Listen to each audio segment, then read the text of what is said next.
Good morning.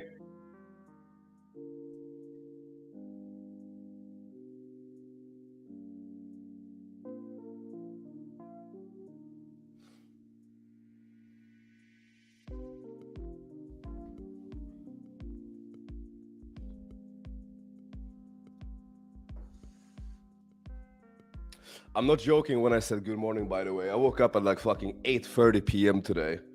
I was up all night. I went to bed at maybe 11 a.m. or some shit. Literally just woke up. So I went and got my morning coffee at like maybe 8:40. Got my groceries. Then I'm gonna do this. I'm gonna do this live stream, and then maybe after I'll go night game. We'll see. I might go night game after. I'm gonna go to the gym after night game. That's the plan.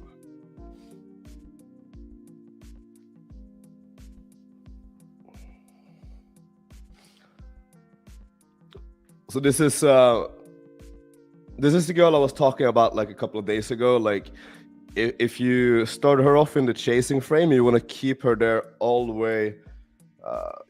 For the entire interaction, all the way until you close.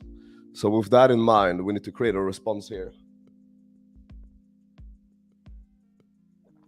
Night game alone. I don't know, maybe. I love solo night game. I really do. I think the majority of my night game has been solo. And it's like, even if I go out with someone, which I may or may not, I don't wing with them. I just go out with them. Like, I don't want people in my interactions. I don't want anyone to fuck it up, pretty much. And for me, it's easier to handle an entire group by myself than having, let's say, other wings there that don't know what they're doing. Let's put it that way. It's easier for me to just do it myself. It's much easier.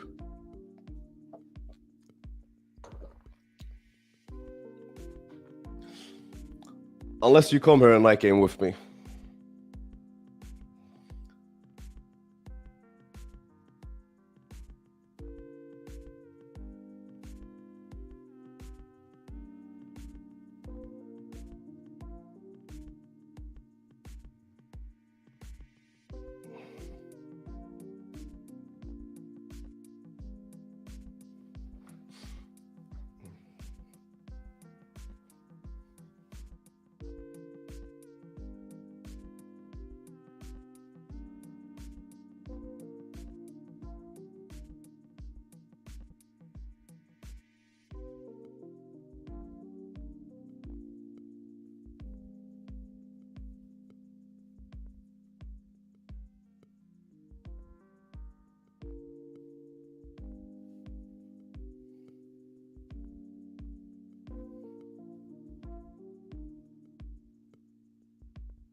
This is the most broken English ever. This is super broken English. The one you'll get off my name. At least it feels broken. I don't know. Maybe it's not.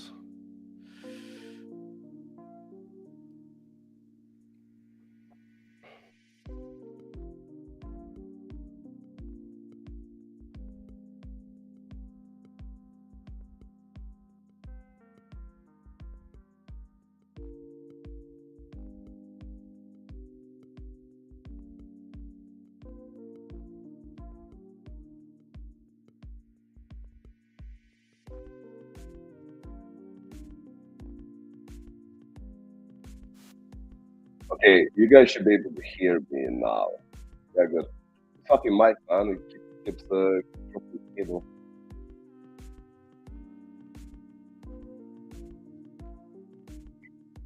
It's making mine. Bravos, what are you going to do for that? She has in her bio no one night stand. So okay, we'll keep that. We'll just keep that in mind. She has no one night stand in her bio. Cool.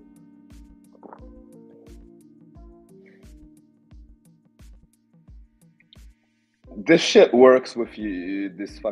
With Ukrainians. First, this works. Trust me. Buy you a bucket of book. What the fuck? There we go. Of your favorite flowers, and then I'm going to give you.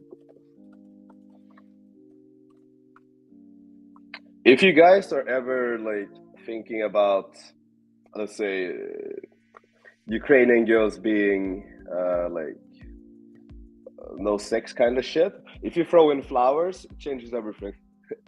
And I know that because I've tried it. I know it because I've been fucking crazy enough to try it, and it actually really, really helps.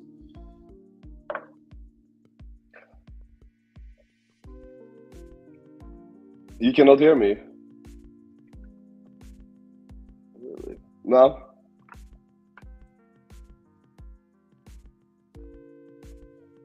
It should be good now. It should be very good now. Yeah, it's something with this fucking cable to the mic.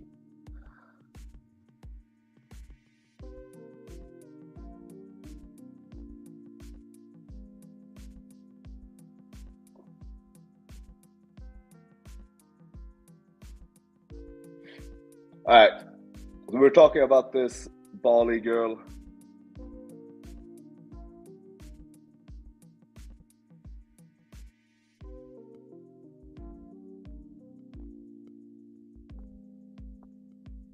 Oh no, it's definitely this one.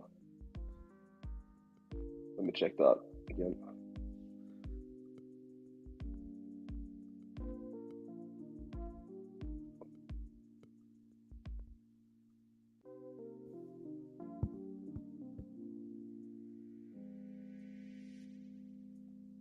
Now should be good.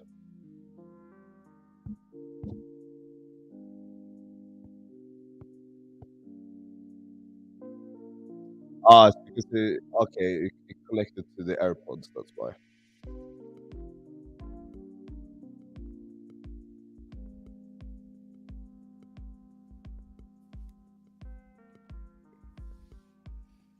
Now it should be great.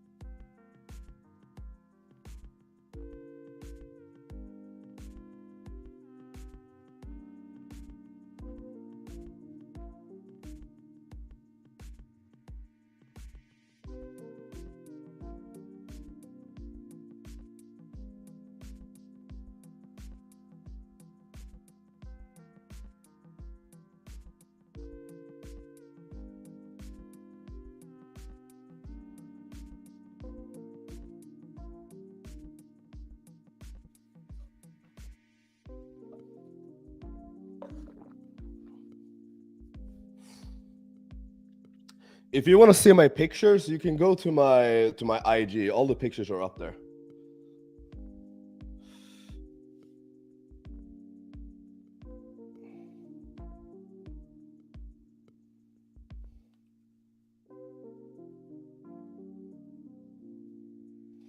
Now we'll just like get the logistics. Let's just pretend like I'm actually still in Bali, just for the sake of the texting. Well, yeah, this is how you would set up like let's say a more sexual frame with let's say like a Ukrainian girl or like a Russian girl. A lot of guys struggle with sexualizing with them, but this is exactly how you do it. Simple as this. You don't want to do too much with them, that's for sure.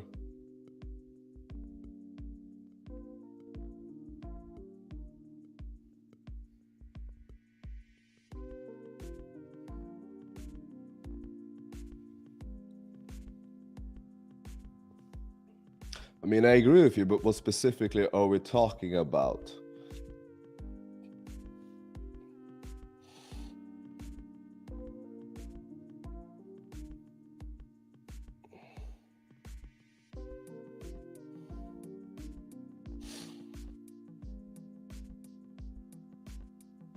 All right, so this girl, she's vaccinated. I don't know why I thought that was funny, but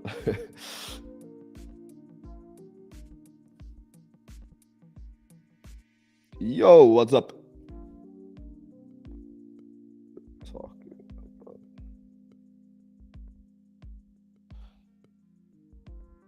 Not very, not very creative, but why not?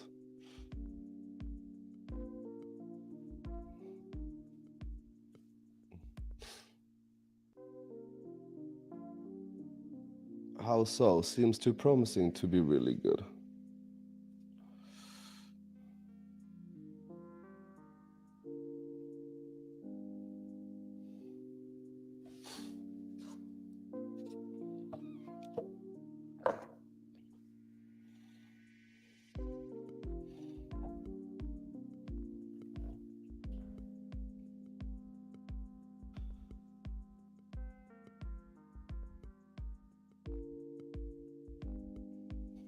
So whenever there's a little bit of doubt in their messages, you want to amp it up. You never want to back that shit down. You always want to amp it up every time. I'm just gonna swipe on some new ones I have here.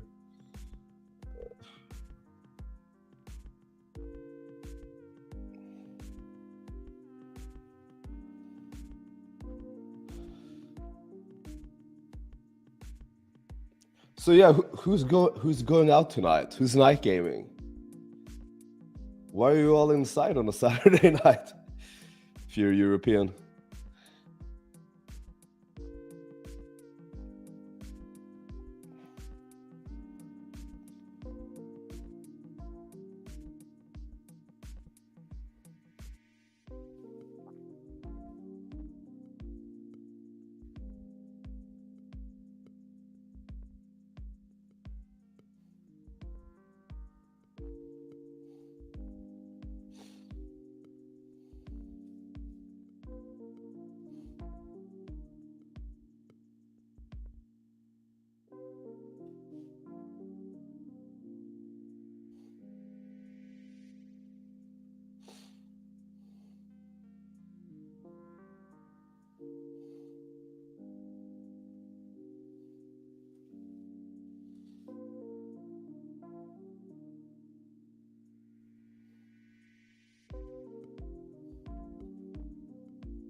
All right, I have a couple of questions.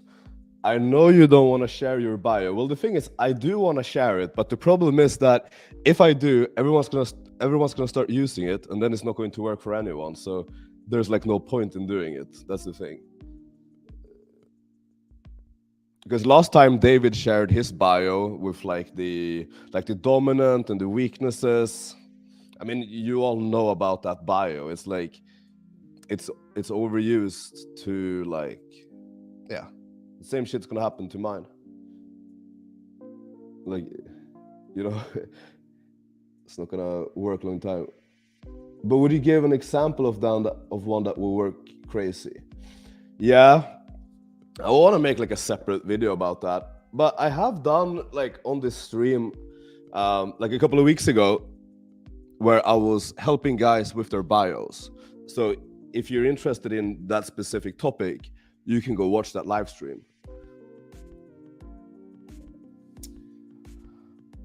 Here we have another one. Would you ever go longer hair again? I saw one of the older videos. I personally think it looks better. But have you ever asked girls what they prefer? Honestly, maybe they prefer longer as well.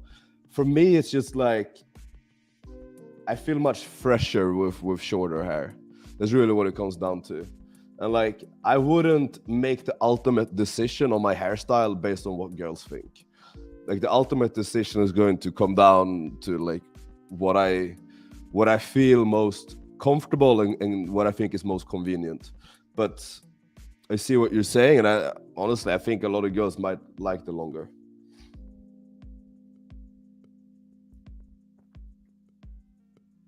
What would be some questions to ask when screening a girl's sexual preferences? More specifically, to ask if she's either into oral orgasms or more dominance. Well, you don't have to necessarily ask that question. But let's say if you start talking about oral orgasms and she says, I don't like oral, then you can assume, well, there could be essentially like two reasons why she doesn't like it. It could be either because the guys who have done it before, they were just like really bad at it, or the second reason could be that she finds guys going down on her being a little bit too submissive. And that's when you could easily make the assumption that, okay, she's more into dominance.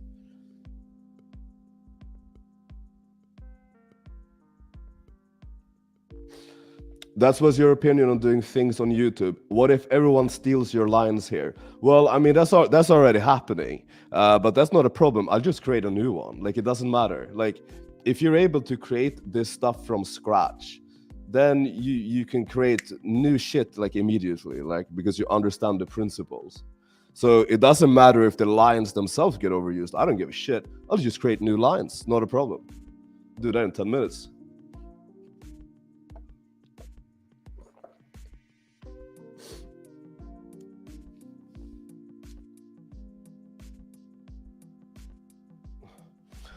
If we were to program GPT to provide us replies, what kind of principles, concepts, structure should we feed it so it mimics your game? Good question. I don't know, to be honest. Like, I would have to think about that because I haven't used Chat GPT much myself, so I don't really know what type of prompts are effective with it. But I mean, that would be like a fun live stream idea, like just full Chat GPT text game, like open to close with Chat GPT. The problem with Chat GPT, I think, is going to be the biggest one is, well, they don't allow any form of like sexualization or like, yeah, well, it's heavily censored, right? So I think that's going to be a big problem.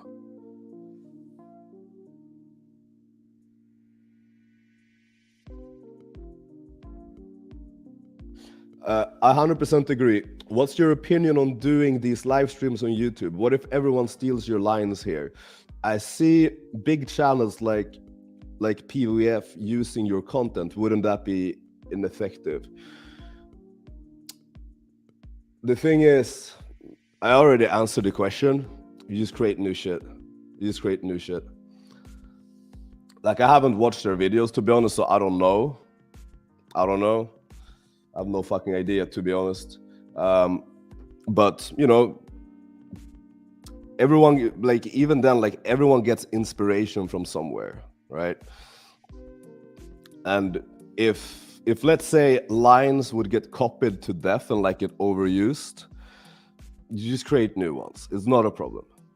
If you understand the principles, you can just, because you have to come up with them in the first place, so you can just come up with something similar but like slightly reframed. So I'm not worried about that. But it is a good question. I have already thought about that, but then I realized, like, okay, it's actually not a problem. I can just come up with new shit. It's not a problem.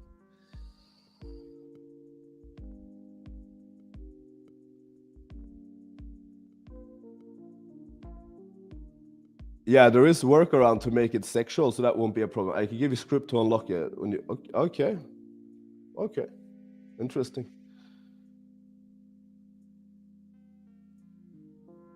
Uh,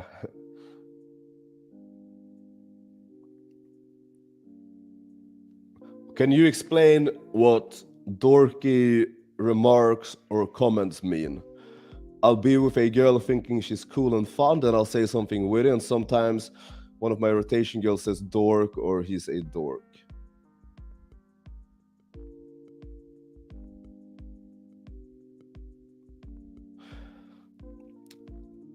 Well, I think it depends completely on what the dynamic is and like how much attraction you have. Because she could be saying it in like a condescending way, but she could also be saying it in like a tongue-in-cheek kind of way. So it really depends on what your current dynamic is.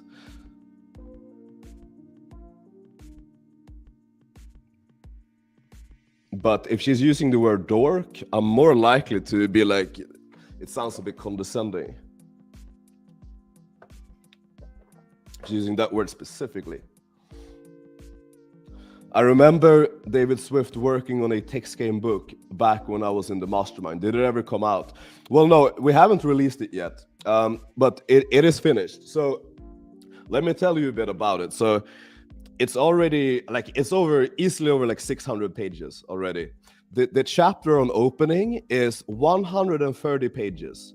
So 130 A4 pages is the chapter on opening, just opening. Chapter on DHVing is probably like, if I remember correctly, it's like 50, 60 pages. And obviously, like we have similar for like making her qualify, sexualization, objection handling, frame control, like everything, literally everything. And we're going to have over 100 examples of open to close. We're going to have over 100 examples, and then we're also going to have a bunch of other cool shit that I'm not going to say exactly what it is because it is such a good idea. It's such an amazing idea. I'm not gonna say what it is, but when you see it, you're gonna shit yourself. You'll literally shit yourself. The thing is, we need to record videos for it. That's the thing. We need to record these fucking videos. We just haven't done it. It is really that simple. Like the content is created, the entire product is created. It's all written. We just need to record the videos. So by the way, if it wasn't clear enough, I'm creating it with him.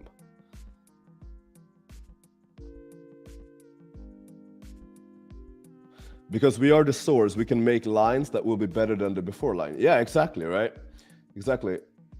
Like, if this is 2023 and I can't create better shit than I did in 2022, then something is wrong. Then something is like seriously wrong.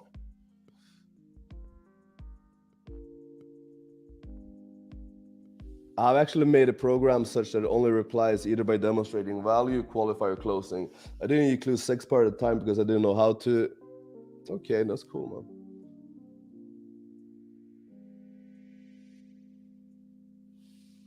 I'm just gonna open, I'll get back to the questions. I'm just gonna open some more girls here. I haven't used my Tinder in days. I just haven't been on this shit. So everything is like inactive. It's just like all like inactive combos.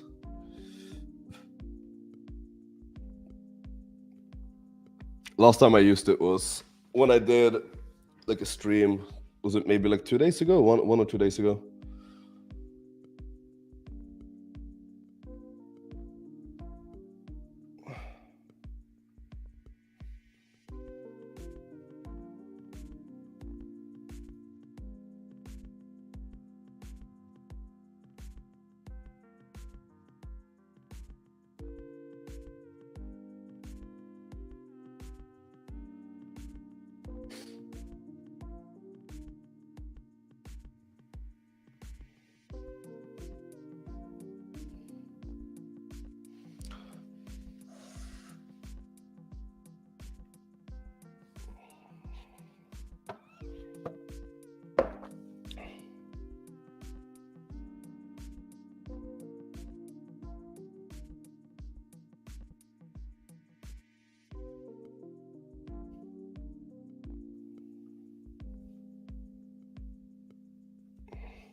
What is the best coaching?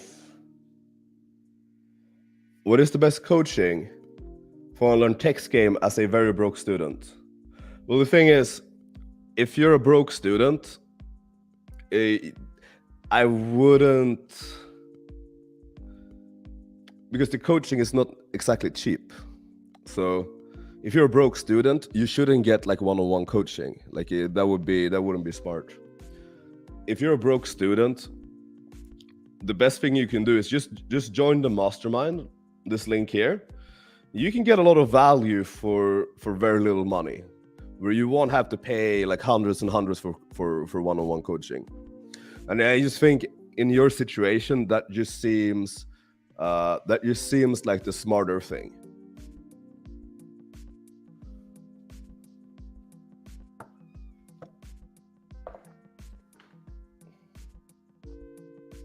It seems like the smarter thing. Best friend.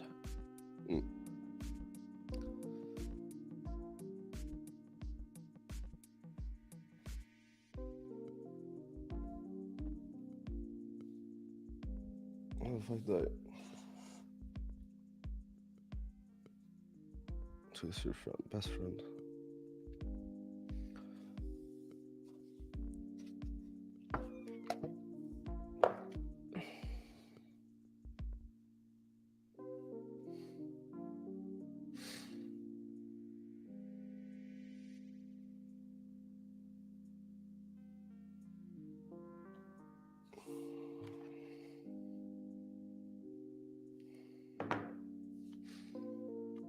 Let's go.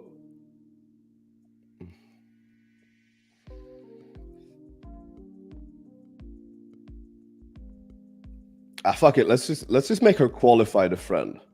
What does she look like?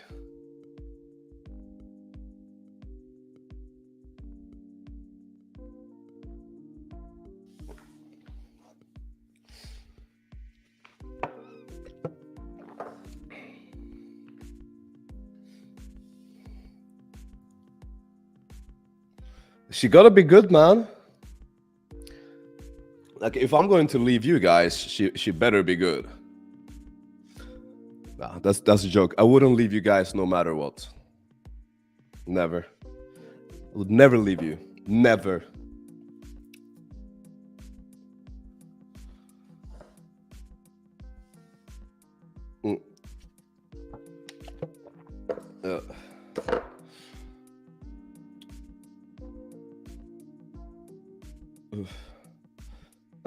You guys ever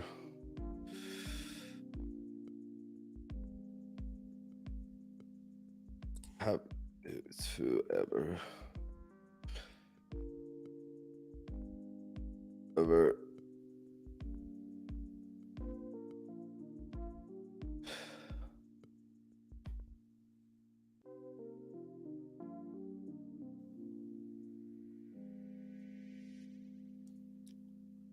I'm thinking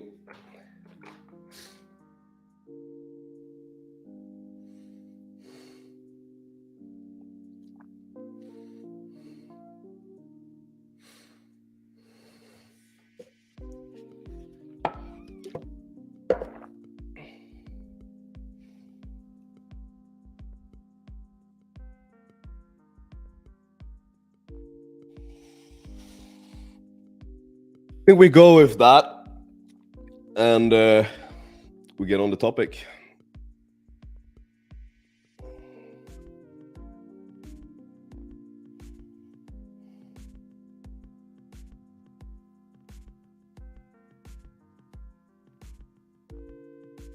Oh, shit.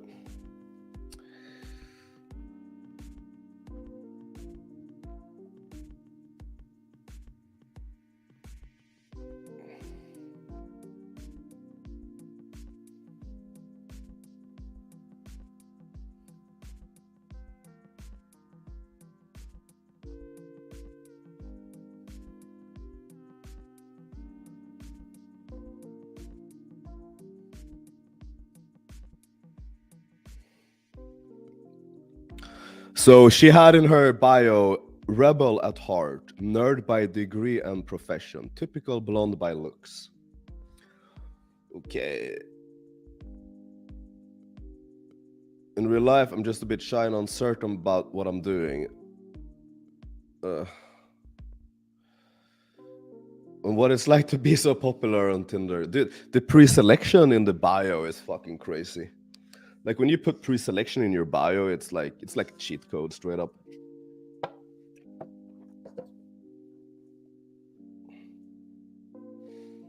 Mm.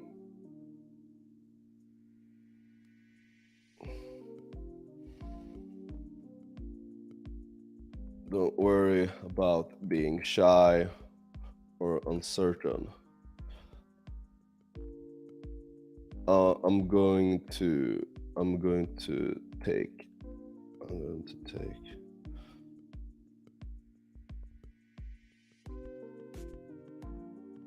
the lead.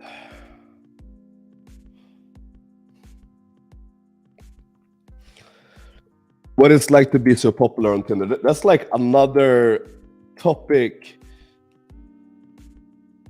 That's like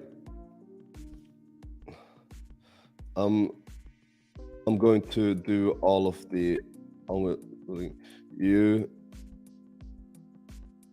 just relax and enjoy. Yeah, that's better.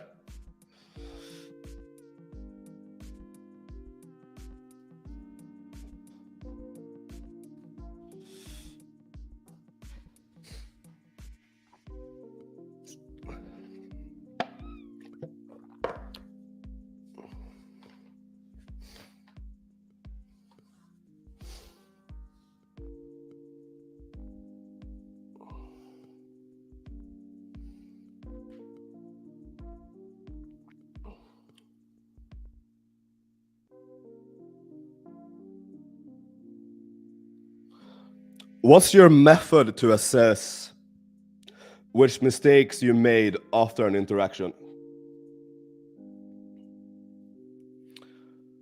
I have recently uploaded like a 4-hour video on it on another channel. I just gotta make it public. Like I just haven't gotten around to doing it. It used to be on the main channel on this channel before. Where it's essentially like I think it was called something like how I fucked 500 girls in 4 years or something like that. And I explained my entire process of like learning game and like analyzing interactions actually, because I think that is the most important aspect of learning. So I did go very in depth with that. I'll put the video out like tomorrow evening or something. I'm just like, since it's on another channel, I'm just thinking of like, how the fuck are people going to see it if I post it there? So I just gotta figure that out.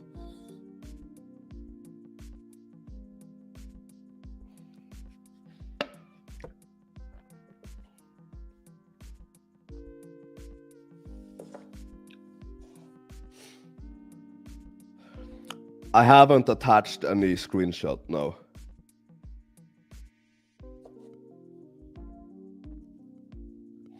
But it's like with my profile, it's pretty believable. It's pretty believable.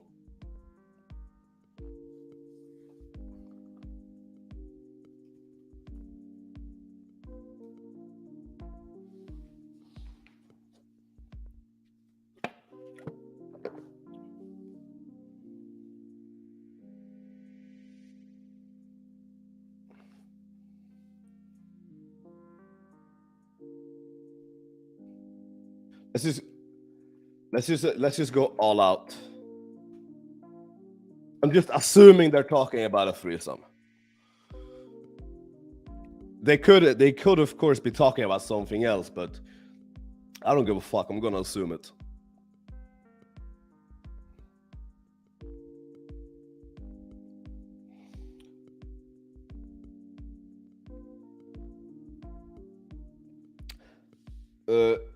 What is the story behind your prodigy name? Well, people started calling me that because I was learning games so fucking quick. I was learning game and progressing like super fucking quick. It's really that simple. I was a game prodigy.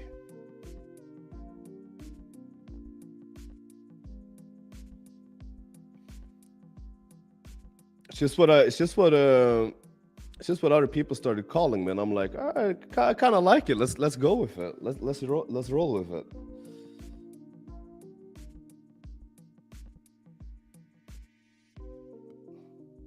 God kväll, by the way.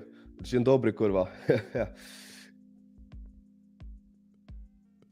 Yes.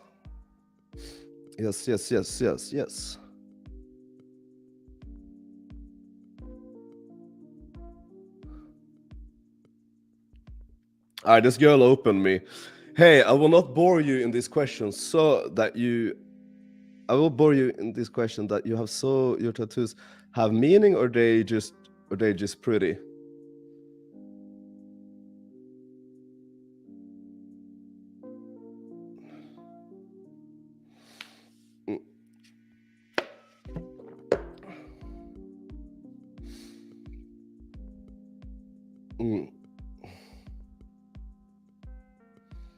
Some of them have... Yes, they all have meaning. My favorite meaning, one of my favorite, because then I can add whatever later. One of my favorite meanings, tattoo meanings, is to be completely open to any type of experience and just saying yes, go for it. Something like that. But yet,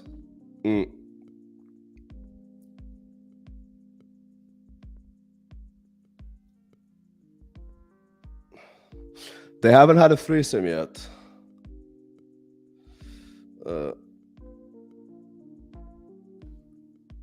Okay, so we can go with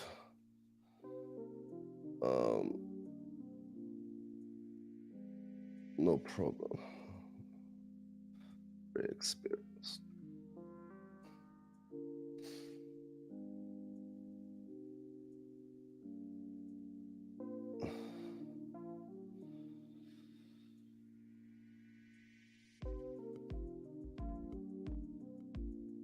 Your friendship bond will so much stronger after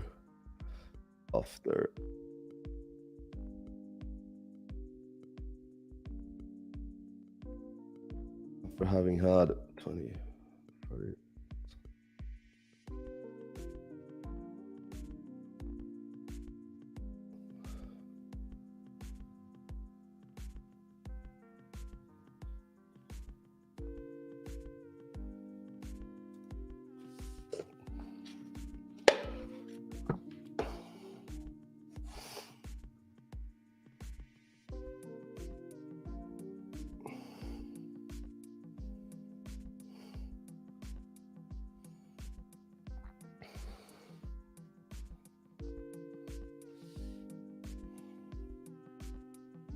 If you reflect back on all of those years of learning, what would be the most valuable lessons you wish you would have known before? What was game changing?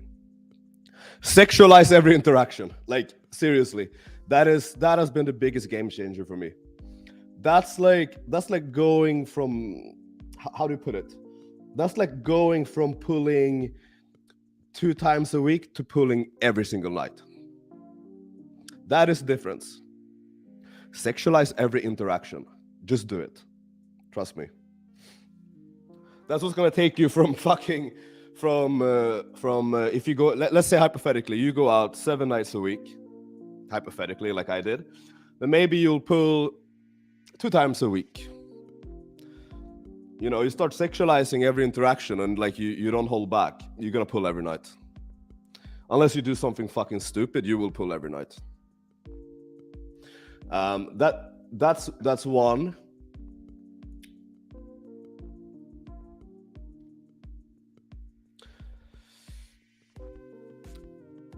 That's one. I would say the second one is just really being as assertive and dominant as you can at every single given moment. I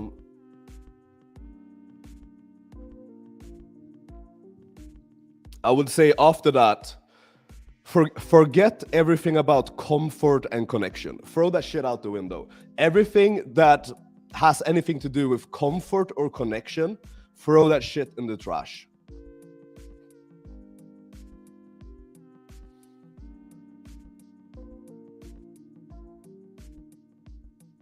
That's how you go from pulling 2 times a week to 7 times a week.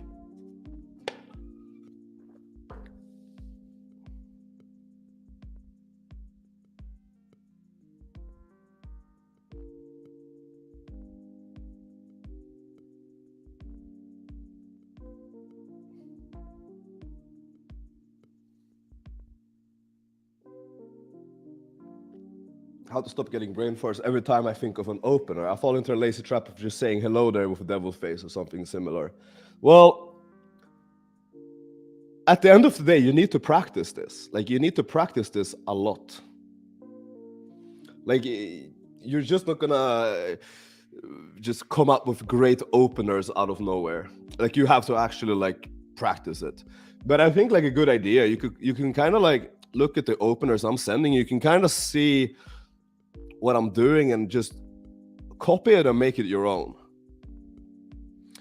But you know, you have to accept the fact that you are gonna have like blanks. You're gonna have like writer's block or whatever. That's just part of it. That's just part of it. You just have to accept that. It is going to be like that. But if you fall into the lazy trap, that's all you, man. Like, you're the one choosing to fall into the lazy trap. You can sit there and like think of something amazing, or you can just send something. It's up to you.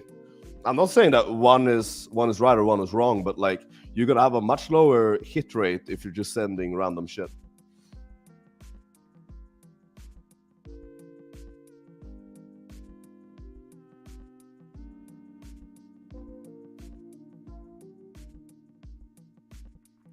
How are you opening girls with no bio?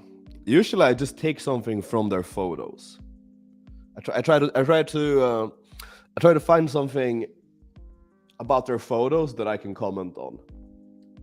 That I can comment in a way that like maybe provokes them a bit, or something that I'm able to maybe display value with, or maybe sexualize. The thing is, you can sexualize on your opener if you do it smooth and calibrated. But if you sound like a Bobs and Vagine like Indian guy, then you know it's not gonna work. You know.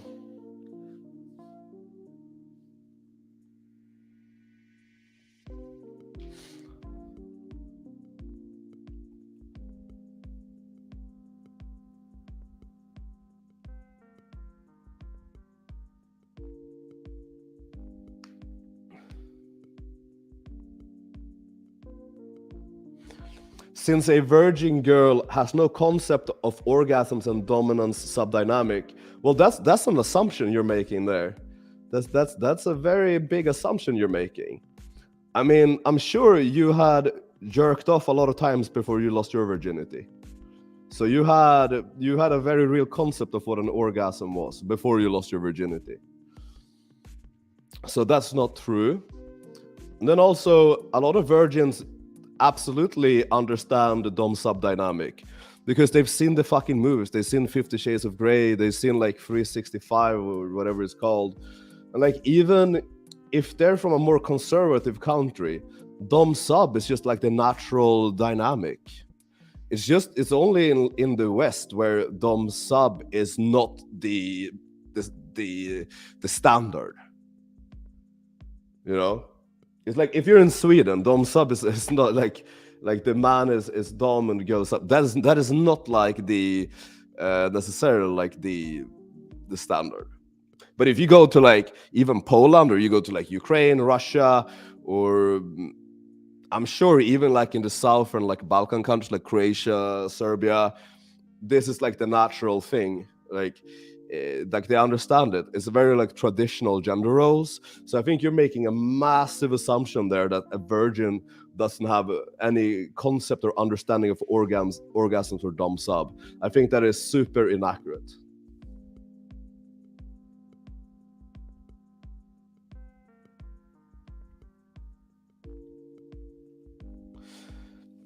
Is there a way I can get the UMP texting bootcamp for a fair price? And do you still think it's valuable, or has a lot changed? Yes. Yes. Yeah, so of course it's still valuable. Nothing has changed. Like nothing has changed. Like the same shit that worked yesterday is gonna work today. I mean, it depends. Like we have the recordings, right? But taking the actual boot camp, we might be able to give some type of discount, but it's already very cheap. If you think of it on an hourly basis, it's ridiculously cheap. You're getting coaching on an hourly basis on a very, very cheap rate. And I mean, the boot camp is between 60 and 100 hours. So,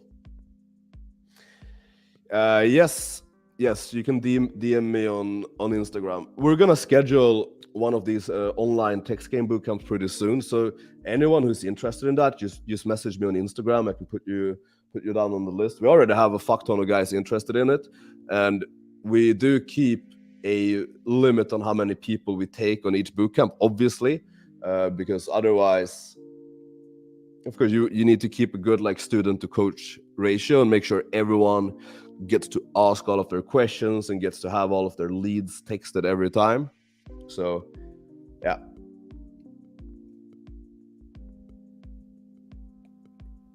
So for anyone who's not familiar with it, essentially like we're doing 10 sessions.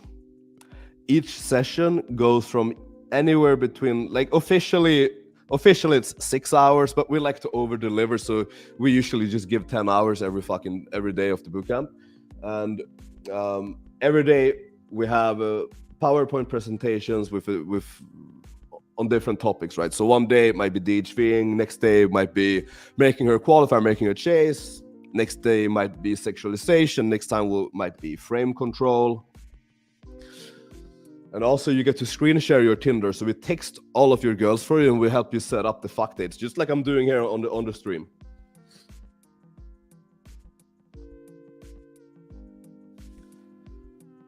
Florian, yo Alex, slow down on the lives. I'm still episode number 6. Yeah, man. How's Brazil?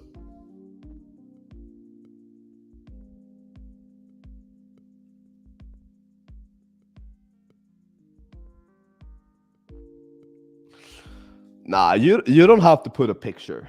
You definitely do not have to put a picture. I'm gonna open some more.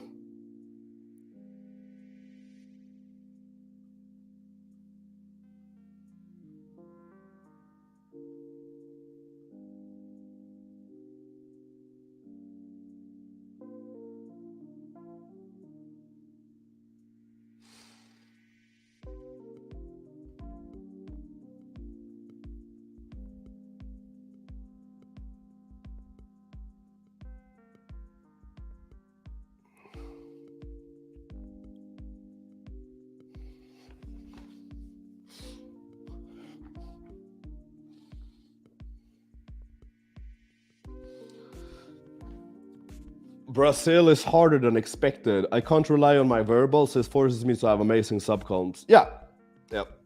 Makes sense. Makes sense.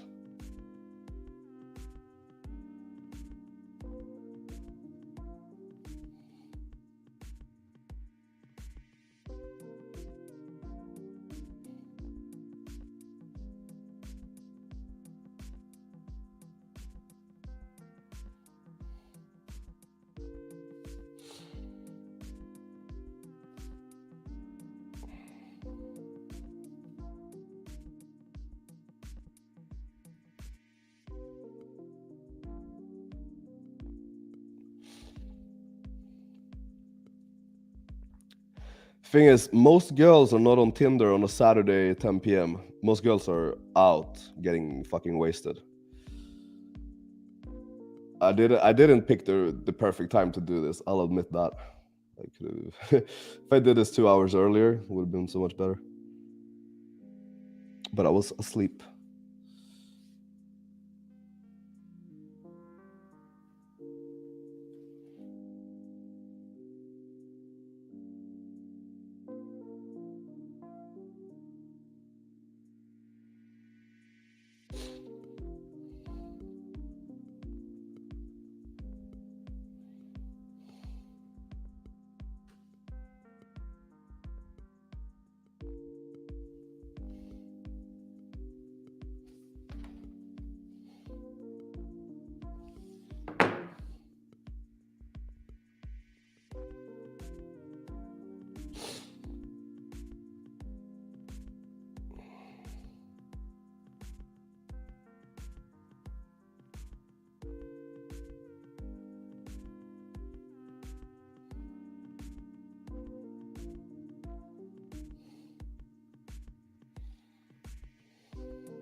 Do you find second-tier cities to be easier than first-tier cities, or does the bigger population or first-tier even them out?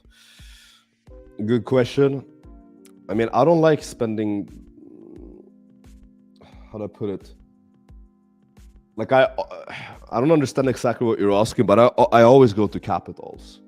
Like I don't want to go to some tiny fucking town. Like I don't want to do that. And the thing is, you don't want to go for what's easier. That's also, you don't want to go to places where game is easier. That's gonna get very boring. Trust me, it's gonna get super boring. Like, you want to go where it's hard. That's why I love spending time in, like, let's say Sweden or like Sydney, even Miami. Right? Miami was great. I like it when it's harder. Like, I like these guys who go to like Asia to game, like they go to like Thailand or like Vietnam or Philippines. I'm like I understand, yeah, it's easy pussy, right? But fuck, dude, that must be so boring.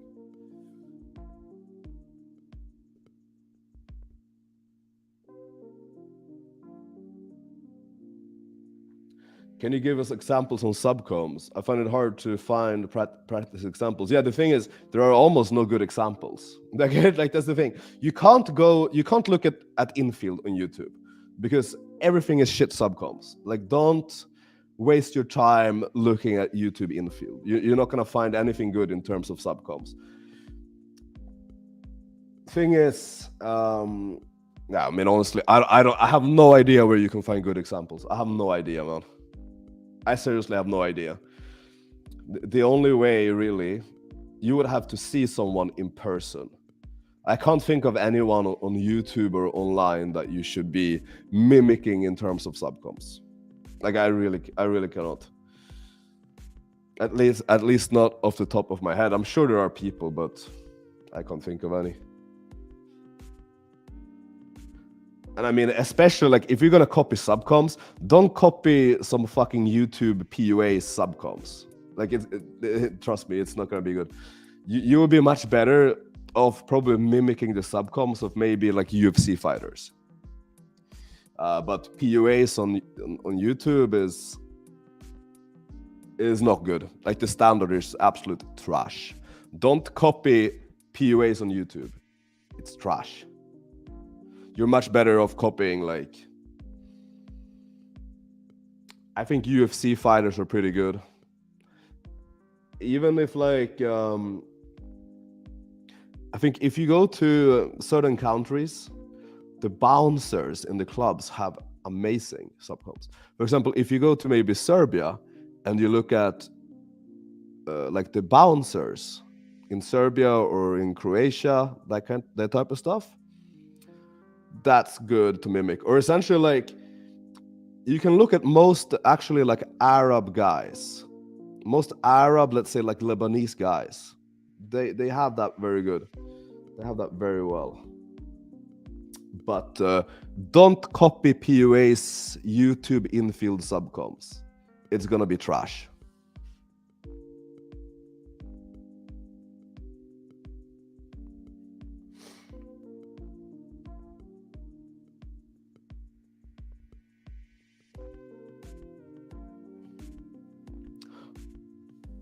What to do or say when a girl doesn't hold eye contact?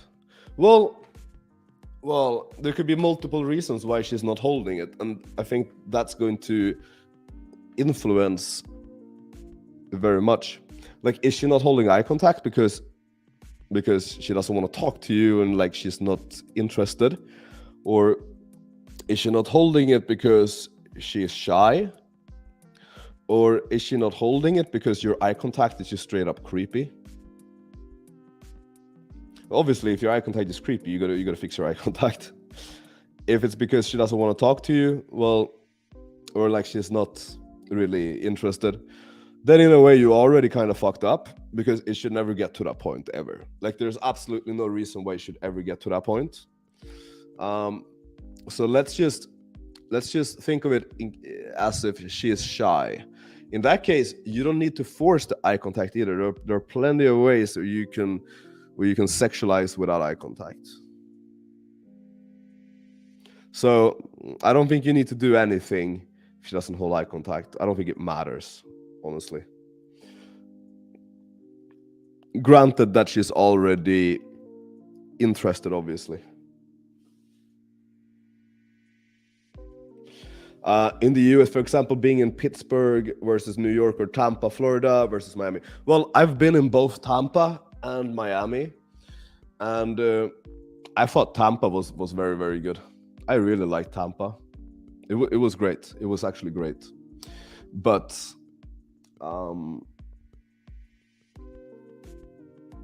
even Miami, it's not amazing for night game. Like it's really not. Even like Stockholm is better than Miami for night game. I would argue. Stockholm is like a fine, fucking tiny place compared to Miami. But I'm not saying that I didn't like the night game in Miami. I'm just saying that there are plenty of places that have better night game. For sure. But I liked in Miami, I liked the rooftop bars in Brickell. I really liked the rooftop bars in Brickell. That was amazing. And I was staying at the hotel. It was called East Miami, like next to the mall in Brickell. And at the top there's a club. I think it's called maybe Sugar or something like that. Maybe I'm mixing up the places, but the club inside East Miami, fucking good. Yo, Uj, what's up? By the way, guys, if you're in the US and you want to have an amazing fucking, Tinder or IG photo shoot, you should hit up this guy here. This guy here. Ujval Kumaria. You can find him on Instagram. He is amazing at taking photos. So if you're in Miami, where he is, definitely hit him up if you want to get some Tinder photos.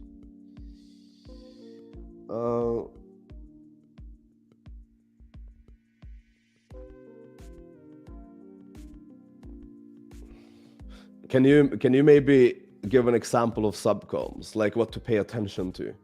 Eye contact, chest out. Well, so there's a difference between body language and subcoms. They're not the same. You're talking about body language right now when you're talking about the chest out and stuff. Like I've tried this. I could have like the worst slouch over like body language, but my subcoms can still be good.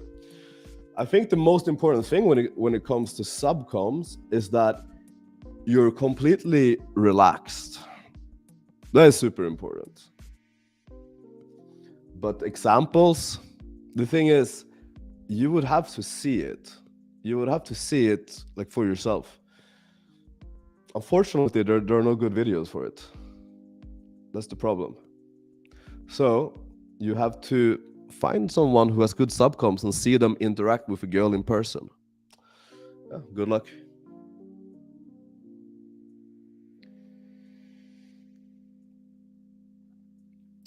Another aspect of having good subcoms is not breaking tension. That's something I see a lot of guys doing.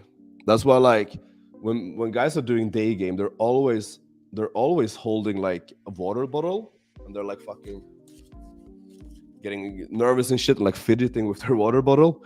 It's an example of bad.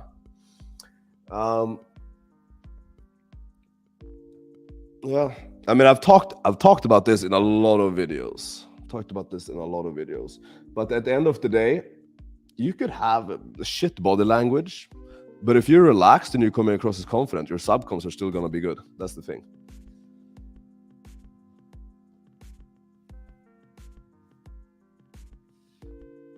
So subcoms is definitely not just body language.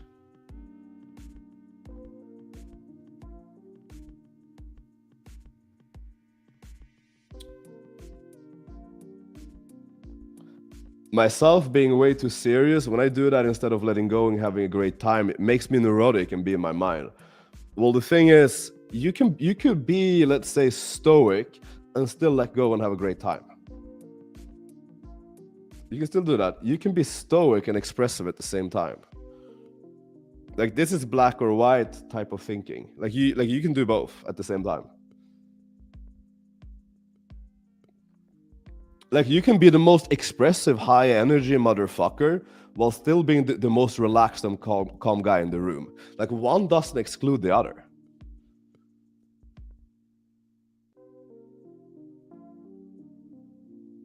Yep, exactly. Sugar in yeah.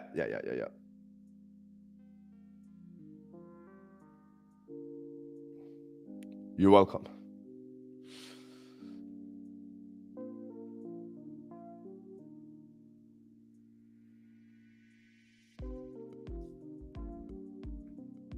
All right. This girl is an archaeologist. So, okay, she had archaeology.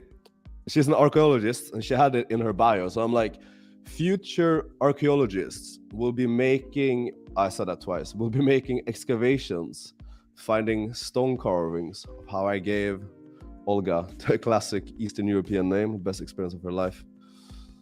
It's not the sexiest name, right, Olga? That's like an old lady's name in Sweden. It's like you're not like, if your name is Olga in Sweden, you're at least above 70 years old. It's like a grandma name, straight up. Fuck it.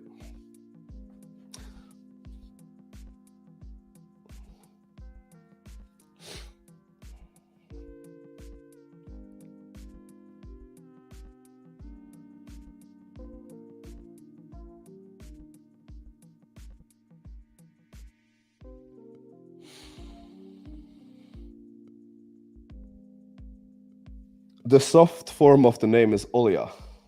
Yeah, I prefer that. I definitely prefer that. Let's see.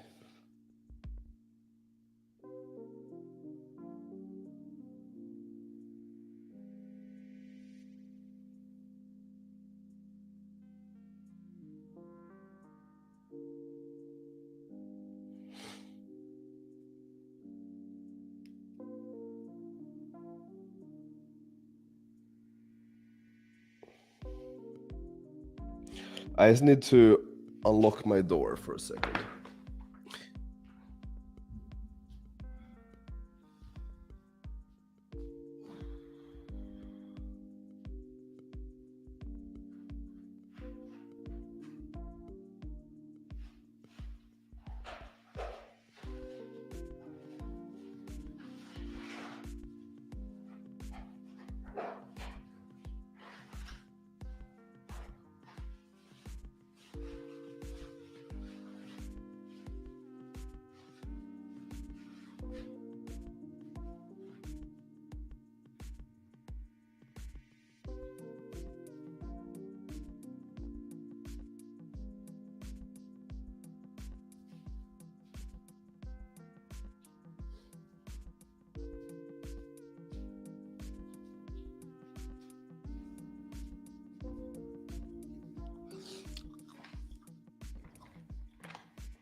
Yeah. Oh, David is dropping off a Ukrainian girl. Okay. If you guys didn't know, me and David, we're neighbors. So sometimes he just randomly brings girls over here as like a gift. He actually did bring me a a girl now on my birthday. So it's like 4 days ago. He just said, "Hey, I have a birthday gift for you. Be home at 5 p.m." And then she came.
I want to say something about pyramids.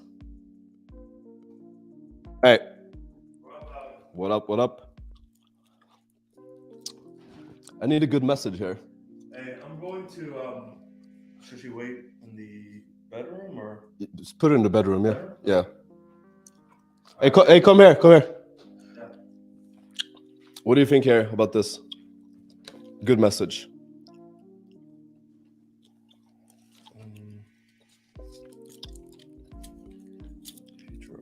I was thinking about the pyramids. Something about the pyramids. So you're gonna build me a pyramid. How is that?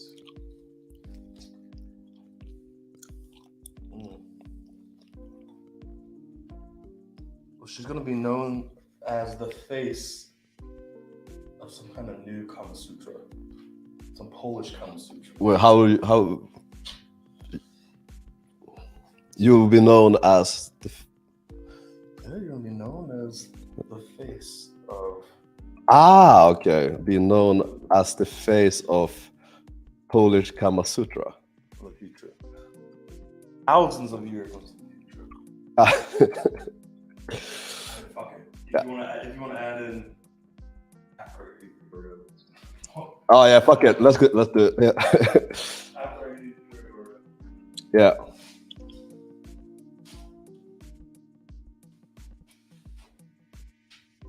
Perfect.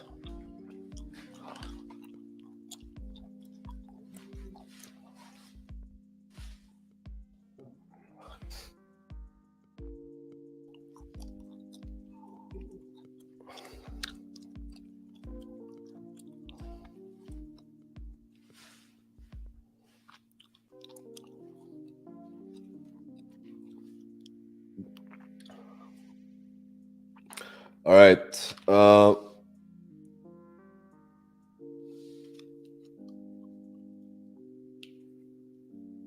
said your accent sounds like Seal. Yeah, I don't understand that. Your accent? I don't even have one. Was he talking about me? Or? Has to be me. No. Can't be you. Yeah. I mean, you don't fucking sound like Seal. Nope, definitely do not. Definitely do not. This is what Chat GPT replied. Yeah, I mean that will work probably. Where's it? Here. Trust me, I'll go when I say that you have an experience. You will. I don't know. I think it's cornier than what we normally come up with. Yeah. It's slightly cornier. Slightly. Yep. All right. Tell him to do something with Kama Sutra. Yeah. Okay. So use Chat GPT to come up with something about Kama Sutra and orgasms. This is a Chat GPT stream or what? This guy started talking about it. We should do a Chat GPT stream. Yeah. That would be a good idea. It'll be fun. It's a good setup. All right. Yeah, let's see. Put it in ChatGPT and show me what it comes up with. I need a drink. Do you have any Coke Zeros? Yeah, I think so. Maybe. Everyone's bursting up Coke Zero thing. I feel like it's supposed to.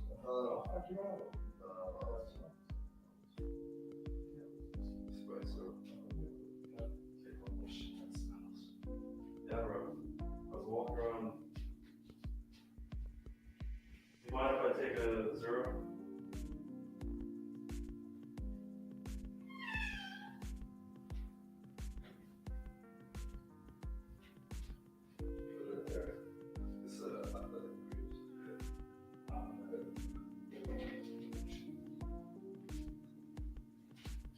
It's like the supplement that Andy Huber recommends. So you get all the vegetables.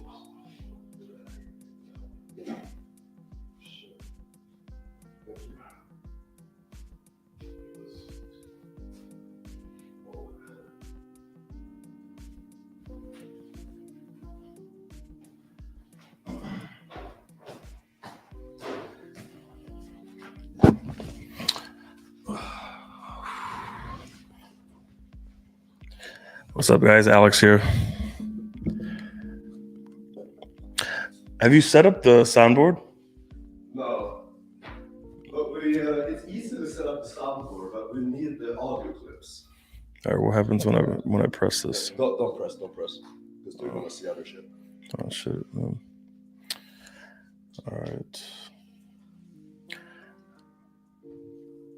Okay. Nice. So here, if you click here, you can choose which comments to show. So for example, this guy. To what extent would you and P be open to taking someone under his wing? Ooh. Did you answer that? Or? Yeah. Absolutely zero. Probably not. Oh. I don't know. I mean, maybe he's really good. I don't think so. It could be. I don't think so. Last times it didn't. Nah, I mean, we actually tried this experiment. I tried this experiment before UMP existed, and some of you guys know how that ended up. But we actually tried this a few times. Yeah. Every time it's failed. Yeah, I mean, you know, just doesn't It's work like out. at the end of the day, someone has to actually deserve that. Who's gonna deserve that? Yeah, I don't. You know, maybe Femi actually. Maybe Femi. Yeah. Maybe We Femi, need a BBC. Yeah. Like we need a BBC. Actually, UMP BBC. Yeah. We don't have a.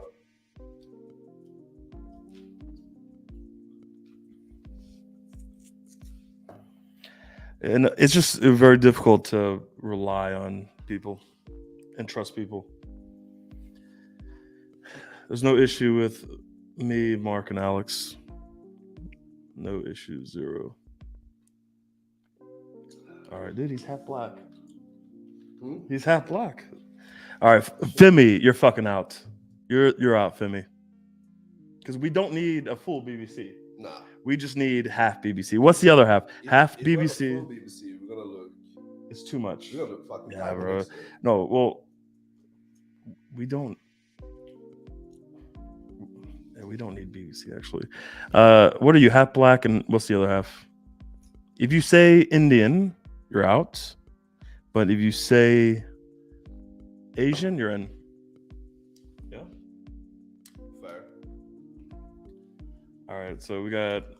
All right, let's. Okay. All right. Well, Olga, let's just say that our love will be. Oh, come on, he's doing. It sounds like connection game. Yeah, bro. I don't know. Sounds like connection game. Well. But we could take the. But I like the rest actually. Yeah, exactly. The second exactly. is good. The second half is good. Yeah. So we could work with this, right? Let's just say that our love will be so intense that future. That your experience. You just change it to that. You remove love. Olga, let's just say that your 30 orgasms will be so fucking intense that future well, no. Yeah, I mean,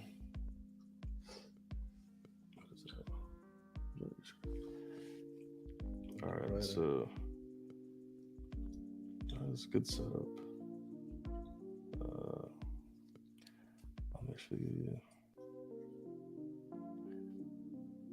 Yeah, it's not bad.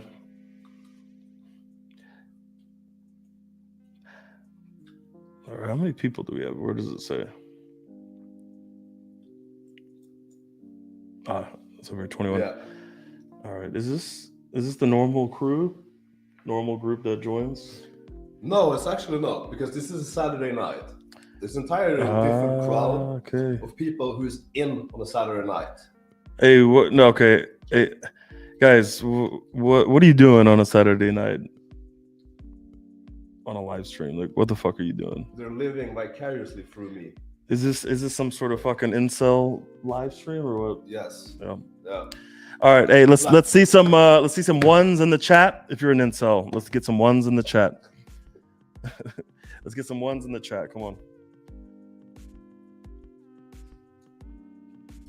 Maybe, hey, you know what? Fuck. Maybe they're actually night gaming and listening at the same time. I think so. It's motivating. Because they're not very active in the fucking chat. Mm. Like, what the fuck are they doing? I hope they like They it. have you here to answer all the fucking questions. Yeah. All right. It's 2:45 p.m. All right, this guy. All right, he's fine. They got Oosh. Mm. All right, okay, fuck it. It's only 2:45 p.m. in America. It makes sense. Steezy. All right, good. Fuck yeah. All right, let's get Steezy on and do a live day game. You know what I mean? Yeah, we can give him the. Actually, we can do that. You have a fucking link. You could. Yeah. Okay. All right, Steezy, we're gonna listen to you day game. Right.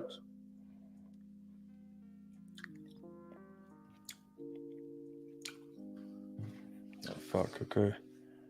Fuck. I see why you We can do we can do live day game coaching on this shit. Fuck. Let's do it. Perfect. I think fuck. I think the night game. Maybe a bit too fucking loud. Yeah, but- with the music. That's a problem. But I think night game would actually be fun. Like live streaming night game. Yeah. All right, bro. We need another one of these chairs. Yeah. Where'd you get this? I had to order it. Okay. It's like $600. It's nice.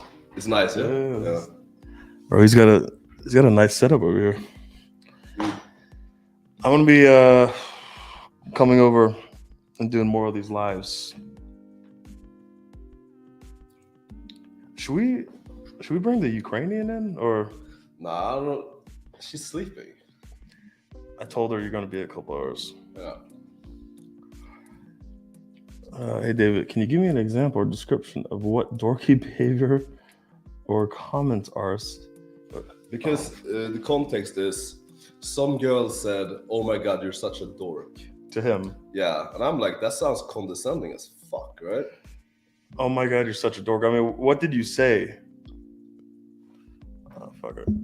All right, what did you say? Like, why did she call you a dork? Don't touch the cable; it could fall out. Oh. Yeah. Guys. All right, we need to get more active viewers. Yeah. You know what I mean? How do we do that?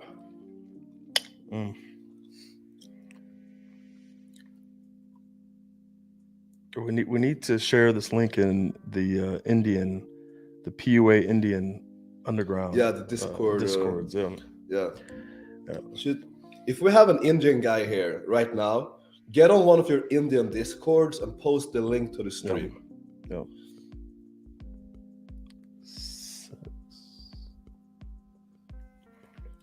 It was after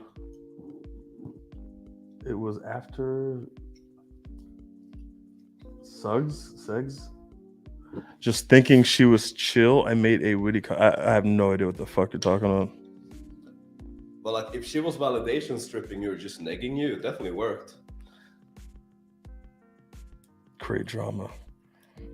Yeah, bro. Look, I'm gonna create some drama. This is why I haven't been on any live streams, okay? I like banter. Okay, so you were bantering and she called you a fucking dork?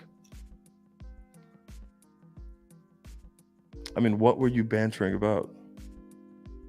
Either way, being called a dork is probably not a good thing. Yeah, like, even if she's saying it in a playful way, just quick banter. It's disrespectful, yeah. It is like, regardless. if a girl call, I've never had a girl call me a dork. Yeah. In my entire life. In my head, that's just the same thing as she's like calling you a faggot. Like a fucking clown.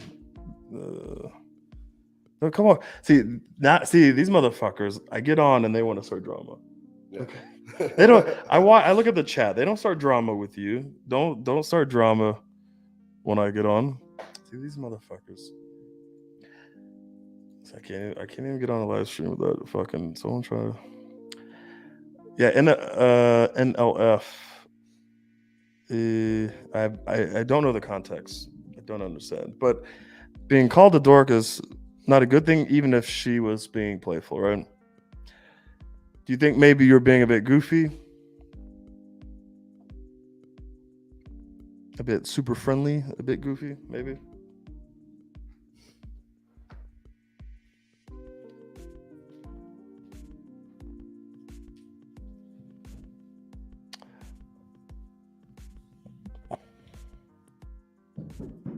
Yeah, true that. All right. Yeah, that's a good sound. Yeah. That's good. I like this. You attract the drama. Yeah, I do. And I don't ask for it. No. I think you're the one that actually asks the least for it. I actually avoid the drama, I feel like you, if you did something, all of a sudden I'm getting the drama part of it. Yeah. So I don't know. I'm really completely innocent and everything. Show your wee wee. All right, so we got the grinder, guys. Hey guys, this is a Tinder live, not a grinder live, Alex. But hey, you know what? I appreciate you joining. Right? We accept everyone. Everyone is more than welcome to join. It's no problem. Just a heads up. Maybe we have to put a pin comment. This is not a grinder live. Disclaimer. Disclaimer. This is not a grinder live. I had quite a lot of grinder guys actually. Yeah. On here. Yeah. Fuck. You know what? Oh, I know what it is. They came for you. You're looking jacked and shit. I think that's it. I think they're coming to jerk off to my stream. I think so. Yeah. It's a compliment. Yeah. But it really is a compliment. Chair hogged. Yeah. Now, bro, this actually, I was just gonna sit down for literally 5 seconds because I want to. But it's so comfortable. Yeah, I was actually, I just stopped by to drop off the Ukrainian girl, and I was gonna go to my apartment and sleep. We live on the same floor, so we are neighbors. But I sat down in this fucking chair. It's comfortable as shit. Dude, this is nice. It was after sex. Okay. All right, so let's. All right. Okay. Okay.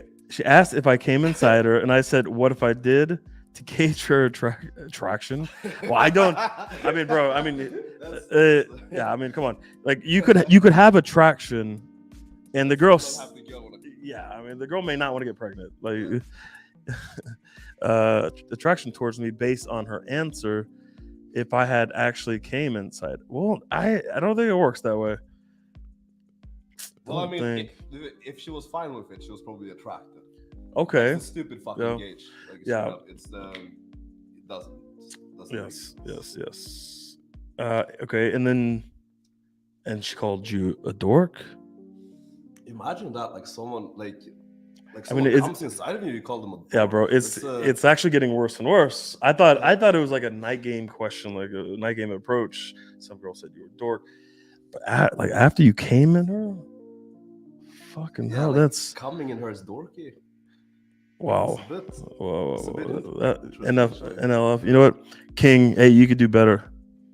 You could do better. Hey, you could do better. She's not worth it, bro. Who's the Ukrainian girl? Alex Davis. What's the difference? There usually isn't a really big difference. I brought. Look, Alex has brought me so many fucking girls the last couple of years. I've been slacking off a little bit. Okay. So like I'll fucking. So I go through phases where I'm not gonna night game. I'm gonna sleep at a good time. I'm gonna go to sleep at 11 p.m. Wake up at 7 a.m., get shit done. Alex usually doesn't like that very much. He won't accept that. So what he does is he'll bust down my fucking door while I'm trying to sleep, bring in a naked girl. Oh, we got another one. Bring in a naked girl and lay her on the bed and just walk out. All right. Polish Kama Sutra. I can't take your word on it. You need to prove it. Oh my god, it's gold. It's fucking gold. This Kama Sutra line works every time. All right, I don't know what the fuck I'm touching. Here. If you want to text, you do it on this computer. Yeah.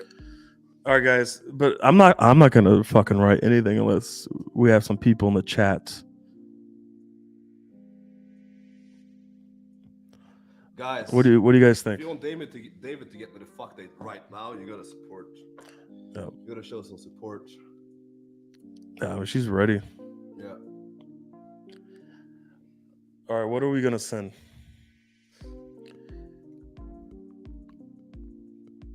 She can meet the Ukrainian too. We get this girl over and we introduce her to the Ukrainian. Yes. Yeah. Yeah, she likes girls, Yeah. actually. So that's good. Oh, that's actually perfect. All right, guys. I mean, are we gonna go for the close? Are we gonna soft close? Are we gonna get her to qualify? Like, what the fuck are we gonna do here?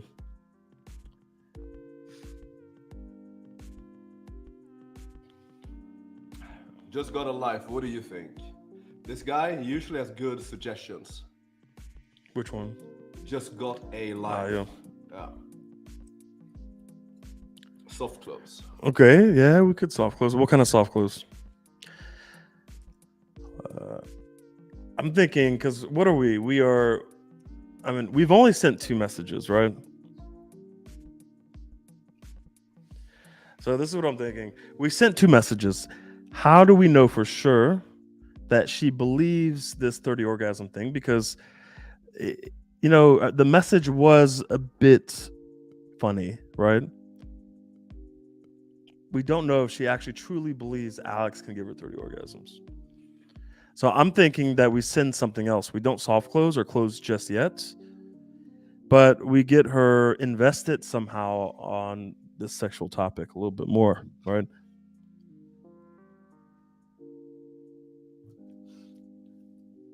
Mm-hmm. So it could be something as simple as, tell me one thing first. How many orgasms do you typically have with the guy? All right. So now we're kind of getting into this topic, and we also get to find out a little bit about her sexual experience, right? And then we could make it a little bit more realistic because she says, "I've never had an orgasm." Then we just start her off with 5. We don't want to fucking kill her. We're gonna have 2 dead. We're gonna have 2 dead girls in the other room. Exactly. Death by And orgasm. how do we explain that? We can explain that. Yeah, We'll just have. Yeah, we'll just. Yeah. Someone's gonna cut that out of context. Yeah. Yeah, well, there's gonna be a lot of those. Yeah.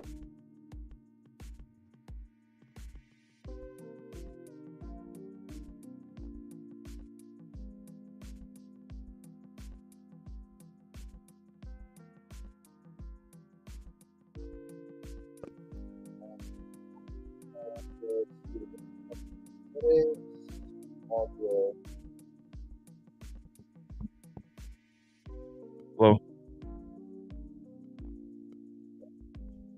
Oh, okay. Good. Yeah. All right. So okay, I'm gonna try It's to. better, I have very wide. Yeah. Very wide frame. Wide frame. Yeah. So it's kind of.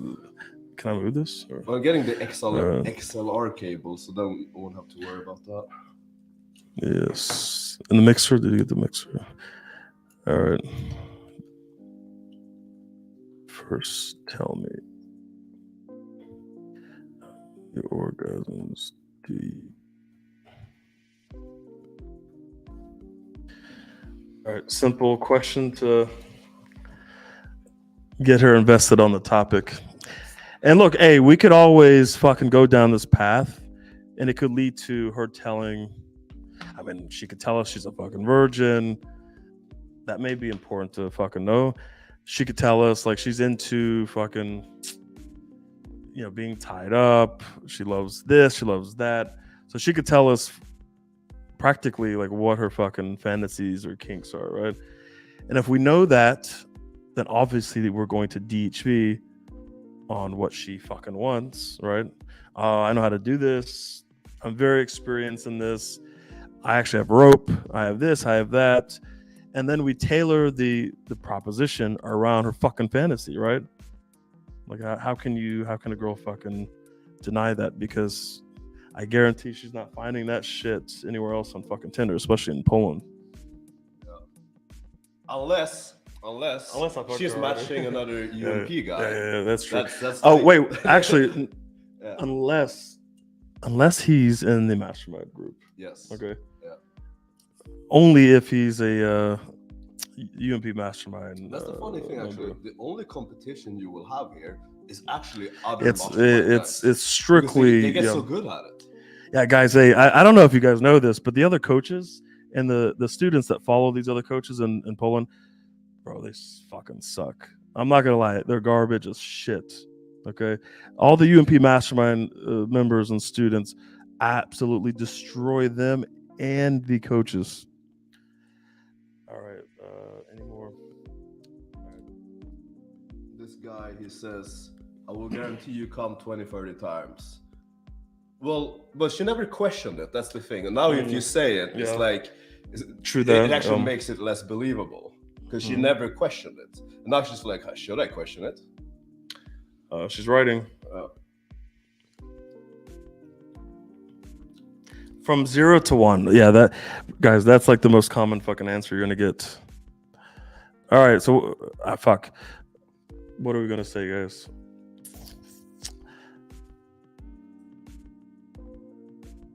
That's very unfortunate.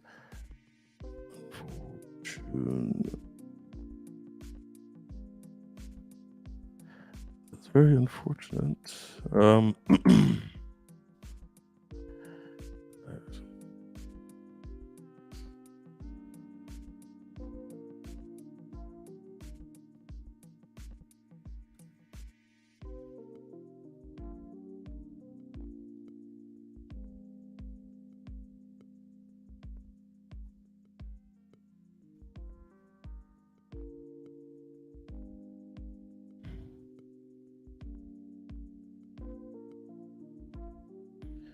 All right. God damn it. Okay. Yeah, so like we don't want to get like usually we don't want to get too much into dealing other dudes too much, right? Because you could fucking go down this whole path of talking about other guys, but do you want to talk about other fucking dudes? Or do you want to fuck the girl, right? So look, we're going to lower the orgasms because it's her first time. We don't want to overwhelm her. We lower it to 68 the first time, and we gradually increase it with each meet. So what is the last line, the last part? What is that doing in this interaction? Anybody in the chat want to take a guess? If you're in the mastermind, you already know this answer.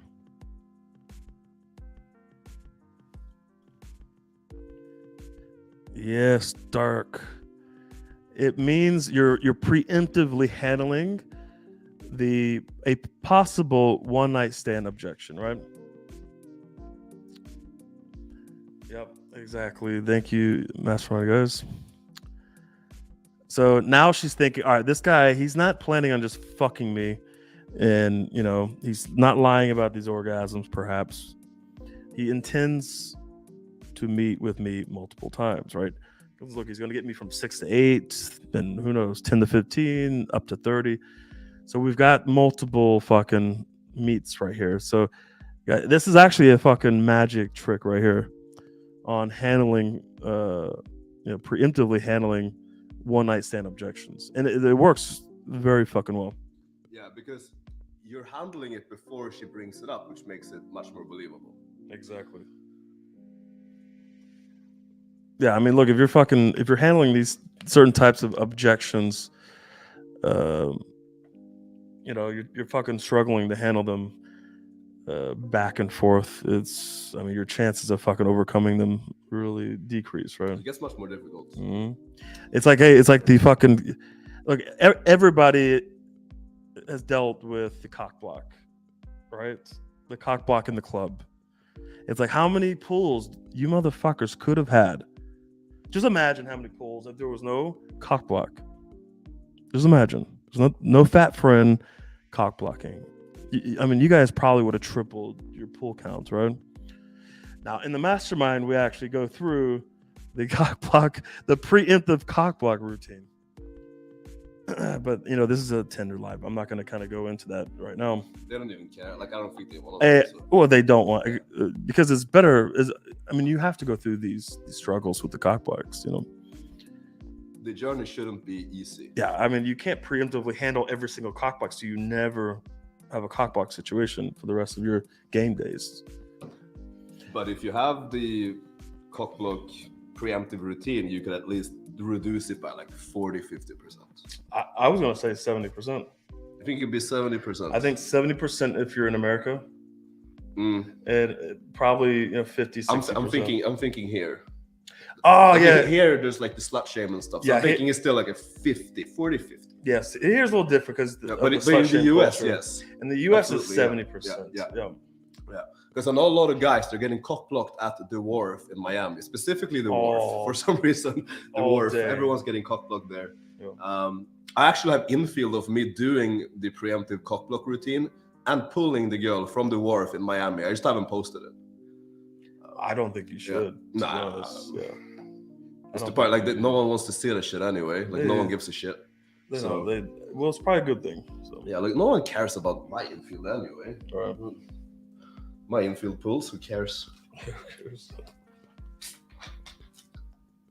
Hey, how was second day?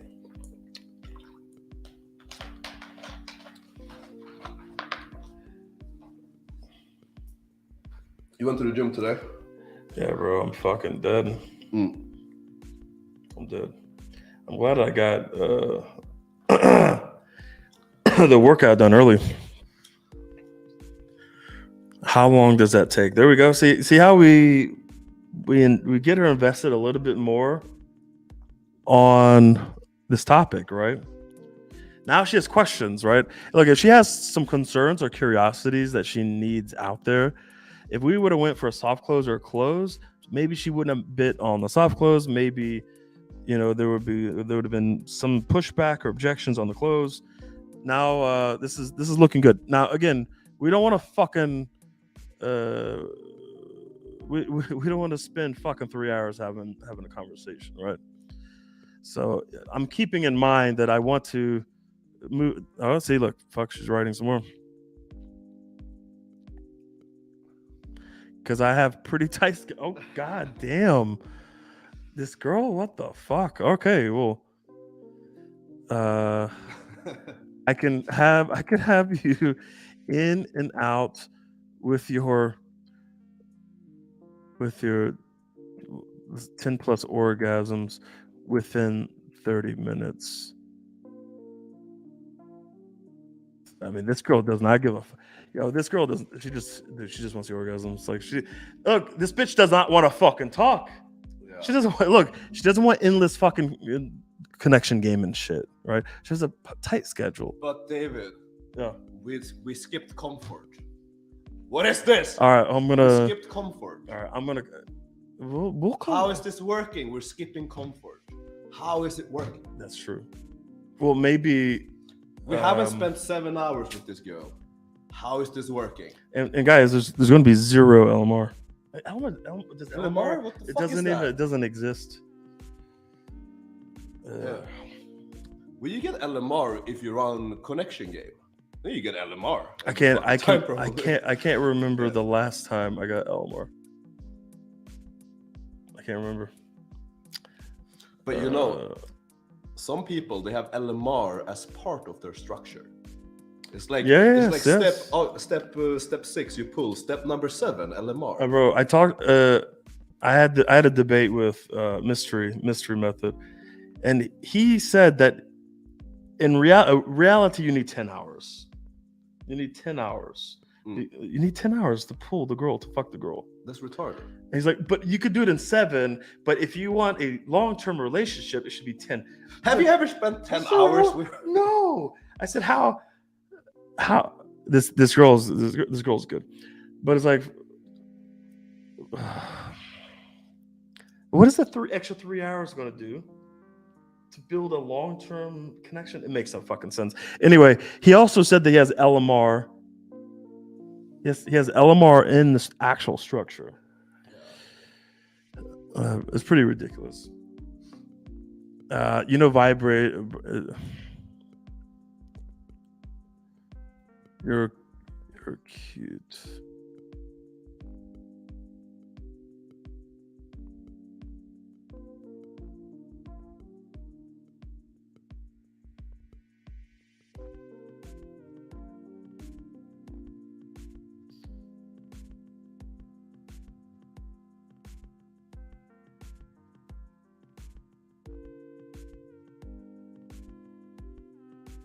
Okay. All right, so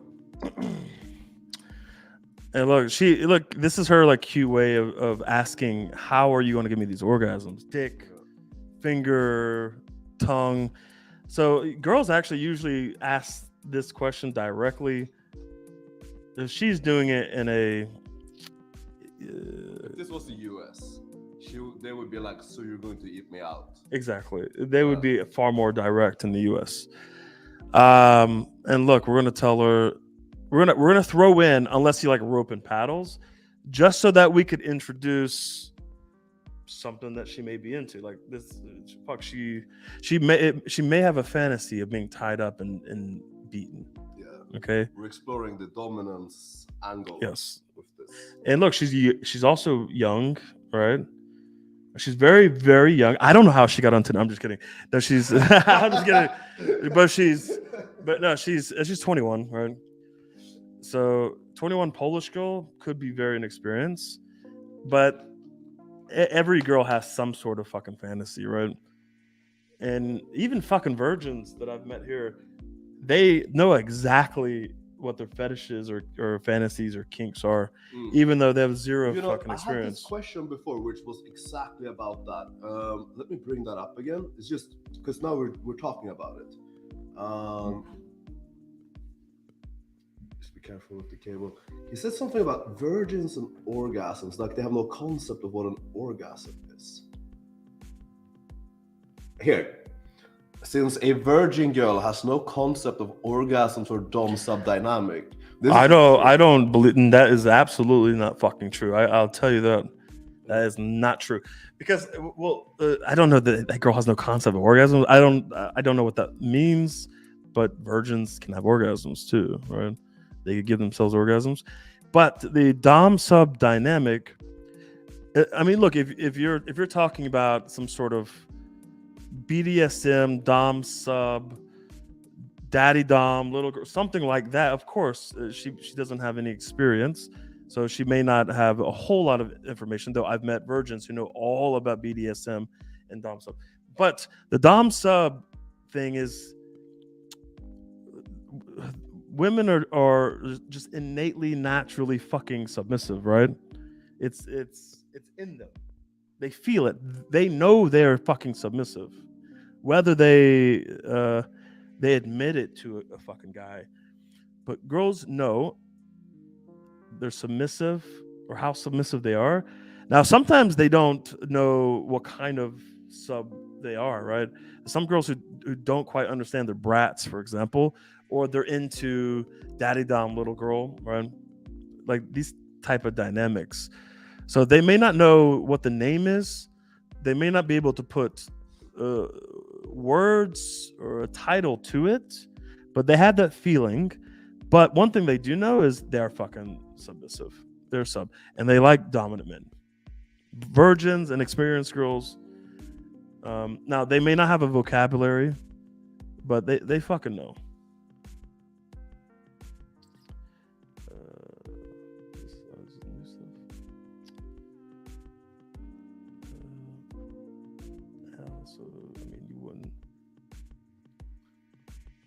I mean, what is he saying? I mean, you wouldn't know how great something is until. Yeah, I mean, we didn't. I wasn't talking about knowing how great something is. But they have a concept of it. Yeah, look, you can't. You're not going to be able to pinpoint my accent. I told you, motherfuckers, right? Yeah. You're not going to, because my accent changes depending on my mood, situation, words. I have many accents. So you are so intense. I don't know about ropes involved. All right. You are so intense. Like it wasn't that intense. Hey guys, she may be a virgin. Fuck. Like I kind of want to ask her. Should we ask? Because we ask, like going down this road is kind of, it may be kind of going down the wrong path a little bit. But I don't know. But she was a little bit too direct though, right? Yeah, I don't think virgin, No. but there's no rope. Yes.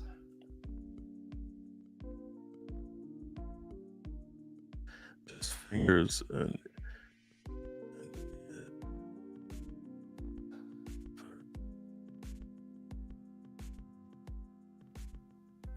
okay. All right, there you go.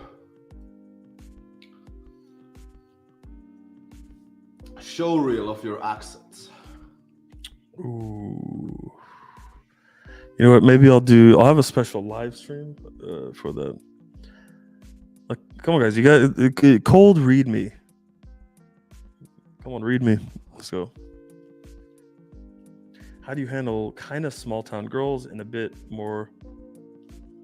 How do you handle? Well, what is there to fucking handle?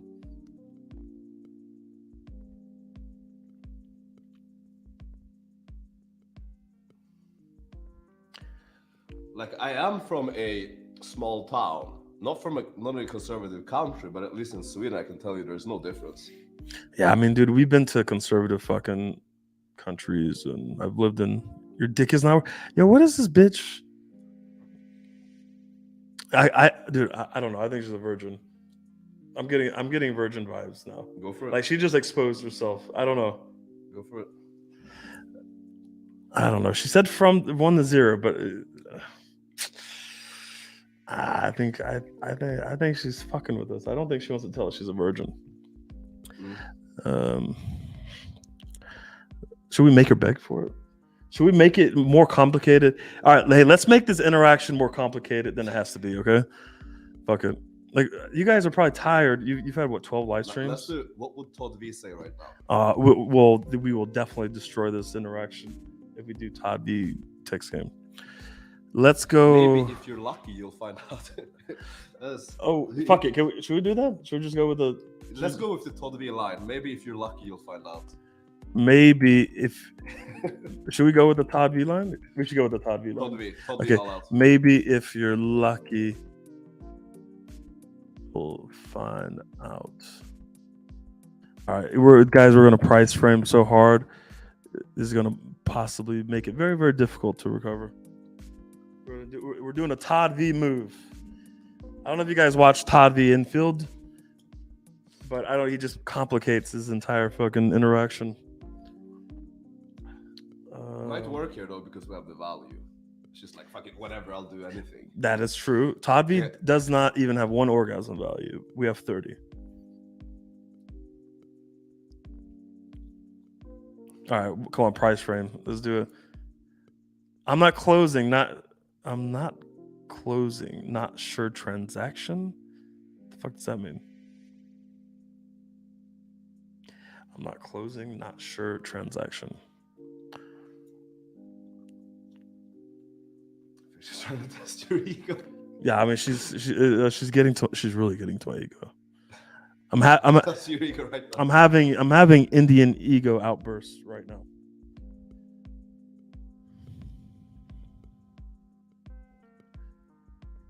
You're not closing this transaction until you know you're getting dick. I think that's what she's trying to say. She's probably watching the live though. Do you have any comments?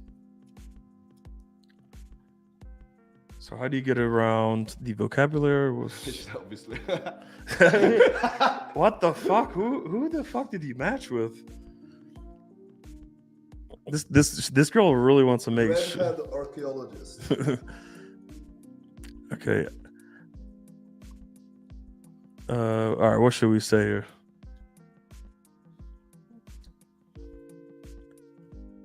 Should we go for anal? Should we try to get anal or what?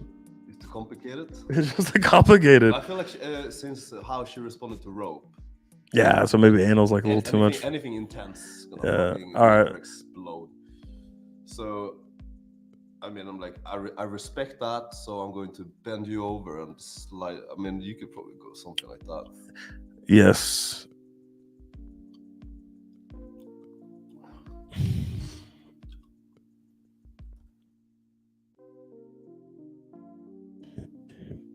I just want to price frame it like a little bit more. Can you take?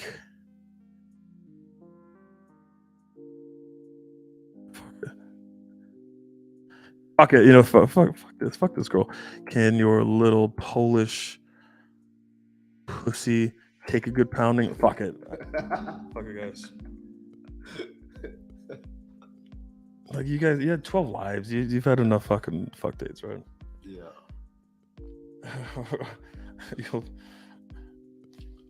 Yeah, that's a very good line, and I will use it next time. Okay.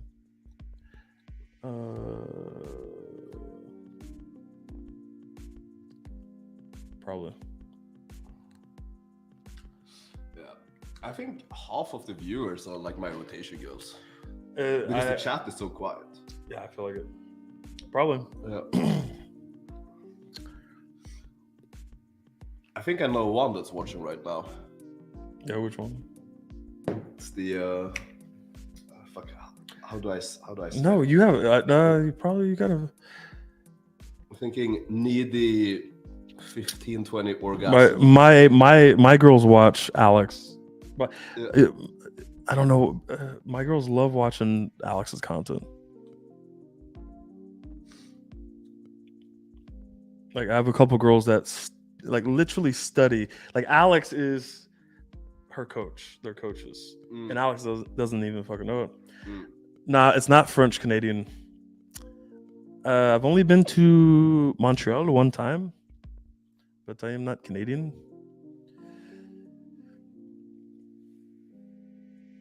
But girls love our content. Mm-hmm. Oh, for They, sure. they love it because everything we teach, they can use on guys. Dude, they fucking love it. Like a lot of pickup coach that I know a couple that actually have girlfriends, exclusive girlfriends, coaches that you guys know, and they tell their girlfriends they're in marketing. They have no idea. They have no fucking idea what they do. They think marketing. You didn't listen, Jesse.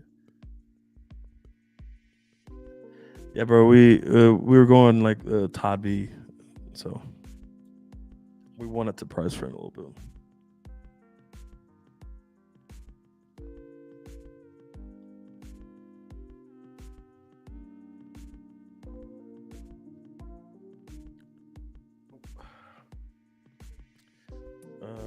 Actually, I can open yours from here.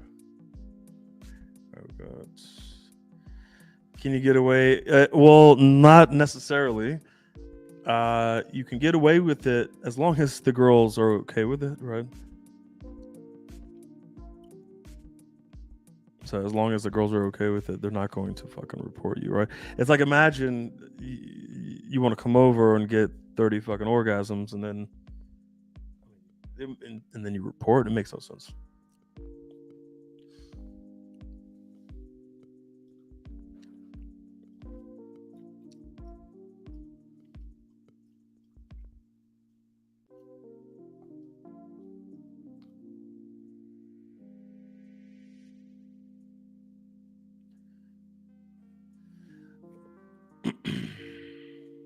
Scottish. No. Though I was born in England.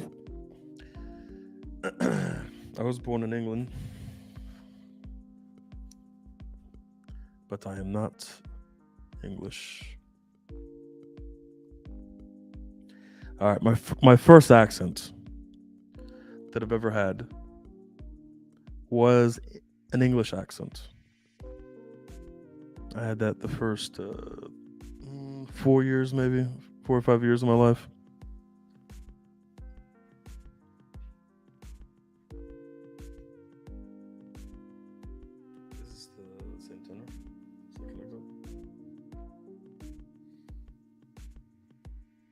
Is this the same Tinder? Yeah. Oh, okay. I'm getting some fucking hot Yeah, matches. I see that. Yeah.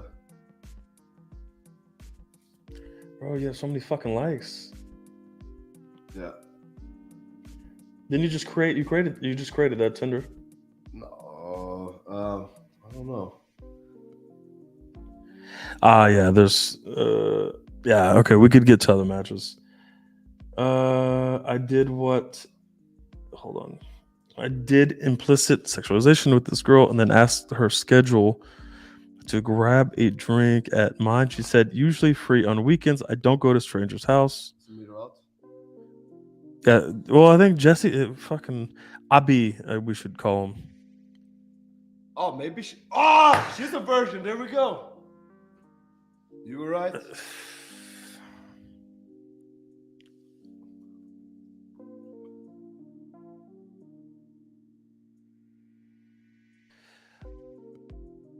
Oh.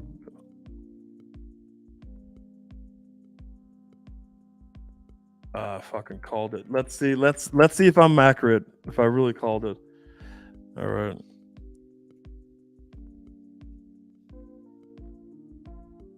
All right. Let's confirm if she's actually a virgin.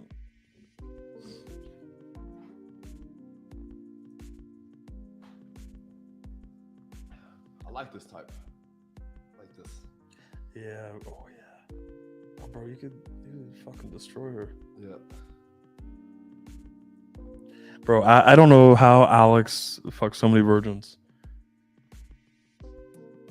Like it must I be over know. like 50 at this point. Bro, I could be more. bro, I think Alex fucked more virgins in a 1 or 2 week span than I have my entire life. Why? That's a good question. Why? Because they want the first time to be good. That's why sexual value works even better with virgins. Like it's crazy. So I've actually had this conversation with virgins on Tinder, and it goes like this: the virgins actually never intend to meet guys at all. So they get on there, they look around, they have a little bit of fun. Now, some girls may actually just go on dates, they go on coffee dates or something. But their intention isn't to go on Tinder and lose their virgin. Well, I had sex. All right, she's not a virgin. But their intention is to not fucking go on Tinder and lose their virginity necessarily. I mean, there have been some girls like that, but maybe not a pounding. But dude, I mean, you should hear some of Alex's stories around the virgins he's had just in fucking Warsaw alone. You remember that girl that I approached in the park, like literally just like outside here, and virgin. She came over like the day after I approached her, and then she had a fucking boyfriend, man. Yes, she had a fucking boyfriend, but I sexually DHV'd, so she fucked me instead of the boyfriend. So this is that was okay. That situation happened 2 times within a couple months. It happened very recently. You pulled the girl from night game with students, right? Yeah. All right. So you pulled this girl, and a couple other students pulled as well. You fucked your girl, but you didn't know until after sex that she was a virgin. Yeah, I'll tell you after. Then I get a call from security saying there's some fucking girls down here, come down. So I go down to the fucking lobby, and there are 3 or 4 girls going, oh, where's Paulina? Where's Paulina? And I go, guys, relax, she's upstairs. She just my friend just fucked her. And they all go, oh no, Paulina, no. Paulina, let us up, go get Paulina. And I'm like, what the fuck is wrong, you know? They start getting on the fucking phone. They're panicking. I go out, and the girl and Alex are just leaving. She has a huge smile on her face, okay? She is so happy. Someone calls. It's a guy. It's her fucking boyfriend. Her friends downstairs in the lobby called and snitched on her.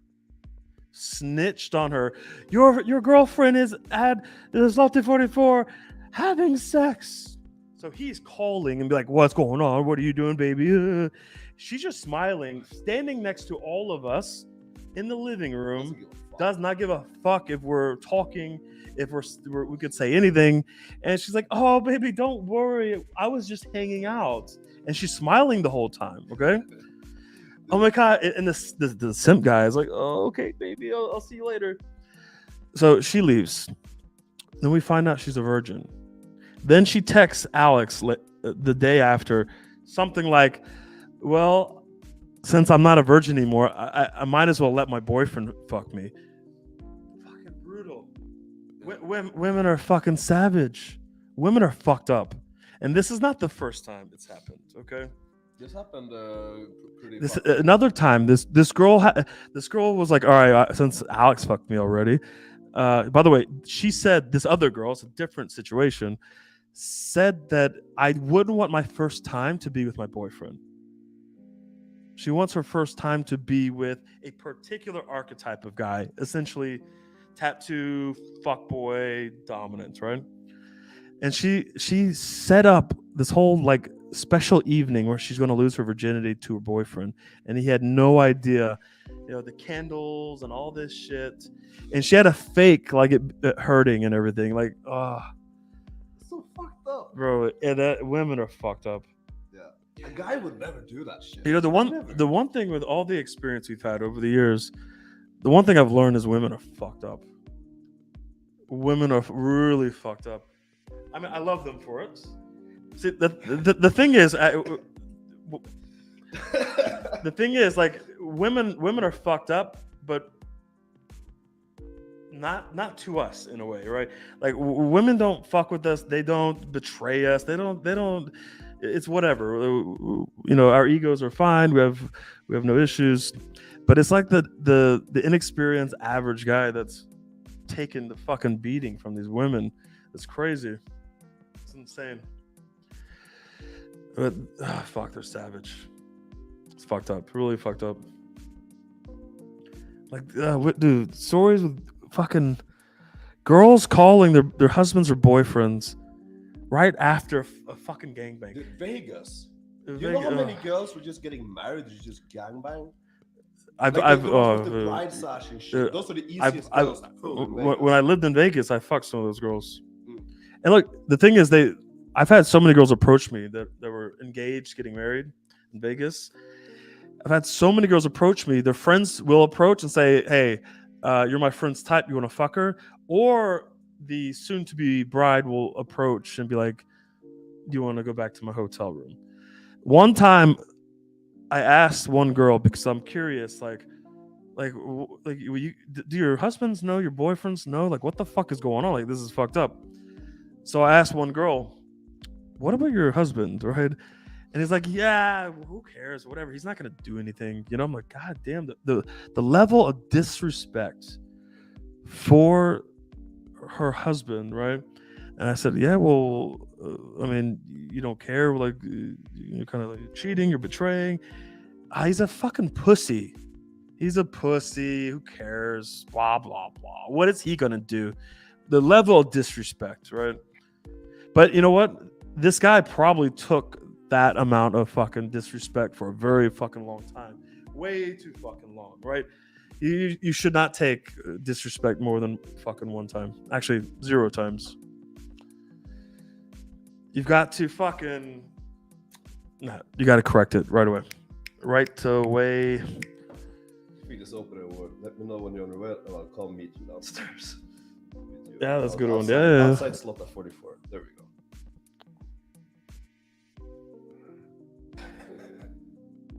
I think this can actually work.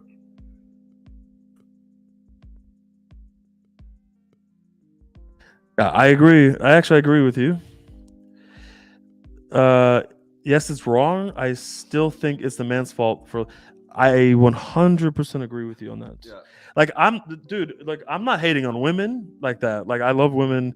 Women are women. Like, women are going to be women. that's the way they are. You have to accept them for what they are. Like, look, fuck, it's fine. But I agree with you. You gotta take the Dude, you have to take the responsibility. You have to take the responsibility, right? Always. Like if you let your woman fucking disrespect you over and over again, and it gradually gets fucking worse, it's your fault. Like it's so easy to just call her a fucking bitch. She's evil, and it's like, bro, she's a woman. She's a woman. Dude, I know fucking good girls that were the most good girl you could fucking imagine. It does not matter. It does not matter. It does not matter. Good girls, inexperienced good girls that you think are fucking angels, it doesn't matter. Women are women. Yeah, you gotta, come on, man up. Let's go. Why are you, like, I just don't understand why you would fucking accept. I mean, I know why, but why would you accept so much fucking disrespect? You know what I mean? Like you fucking you love being fucking tortured or something. It's desperation. I mean, it is fucking desperation, right? Like I understand if you have no fucking. Actually, it really comes down to you have no fucking options. You have zero options, and you have no skills or confidence in your skills to just get another fucking girl, or you're afraid to be alone. You're so scared to be alone, and you would rather fucking torture yourself for the rest of your fucking life. He says, to be fair, most men have to find this information. Yes, bro. Mastermind. UMP Mastermind. Hey, Mastermind. Okay. But I had to go through this shit too. Like I didn't have fucking coaches and pick up this. I didn't know pickup existed until fucking the end of 2016. I didn't know it fucking existed. So I had to learn. Like my very first girlfriend. Lost my virginity to first girlfriend. This was fucking how long ago? This is Germany's top model. Yeah, she was on Germany's Next Top Model. Yeah. This was fucking 19 years ago. But I brought her back from Germany. We lived in America, and I was so naive and inexperienced. My first relationship, and I thought, she loves me so much, You think everything is perfect, right? I'm doing everything right. I'm so nice, and I'm like supporting her. And then next thing you know, she's cheating on the biggest bitch from school, from college. That was an insult. Like come on, like at least fuck fuck Alex or something. Don't fuck the most flamboyant fucking motherfucker. You know what I mean? That was insulting. This was like 19 years ago, but that was a shock. Like I did not anticipate this shit at all. And the way that she reacted to me finding out was so savage and indifferent. Like I'm like, who the fuck are you, bitch? You're a fucking psychopath. She like that in a millisecond, a motherfucking second, she switched. No feelings, no guilt, no nothing. She was a psycho in that moment, right? And I was fucking shocked as shit, right? I didn't see the side of any girl actually, but especially the girl I spent a couple of years with. But fuck, you go through this shit. You get a lot of experience, and you realize this is female nature. This is the way they are. And look, you shouldn't fucking go super. I don't know what pill is that? Super red pill? What's black pill, red pill? What is the female hating pill? Black pill and red pill. They both hate women. Yeah, bro. Don't go hating women. Just fucking build yourself up so women respect you, and you have the power, and within every fucking relationship and every dynamic, right? You can leave at any point, right? You have the skills to just be like, look, all my fucking girls know. All my girls are so fucking nice to me. They're so fucking amazing. They behave so fucking well. It's amazing. They know at any moment, if they fuck up, I will be gone and with a new girl the next day. They know this very fucking well. And they know another thing. I'm not arguing. I'm not going to fucking argue with her, right? Like you motherfuckers, most guys argue with the girl. They go back and forth. There's drama. No, it's like, hey, this is my boundaries. This is what I like and don't like. I'm not gonna fucking say anything. If I'm out, I'm out. I'm gone. New girl. Yeah, I may miss her a little bit, but my girls know this. They know this. They're on their fucking best behavior. They're really amazing. Really nice. I mean, there's one girl that's a psychopath, but I kind of like that too.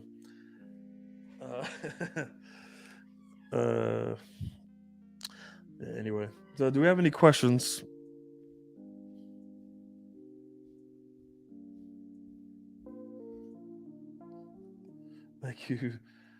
Thank you, German girl, for breaking David's heart. Yeah, bro. I mean, look, I think we all have to. I think we'll have to go through a few situations, right? But some of you motherfuckers don't learn. Some of you are going like, how you gonna go for 20 years repeating the same fucking trauma? Like, it makes no sense. But then also commanding the respect is the value. Yeah, that's a very good point. Like, being able to command that respect is part of the value, right? Did you heal? Yeah, bro, I have no fun. I mean, I don't have trauma. I wouldn't call that trauma. I mean, it probably felt like trauma at the time in OF, but no, I don't have any traumas. Everyone loves to call everything a trauma. Yeah. Like every bad experience, like I have a trauma, I need help. Yeah, like a trauma is like you. I'm thinking like you go to war, you see people die. That's a trauma. You have a bad experience. You really call that a trauma? No, I mean I don't have any. I have zero traumas, but it was shocking. I'll tell you that. It was very eye-opening and shocking. But like, look, there was one girl. There was a couple. There's a few girls, few situations. I don't know how many. But in terms of like serious relationships, it took like 2.5 relationships because I corrected some things at the end of a dated a Finnish girl as well. At the end of my third relationship, I started to really fucking correct things. So it took a good 2.5 relationships to get it going. And the fourth relationship was on point. You need to have insane value to be able to command that level of respect. Do you think that comes? Well, it's not all sexual value. It really is not all sexual value. Look, we talk about sexual value and how fucking important it is and everything, and it fucking is, right? Like the last girl I saw the other day, I mean, I gave her 20 orgasms, right? But if I were to really think about, if you could ask her and if she could really put it into words, let's say, okay, like what's the biggest value that David brings? I don't think the 20 orgasms would be the first thing. Maybe the second or third thing. But female dating coach starts following me now. She's watching this. She's probably I bet she's watching this. Yeah, so I think the biggest value is understanding her archetype and understanding what she needs in general based on that archetype, because most guys don't understand women in general, right? Like most men have a very, very, very basic understanding of women. But if you have an amazing understanding of women and a lot of experience, she said one of the things that she likes about me is my experience with women, right? So when I tell her, listen, if this relationship goes anywhere in the future, you realize I'm fucking other girls, right? Forever. Okay? If I marry you, if I marry some other girl, you know I'm fucking other girls. Right? And then she's like, well, why? Why do you need more than one? And I go, well, you just said that you love my experience. You love when you see girls blow up my phone. You love that I'm fucking this girl, I'm doing this, all this shit, right? This brings all the experience that you fucking love, right? And this girl just goes, you know what? You're right. That makes sense. That makes sense. And she's like, I know that you'll come home to me. I know you'll come home to me, and you always take care of me. And I go, see? Like, who cares if I fuck some dumb, fucking Ukrainian bitch? Like, who gives a fuck, right? Who gives a fuck? And she's like, yeah, I guess you're right. But yes, you need insane. You need good. You need some great value. But I really think understanding women's psychology, their feelings, their emotions, why they do what they do, understanding their archetype, and being that very dominant fucking man. Text gaming right now and feeling like Dave and Alex. Yeah, so I would say that's number one. Wait, Roger, how many lays did Roger get after joining? Oh, well, last time I checked, he must have gotten over like 200. 200 lays from. No, I think he's between 150 and 200. Roger, how many lays have you gotten since joining the Mastermind?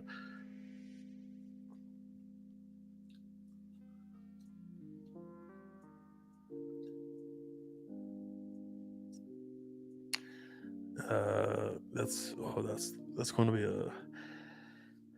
All right, Jacob, that's going to be another live.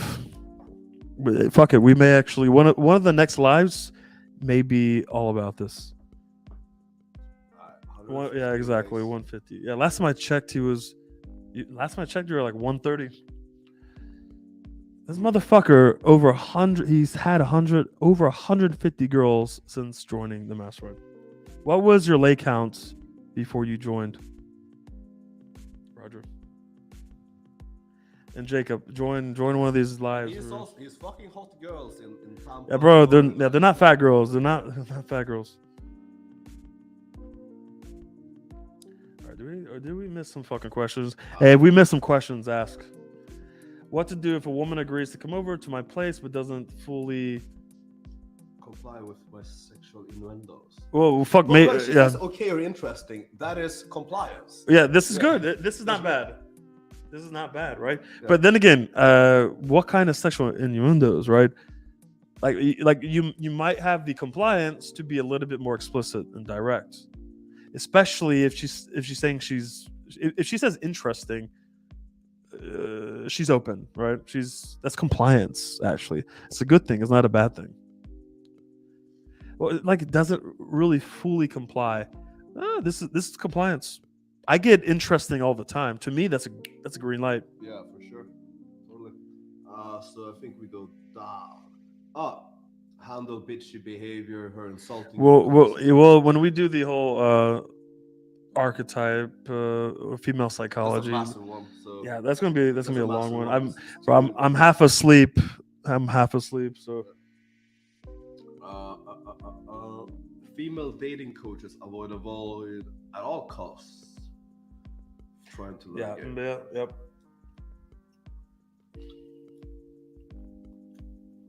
When approaching a day game, do you purposefully talk extremely slow and focus on looking at her in a sexual way? Yes, I do. I mean, the answer is yes. Yes. But it depends. Maybe not in the beginning of the interaction, right? Because in the beginning of the interaction, the thing you want to do is you want to display value. And I feel like, a really good opportunity to display value is going to be just overall assertive, dominant, and confident behavior. And that's going to be much easier to pull off if you're louder and more expressive. So after you've built that initial value, initial attraction from that, then you can transition into talking slower, lower your tone, and looking at her in a sexual way. So, yeah. So after you have, let's say, the attraction, I would start doing that. Doesn't mean you can't do it earlier, but you really want to display those qualities I just talked about before that.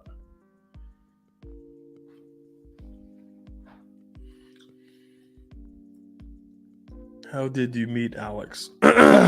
We were trolling, we were both independently trolling the same stripper. We were just trolling her on the street, like the stripper. Yeah, bro. Independently. There was a Polish girl. This was 2018. This 2018 Sopat Summit in Poland, and I don't know how. I don't know. Somehow we both merged on the same girl, and then so we both merged, this could have been like the this could have been the moment or interaction where we naturally thought we have to game together. Yeah. We have to travel and game together because we merged on the same girl, Polish girl on the street. And then just like that, we're both gaming the same girl, but we're doing it together with, I don't know, it was just very fucking smooth, right? Yeah. Like we were killing it. Like we got this girl to agree to a gangbang, right? And we were just like, we were on the same fucking page, just like that, right? The first girl we talked to. And then after that, we just started fucking, we went to Budapest together. Actually, I canceled, actually, I was supposed to fly back to Las Vegas where I was living, okay? So I had an apartment there. I had all my stuff there. Like I lived there. I had my cat. But you know, I was so impressed by Alex and fucking Mark. And me and Alex, we had amazing chemistry in game, winging each other. So he's like, well, you want to go to fucking Budapest, blah, blah, blah. I'm like, well, I have to fly back. I got tickets. And I said, you know, fuck this. Fuck Vegas. I canceled my flight. I canceled it. And I told my roommate, a lot of you guys know, hey, I'm not coming back.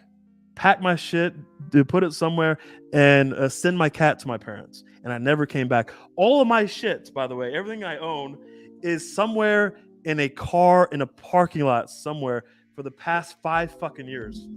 Right? 5 years. And so we've been traveling together ever since then. Yeah. And we spent fucking 2 months straight, every single night gaming in Budapest together. Dude, we were pulling. We were pulling. You pulled 14 nights in a row. I pulled 4. First set. No. Yeah. You pulled first approach, 14 days in a row. So I had to. So I went 7 days pulling the first girl I talked to, and I thought it would be fun to see how long I could keep the streak up. So I said, the first girl that talks to me or I talk to her. So if I'm walking and the girl talks, I have to pull her, okay? So Alex was trying to bring in fucking girls to talk to me so that I would have to pull that girl. So yeah, 14 straight in Budapest. So we went out 2 months straight, every single night. You had fucking 40 pulls the first month. I mean, I don't know how many goddamn. But some nights I would pull and fuck 4 or 5 times. 4 or 5 times. I don't know how many pulls and closes we had and tag-ins and gangbangs. It was ridiculous. So after that, it was, you know what? I'm traveling. I'm traveling with these motherfuckers. And this was UMP just started fucking week ago, 2 weeks, fresh. I'm like, I don't know. I kind of like, I kind of like this group a little bit. Yeah, fun group. All right. What should we join in Mastermind if we want to improve game 101? What should we join in Mastermind if we want to? Do you understand that question? I have no idea. Subcons change throughout the interaction. Yeah, so your subcon change based on how much compliance you have in the moment. So if you're gonna have more sexual subcons, you need to have more attraction overall compliance, or she's going to reject that. Just came from a date. When she gives objections but ask what I would do to her, should I go all in sexualizing? Yeah, well, wait. When she gives objections but ask what I would do to her? All right, well, come on, bro. How do you get into situations like this? How's she doing this at the same time? She's not doing this at the same time. What? How did you get into this? Yeah. Hey, I'm not gonna have sex with you, but what would you do to me? Like, she didn't say that. Probably not. I don't. She said that. I'm not fully convinced that is how it went down, Jan. I'm not buying it. What actually happened here? What actually happened? I want to know what actually happened. Yeah. The craziest approach story of Mark. Oh, bro, there's so dude, many. He's done so much fucking crazy. Dude, there's so. Well, I'm thinking immediately of when he pulled the girlfriend in front of the boyfriend. Yeah, and got the boyfriend to be okay with it. Yeah, or something. I That was. I don't know how he did that. Yeah, that one was fucked up. Yeah. Fuck, there's a lot of. Bro, we'll have a whole stream just on stories about Mark. I find it funny that some women won't even give a full compliment to you until you have sex with them. Yeah. Well, I mean that's smart. It's like withholding validation. Yeah. Yeah. Maybe you should do that too. It works. Well, you could always. I mean, look, if you really want to bait, you could always bait compliments, guys. Yeah. If you really need it. If you want the compliments. So actually, I did this the other day with one of my girls. So I'm with her, and then she's laying next to me, so she could see my phone. So she sees like all the girls popping up, bing, bing, bing, bing, bing, bing. And then one girl wrote, a compliment. I forgot what it was, but it was a nice compliment. Yeah. And I go, look at this. You never give me compliments. Look what Paulina. Like, look what Paulina. She's just. I haven't talked to her in days, and she's sending me all these compliments. I probably get more compliments in one day than probably the whole time I've known you. It's fucked up. No, she doesn't know what to say. So don't be needy. What kind of game you're doing at that time? I mean, we're we're doing a lot of the back then. We were doing a lot of the same game. I would say it was heavily upgraded. Let's say refined over the years. We were running maybe like a Kmart version of this. Yeah, pretty much. Yeah. But look, we were fucking. Hey, we're doing like everything in the Mastermind, all the routines, all the cheat codes that you can find in the UMP Mastermind. We were doing that stuff back then, but I think we perfected those routines and the style a little bit more. Out everything that's unnecessary. Yeah, and I mean, look, we might look back in 2 years and be like, we've cut up a lot of shit from now that we realize is unnecessary. Yeah. It's always going to progress like that. It's trying to get the results without doing more than you fucking have to, essentially, right? Exactly, because we were getting similar results years ago, but now it's just much less effort. It's a lot easier, like simpler, boom, like fucking text game.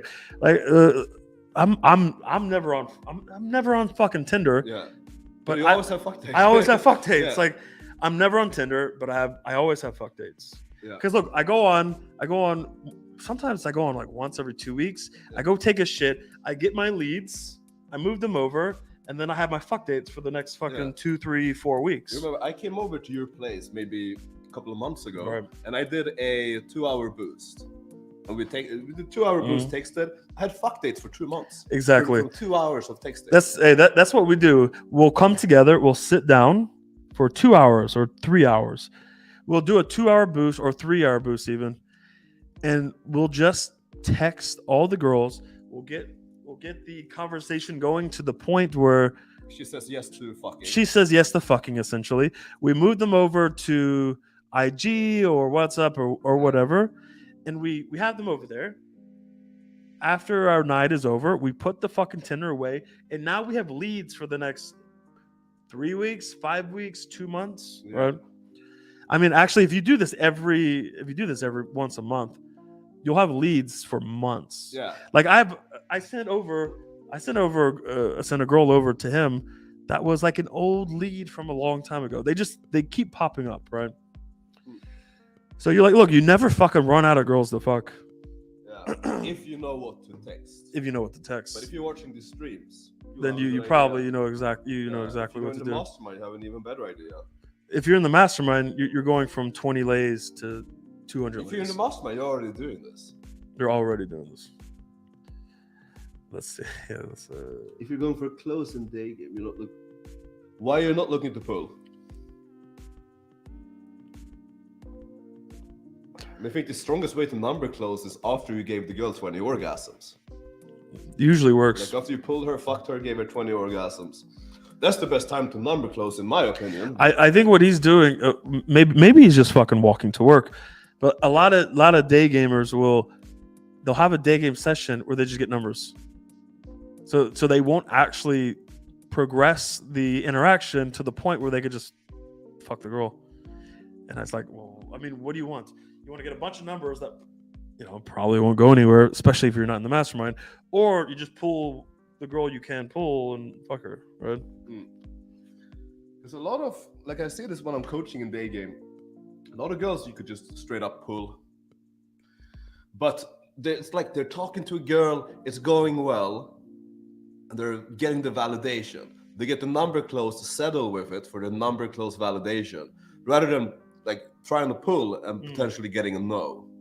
So it's like it's actually like the old RSD saying. They say something like playing not to lose but not to win, playing to not lose rather than playing to win, something like that. Play to win, not play to lose. Yeah, that makes sense. Yeah, that's what they're doing.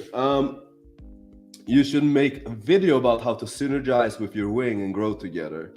That's a good idea. Yeah, I think. Well, dude, I think. I think a big part of it is, like, you know, like girls, there are archetypes of girls. You know, I think you need to find your archetype of man, your man archetype, in a non-homosexual way, right? Like, you have to find the right wing. Yeah. Like, look, if you're gonna go out with some fucking obnoxious, selfish, fucking retard, right, that you don't actually like, like you're never gonna have that synergy. Like, you can fucking practice and try to make it work, but it's a waste of fucking time, right? Like, you need to find a trustworthy, reliable motherfucker, okay, that shares the same level of passion and the same passions. They want to dedicate the same amount of time and learn the same as you, right? And I mean, if one guy is much better than the other, that could be a slight imbalance as well, right? You know, I was super lucky my first year. I managed to find like 8 to 10 guys who were equally as degenerate as me, who would go out all day, every day for a year straight. So I had a group of 10 guys who went out every day for 10 hours for a year. That's lucky. Like, you're not gonna find that. Or you know, my first year, do you know how many motherfuckers I had? Zero. I had nobody. I had zero wings. I had zero. There's no community. Nothing. It was just me. Yeah. Nah, it's not. We're not, bro. We're not going to double text here. No. We're not double texting. Absolutely. It's midnight here, so it's not uncommon for girls to disappear after midnight. Yeah, and it's also Saturday night. Saturday night. It's only like us. Yeah. Tinder on a this girl is probably out getting a backup option for tonight, right? So she just hearted the message, actually. Oh, hey, look, see, aren't you glad we didn't fucking double text, motherfucker? Yeah. She just liked it. All right. Let's see. She's gonna say when. How soon?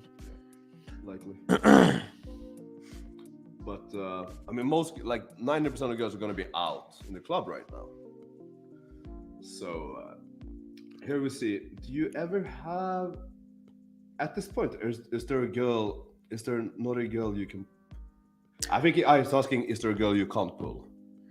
Yeah, I mean, you can't pull every fucking girl. Yeah. But look, the mindset is, you can pull any girl, even if it's a 0.5% chance. If you find that combination, if you find the right fucking combination, like winning the lottery, you could pull and fuck the girl, right? You know, there maybe right circumstances, right? If you do, you know what? You may display something that this girl that otherwise would be absolutely difficult to pull. You may just display this one fucking thing that she finds absolutely attractive, right? Yeah. So my mindset is, there's some way I could pull every single girl. I may not be able to figure out what it is in the moment, that day or ever, but there is some combination. There's some way that you could pull every fucking girl. Do you ever have a date where your personality just doesn't fit? Of course. Yeah. How do you deal with girls on dates who have boundaries with sex? Even if she wants to have sex, she just doesn't want to do it that early. Well, that's objection handling. Yeah, that's that. Well, what is the objection? Well, I don't want to have sex early. Why not? Yeah, I mean that's the first step of dealing with it. Then her answer to that is going to dictate how you actually overcome it. Right. So what does that mean? Oh, I just don't want to feel like a slut. Okay, well then you get into slut shame culture thing, right? Yeah. But you can overcome those. That's yes. You can absolutely overcome those. Yeah, but look, you have to think about it as also your value. Yes, it's gonna matter. And look, the more value you have, obviously, the less likely you are to get objections or LMR. I can't remember lots of how the girls say this. Yeah. Because after you get her to the point where she's thinking, wow, like I actually want to fuck this guy, why would she say this? Like it is so counterproductive. It is so counterproductive. Because any girl that has half a fucking brain knows that if she fucks you and it's good sex, the guy's gonna want to see you again. It's the same. It goes the same way, guys and girls. Like if the sex is good, you see them again. Yeah, and look, if you display a lot of value, okay, if you display being this fucking ultimate man, okay, just overall, you are fucking incredible. Trust me, most girls will find it a little bit too risky to give objections like that around sex, right? It's a little bit too risky because they don't want to lose you, right? So, yeah, you need more value, but you also need to dig for the objections and handle those objections, right? Sexual tension, masculine energy command the date, but subtly she will just react to your energy. I mean, I agree with all of those things. There's going to be more to it, though. There's going to be framing. Is going to be a big part. Because when you really think about it, objection handling is framing. It's really what it is at the end of the day. But absolutely, have all those things. You're going to help a lot. Yeah, look. Sometimes it's not even subtle, right? Look, fuck. If you're with a Ukrainian girl, it's not going to be very subtle, right?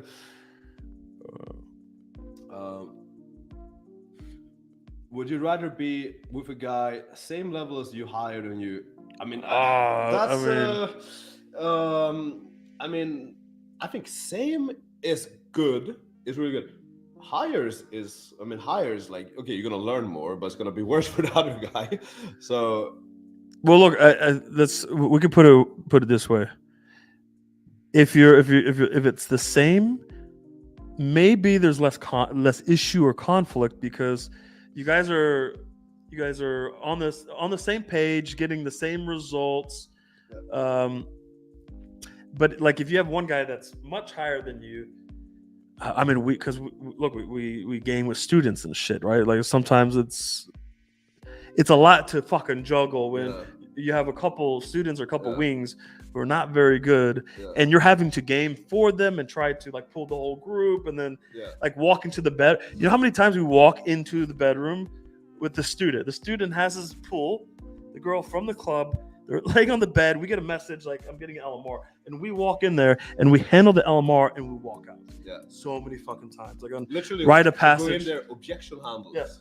We're just objection handling, and the girl's like, oh, okay, I guess so. Or I'll be like, hey, bro, just walk out. And I'll sit down with the fucking girl, one-on-one, and be like, you know, what's going on now? What's happening here? Holding you back? What's holding you back? Come on now. Stop playing around. Yeah. Well, it's just that I'm on my period. Look, fucking... no problem. Vishal over here doesn't give a fuck. No, he doesn't care. He's got a red towel. What the fuck? Yeah, it's not a big deal. I think you'd be 30 orgasms on your period. Don't worry. But I would like to pick someone higher because it's becoming harder and harder. When are you finding that though? It does. If we found that guy, we would take his boot camp. Yeah, why aren't we? If we found that guy, I would pay him so much. He would be on UMP. Yeah. I would pay that guy a lot of money if he existed. He would be coaching. But I think higher because there's an opportunity to How much money learn. do you need to game like that? Game like what? Game Game- is free. A game like Oh, what? okay. I think he's talking about like going out 10 hours a day. What? Maybe he's referring to what I was talking to, but I was just being broke as fuck.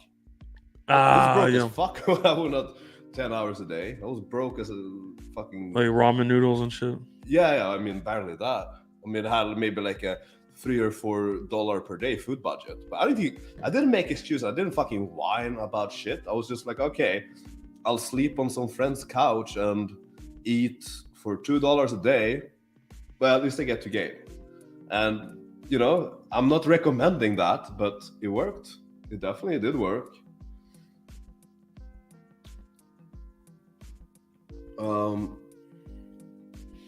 What sticking point would you recommend for a student first day game session? Well, it depends on what sticking point he actually have, because you could have a guy who comes in on his first session that already has good subcomps.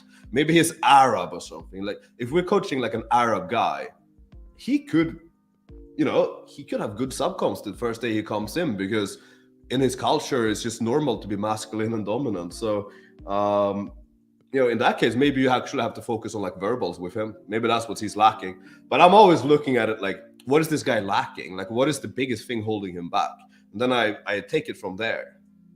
So I can't recommend like a certain sticking point, because there are no cookie cutter responses here. It's going to be different for every guy. And that's where the coaching experience comes in. If you don't have the experience coaching, this is why a guy could get good results for himself, but have no fucking idea like how to coach other guys and transfer the skill. Is because they don't have the experience of picking up like, okay, what does this guy actually have to focus on? And that's what we do on literally the first day of every fucking ROP boot camp, right? Yeah.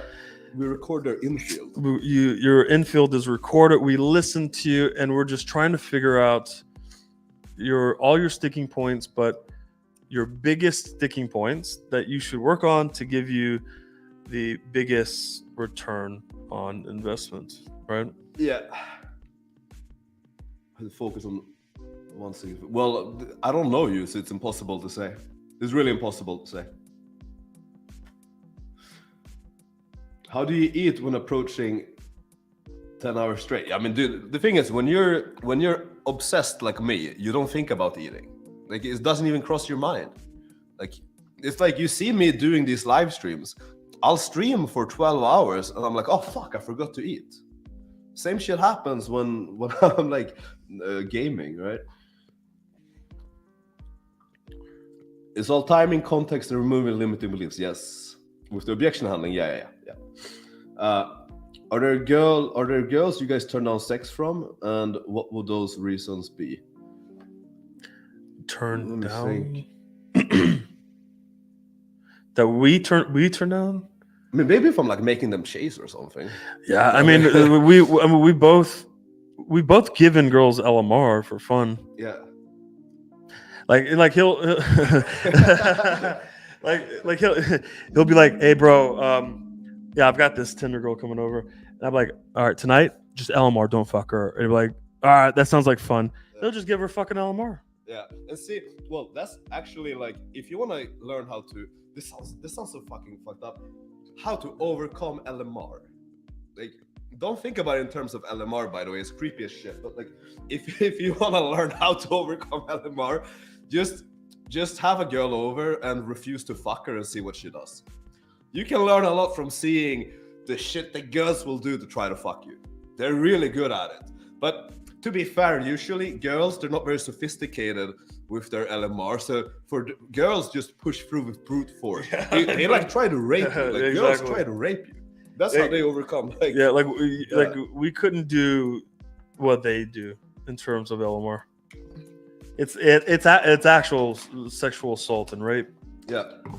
I like giving girls objections in the club to see how they overcome them. Yeah. I'm like, yes, but I can't leave my friends. And they'll be like, oh, if they're good friends, they don't care. They'll be supportive, understanding. They'll say shit like that. So I like that. Yes, you can get good framing from girls. Yes. Very good framing. Yes. So the pre-selection line that everyone, because the girls are always commenting like, wow, the matches. That we got from a girl's bio. We took it from a girl's bio Yes. and just used it. Yeah. Yep. Hold on. Go down. I want to see the.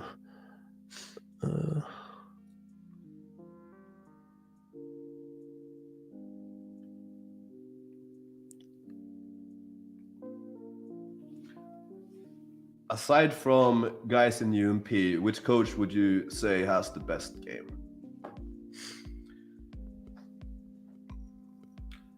I don't know. I've never been impressed. That's the thing. Like, I would love to recommend someone or like to talk someone up, but to be fair, no one has impressed me. Yeah, bro. Well, Really,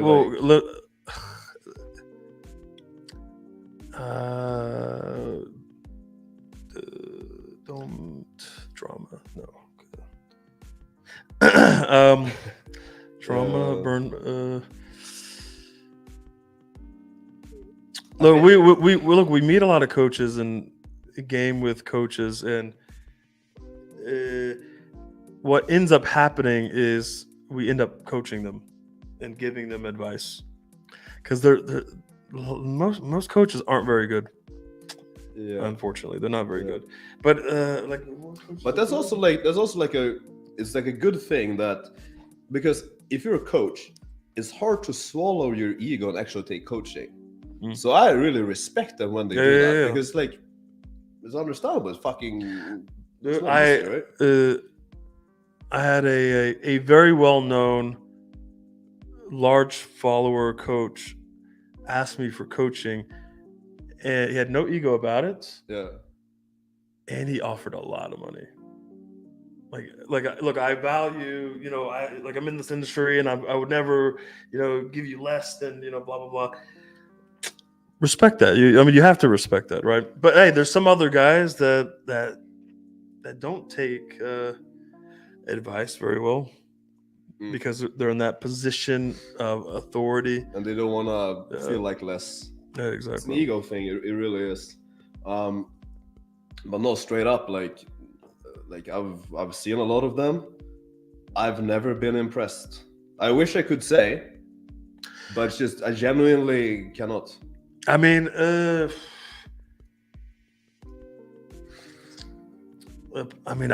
seen RC Julian, in Vegas. When I lived in Vegas.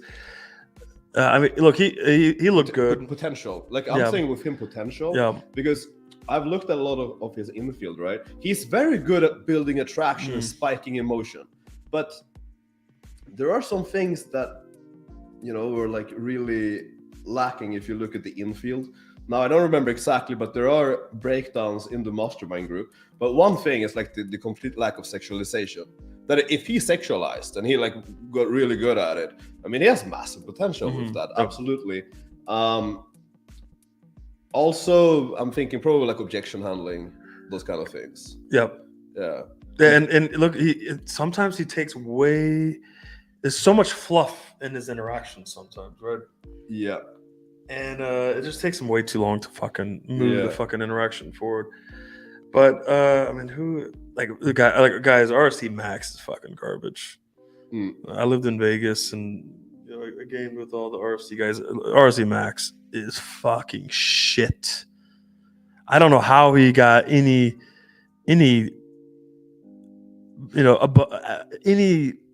average looking infield. Like, this motherfucker must have been shooting 12 hours a day for a fucking year to get a few infield videos. Like, RC Max is fucking awful. This motherfucker tried. He tried to get me kicked out. Yeah. He tried to get me kicked out of RSD, but I wasn't even in RSD. Yeah. It was ridiculous. But hey, at least fucking Jeffy and what's his name, Luke, had my back. They wouldn't ban me. I think they were tired of fucking RSD Max. Yeah. I think they were tired of RSD Max. Imagine I'm pretty sure around that dude. He's fucking whiny voice in the background. Yeah, he's a fucking idiot. I'll go crazy. Get a fucking psychosis. So where were we? If anyone wants a clip showing good subcoms, all right, good. He made a recommendation. Yeah, that's one of those old movies, right? Any fun stories of girls that were DTF you guys turned down? She had a weird kink or something. Nah, we wouldn't. I don't think we would turn down for weird kinks. I don't think we would. Yeah. It would have to be something like necrophilia or some shit. It would have to be something pretty. But I haven't come across that yet. Yeah. I would turn it down. Yeah, I mean, I had one particular catfish situation. That was. I mean, actually, I you know what? I take it back. Trauma is real, and I have experienced trauma like no one has ever experienced trauma. But hey, this was before Tinder existed. This is before dating apps. This was when you had to get on your computer and fucking, Craigslist. Like Craigslist. Oh, bro. Well, like, you told me your fucking Craigslist story. Yeah, but actually, but maybe that ended up well. I don't remember. I had some very good Craigslist lays, but I had some crazy fucked up ones. From couch surfing. Couch surfing, I got banned from. Yes. Because you fucked all the girls who came and stayed with you. I fucked every single couch surfer that I had. I was on a streak. I was on a perfect streak of fucking every couch surfer, and then someone I don't know what a follower actually who worked for couch surfing told their boss and got me banned or some shit like that. Yeah. But the couch surfing, it was a good fucking website. Any tips to take good pictures? We need to make a video about this. Every stream I do, I get 100 questions with this. Join the Mastermind. You see hundreds of examples, by the way. Well, aren't you? Is it Reagan? You're in the Mastermind, right? We gotta make a video about it, though. Dude, we have guides in the Mastermind, like full guides. But we'll do a whole fucking live about it too. How would you rank these value triggers? Pre-selection, lifestyle. Okay, so I would say actually sexual, pre-selection, social intelligence, lifestyle.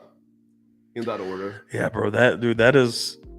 I mean, that's so hard to fucking put in order because the pre-selection and social intelligence, I wasn't sure where to rank them because I was like, they could be fucking equal.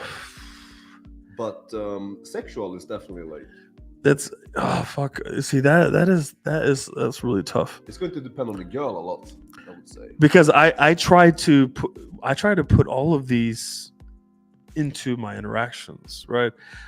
Into like even not just like a day game, right? But a full sort of interaction. I try to display all this shit. But fuck, that's hard.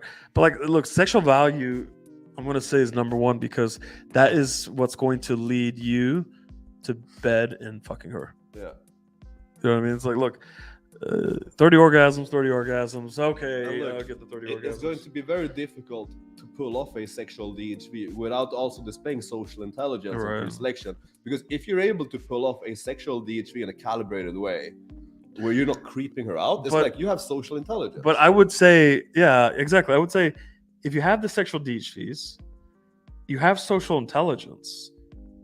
She's assuming pre-selection. Like she's going to assume that you're a fuckboy, you're a player, or you're just very, very experienced, or women fucking love you, right? It's like if she believes that you can give her 30 orgasms, like one of the first questions I get is, "Oh, so you've had a lot of women to practice on." Boom!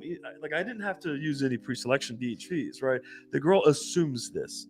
Now she's thinking, she knows like, fuck, I go crazy over 30 orgasms. So she's like picturing all of these hot girls going crazy over 30 orgasms. They must be chasing. Like they must be blowing up this guy's fucking phone because that's what I would do if I got 30 fucking orgasms every day, right? So like pre-selection is fucking part of the sexual DHV. Just imagine this, that you found a girl, but every time she came over, there's something magic about her. Yeah. When she comes over, and she sucks your dick, you come 30 times. Oh, I mean, like wouldn't boom, you- boom, boom, yeah, boom, like I think if that happened, I would get needy. Like I would actually get needy. Yes, I mean, I would be like, fuck. well, who else is gonna give you 30 blowjob orgasms in a row? Yeah, in like an hour. I mean, how? You You know what I mean? It's like You have to. You how have would you not to. get hooked? You have to. Yeah, you got to keep her. Uh, You have to keep her. yeah. I mean, you would do anything to keep that magical girl around. Like you Yep. would do anything. I would look. I would cook and clean. Yeah. I would. But- Actually, for 30 blowjob orgasms in 1 hour, maybe you would. You know what? You know what? It's Maybe. like if anything, that would be it. You know what? Maybe I'll have to wear the French maid and clean up a little bit. Yeah. I agree with you guys. Been studying since 2006, and you guys are the best I've ever seen. Thank you. Appreciate it. Thank you, JC. Julian didn't sexualize enough. Yeah. Yes. I agree. I heard RSD Luke was good. Well, Just, you no, know. stop. He's for me. He's joking. Okay. He's joking. Okay. What are the most common night game objections? How do you handle them? There's a list in the mastermind. I wrote a guide in the mastermind with the list of every single objection and how to overcome it with multiple options. You know, how about this?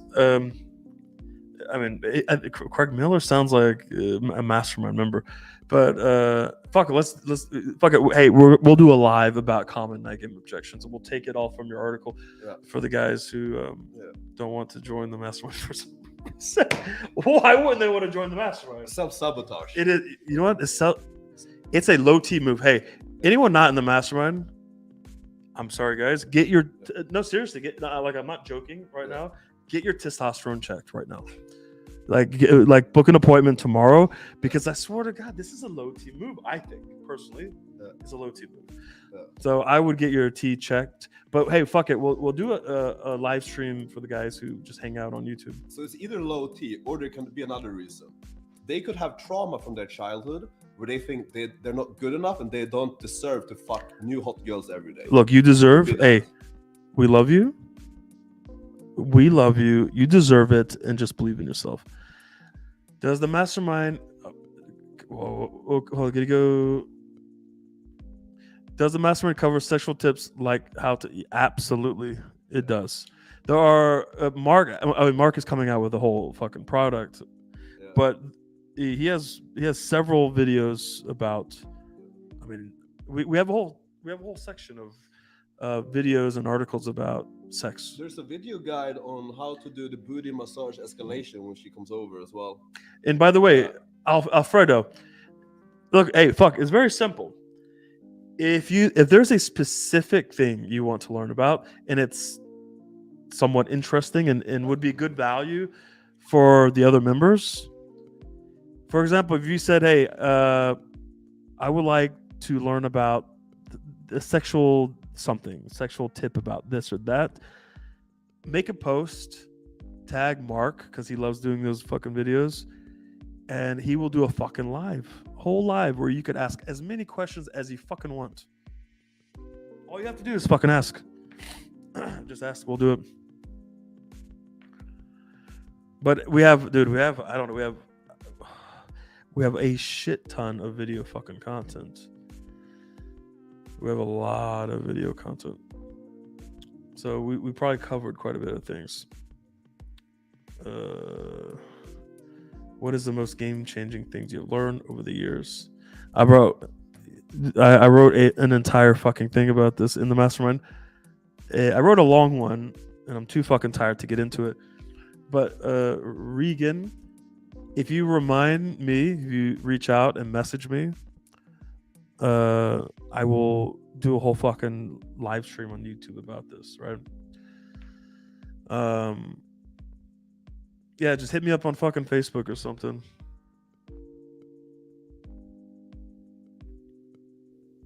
Ask me to do a fucking live stream about this, because I wrote a whole thing. I think I wrote 2 things about it. But I need more fucking energy. I need more energy for this. But I like this question, actually, Reagan. I like this question because I have a lot to fucking talk about. Who has better game? Bro, that is honestly, I thought about that. And I can't answer that. I really can't answer that. They asked me who has better game, Alex, or you, or Mark. It's like, how do you fucking answer that? I don't know. I don't know. To be honest, the thing is, Mark is so fucking good. Like he's really, really fucking good. But look, they have, look. We all have like Mark and Alex. Me and you will be more similar in style and game, but Marcus has a slightly different style, and he has certain strengths that are different from us. Yeah. So it's different, but it's like, who's better? Like Alex fucking pulls every night. Mark pulls every night. They pull together. Like how do you bang the girls together? We're essentially they fuck the same girls. One organism. They have the same fucking retention. They have it's we're symbiotic. It's literally like trust me, guys. Trust me. If I thought one of them was better than the other, I would be trolling them with this shit. Okay, I'd be like, bro, Mark pulls more than you, Alex. Like I would be trolling the fuck out of them. But honestly, they're so fucking equal that it's not even worth answering. I'll give you one thing. He does a lot of I think we have different priorities as well. Yeah. Like for example, Mark, he's super into like all the BDSM shit. Like he's created a sex product and he's like into like all the fucking kinks and stuff. All the fetishes and fantasies and toys. Yeah. Now I like that stuff too, but nowhere close as much as he likes it. And he's also like, he's very into like having like 4-somes and 5-somes. So he will organize like a 5-some where he will get 4 girls and him. He will do shit like that. Now me, I'm very into the texting shit these days. I love the texting. So we're focusing on different things. So I would answer it that way. We're definitely like different priorities when it comes to that. Yeah, and you're more introvert. Yeah. Mark he's very extrovert. Like he actually needs to socialize on a regular basis. Yeah. Where we could, like, if someone put us in a fucking cave for weeks, I'm like, this is nice. We would actually come out like it was a vacation and be just fine, right? Yeah. And Mark would go crazy. So we just have different fucking styles and priorities and everything. But the results, like they both get. He said you are way more efficient than 2 years ago. What else? More efficient. All right, bro, guys. Look, you guys are asking. By the way, you're asking amazing questions tonight. Unfortunately, I'm about to pass out and fall asleep. It's way past my fucking bedtime. I have to wake up early. So I'm going to say good night. And we're going to do this again, right? We don't have number 14. Number 14 tomorrow. Scheduled? Is it scheduled? We can schedule it, yeah. I'm thinking today is Saturday. Tomorrow is Sunday. Sunday is a good day for live stream. Like everyone's watching. But we're getting equipment on Monday. We're getting new equipment, so we have. Oh fuck it! Well, all right. Let's say. Mic and shit. Oh, fuck! What do I have Monday? I don't know. I have someone doing. Yeah. I probably have something Monday, but fuck it. Fuck it. We'll do maybe Monday. Yeah. We'll schedule Monday maybe. Yeah. Oh, I'm doing one with Mark. Oh yeah, I'm doing one with Marcus on Monday, on YouTube. Yeah, perfect. So you come here and we just do it all three. All right, hey, Monday is the next live stream. Yeah, and it will be all 3 of us. All 3 of us will be there, unless I thought I had something scheduled. I think I have a coach. I don't know, but I'll figure it out. Not, it will be me and Marcus on Monday. But yeah, I'll join if I don't have anything scheduled. But yeah, fuck it. Hey, everyone, be prepared for Monday. Around the same time, or a little earlier. Yeah, I think we need to make it work with Mark's Australian time zone, where it doesn't get too fucked up for either of us. Yep. But probably I think in the early evening European time, much. Yeah. Okay. So Monday, bring all these questions. You guys asked some very good questions, right? Yeah. And we'll all be able to answer these questions together. Actually. Yeah. So bring these questions on Monday. And this guy asked if you're gonna do a stream. That's the one above, yeah. Yeah, I'll do one tomorrow too. All right, Alex will do a solo. Fuck, maybe I'll join the one tomorrow as well. We'll see. It's fun, yeah. It's fun. It is fun. Yeah, it's a good time. Yeah. Yeah, perfect. All right, are you gonna stay on a little bit longer? I'll stay on for a little bit. All right. For a little bit. All right. Peace, everyone. Later. All right. Thank you All so right, much see for you. joining. All right. Hey, fuck. Oh, I forgot about your chair. You can have the chair back. It's so comfortable. You forget you're even sitting. Yeah. Have you ever felt so refreshed from the fucking chair? Bro, I have the massage roll. Because, this part here. Yeah, the groin, yeah. Bro, I was like, hey. She was massaging your groin, yeah. Bro, I pulled my dick to the side. Yeah. And I said, right here. So she's just rubbing my dick, my balls. How old was she? I was like 40, maybe. Yeah. But I'm not doing it to get jerked up. I need this part fucking massage, right? Yeah. This fucking hurts. Was it good? Yeah. Perfect. Alright, I'm gonna take all these Sprites. Yeah, there should be one left. Yeah, take the full one.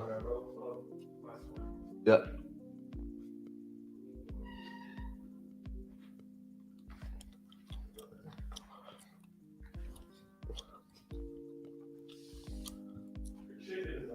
Yeah, I know.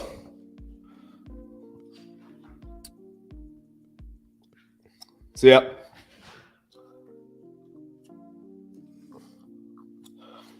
What's the most remote place you've ever gamed in? Probably my hometown in Sweden. That's probably like the most remote place. I'm from a fucking tiny place. I'm like a fucking village guy. Basically. Proper Sadupia. Yeah, I mean it is actually like a proper fucking Sadupia. Godspeed to David's groin, yes. David's groin does a lot of work. Well, Tinder here is not gonna be doable at 1 a.m. There's just no way. Like these girls, they're fucking asleep, they're in the club. So yeah. But yeah, guys, if you have questions, we can definitely keep going with that for a bit. I just realized I need to go to the gym as well. It's also fine because I woke up at 8 p.m. today, 8:30 p.m. I slept literally all day. So this is morning for me basically.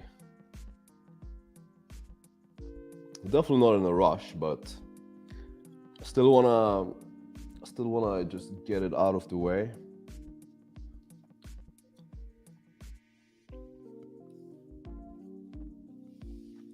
Get a Coke Zero. Bro, I'm out of Coke Zero. I ran out and I forgot to order because I woke up so late.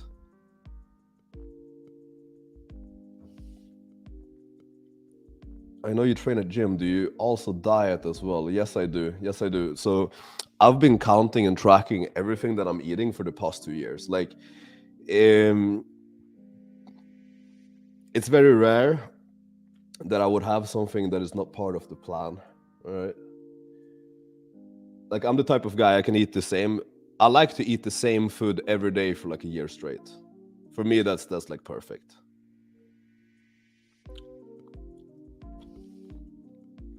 Does your profile on Tinder, Bumble and Hinge look any different from your Tinder account? So I don't have either Bumble or Hinge right now because typically, like if I'm not up at trying to text at 1 a.m., if I'm like texting at like 6 or 8 p.m. I'm having too many matches to even message. I mean, even now it's like that. Like I'm having literally like too many matches to even keep up with on Tinder. So if I have multiple apps, it's just gonna be way too overwhelming. Like I can't manage that many leads.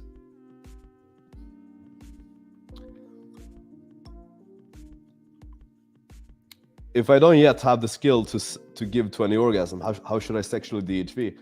I mean, just anything really that conveys that you're focused on her pleasure and her experience. And you can literally like find a way to say that in the interaction, that you love giving, you're very focused on the girl and giving her an amazing time. Like that is all it's going to take. Like you don't have to do the 20 orgasms, like you really don't have to. Now that is more value than just saying that you're focusing on her. But you know, if you're focusing on her and you're actually like non-selfish, that is still better than most guys, than like 90%. Also, you can sexually DHV with dominance. Like you don't need any skill to for dominance. That dominance is that's like a behavior, right? That's a behavior. That is not going to be like something that you can do even if you don't have the skill to give 20 orgasms. I mean, for example, if a girl knows that you're going to spank her, you're going to choke her, you're going to pull her hair and that kind of stuff, you know, they're gonna love that, because most guys will not do that. And like, you don't need any like crazy skill to do any of that. Like you could start doing it right now. You could literally start doing it right now. Obviously, like look up how to actually like choke a girl so that it's not dangerous, so you don't like damage her I don't know what this is called, but like damage her throat, I guess. Because you want to do it in a way where you're like where you're just like restricting the blood flow and you're not like pushing down on her windpipe. So you know, look that up before you do anything, because otherwise it could be dangerous.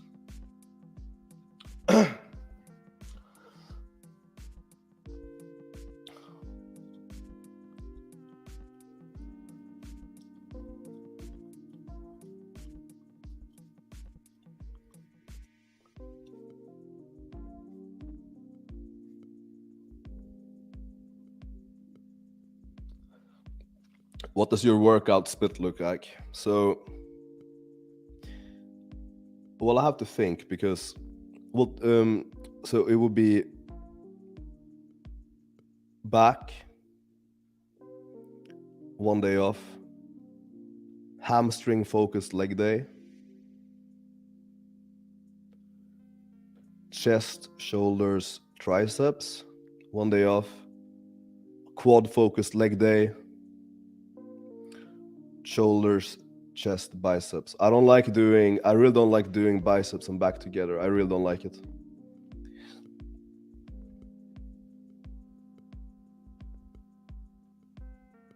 But yeah, that's pretty much the split.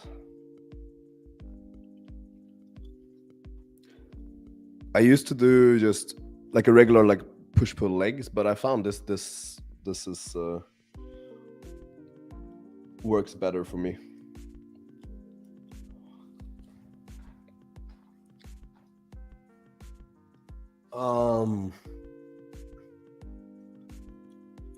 You see anyone at the gym at 3 a.m.? Yeah. So there are like three kinds of people that go to the gym at 3 a.m. It's either like weird motherfuckers, very dedicated motherfuckers, or oh, fuck. I mean, that's pretty much it. That's pretty much it, to be honest. Or someone, you know, starting work at like 5 or 6. I'm guessing, right? But yeah, I mean, who the fuck in their right mind goes to the gym at 3 a.m. unless it's yeah, I don't know. Maybe they just hate people.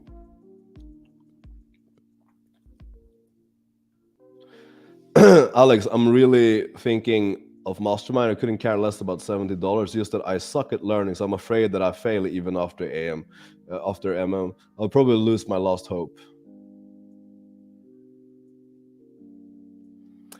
Well, what do you mean you suck at learning? Like you probably don't suck at learning. You're probably just not taking enough action.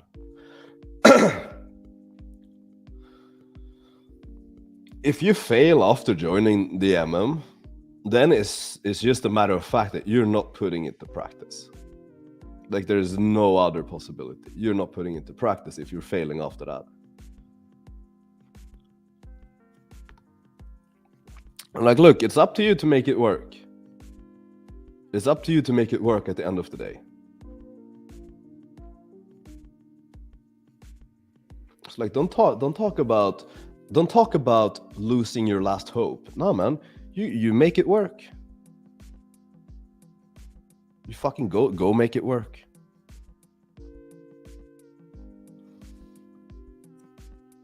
Like, failure is not an option. You go make it work.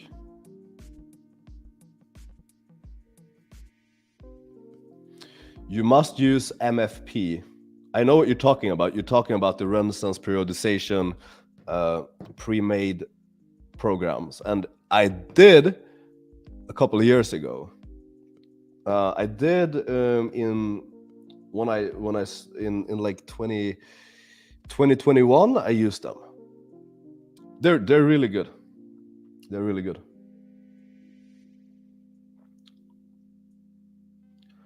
What do you usually follow up with? I'm really curious about one thing in text game, rather than indirect observation leading type routine. Yeah, I mean, I think that is a pretty good path to take it.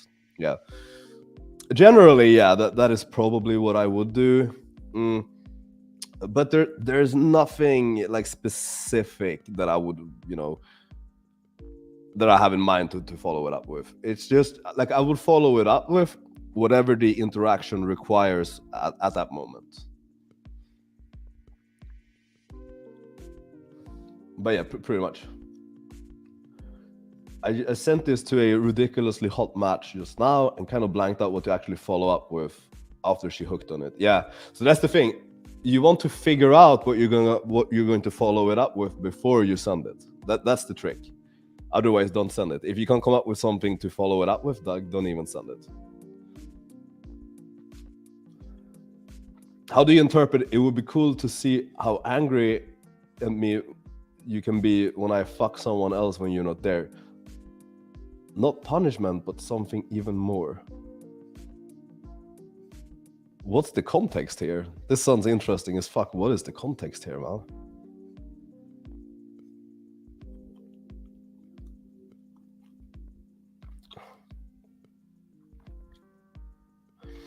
Have you ever gotten into powerlifting? Not really, but like when I started lifting, I trained for strength. So essentially, like, I trained in lower rep ranges, and I actually used some periodization for like peaking, I guess you call it. So when you're looking at like my old YouTube videos when I'm like a skinny fuck, I was skinny, but like I was training for strength, so I was pretty fucking, I was stronger than what I looked, for sure. I could bench like 245. It's like 110 kilos. It's nothing crazy, but like back then it was pretty good for the time I've been training and like for what I looked like.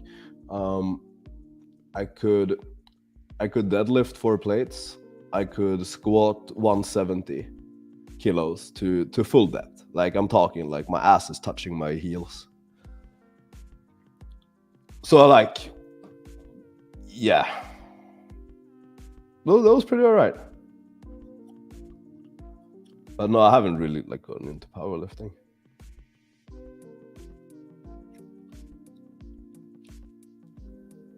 But I like watching it on YouTube. Like when I'm not like working or gaming or like doing something, I'm probably watching like lifting videos on YouTube, to be honest. I'm watching either like lifting videos or I'm listening to like Lex Friedman podcast or something.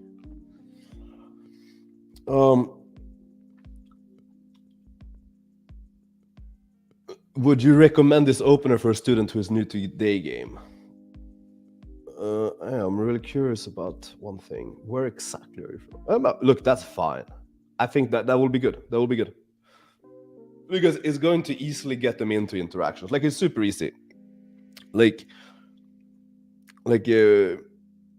it's something very easy for girls to comply to, and it's just a very easy way to like get in. Would you recommend direct instead? I think it's really up to him. Like, I think it comes down to his personal preference really at that point, because like I don't really care if the opener is good or even perfect at that point. Like I want to get him into interactions that last longer for than 5 seconds. So if I can get him, whatever works to get him into interactions that consistently goes for like, let's say 5 minutes or longer, let's stick with that, because it's so much more important what happens after the opener anyway. So I don't really care too much what he uses to open, but I care much more about what he does after that. And like if he's new, I just want to give him as much time in interactions as possible, so he will become more comfortable. Because the first step to developing good subcoms is actually becoming like comfortable in the situations. So for example, if a guy is like really nervous when we're doing the coaching, I'm not gonna give him the feedback like, hey, you have to be less nervous, or like, hey, you need to stop fidgeting, because he's just gonna find another way to release the tension, because he's fidgeting to release the tension pretty much. He's just gonna find another way to do it. So, and that's not really addressing the root problem there. The root problem is that he's not feeling comfortable in interactions. So we need to get him to the point where he is actually feeling comfortable. So if you try to fix his subcoms while he's feeling nervous, and like typically when he's not nervous, he's got good subcoms, or at least decent, then the subcoms are not the problem. The problem is the discomfort. That's the root cause that is causing the bad subcoms. So I would address that in that case. How do you pull at the beginning of the night? Do you tell the girl you're coming back to the club after, or do you number close and try to get her over at the end of the night? Both work. Like they both work. If you can pull her then and there, it's better to do it then and there. But sometimes, you know, I'll be like, fuck it, like I don't give a shit. And I'll be like, just give me your Instagram, I'll text you at the end of the night. And I'll text her at the end of the night and I pull her.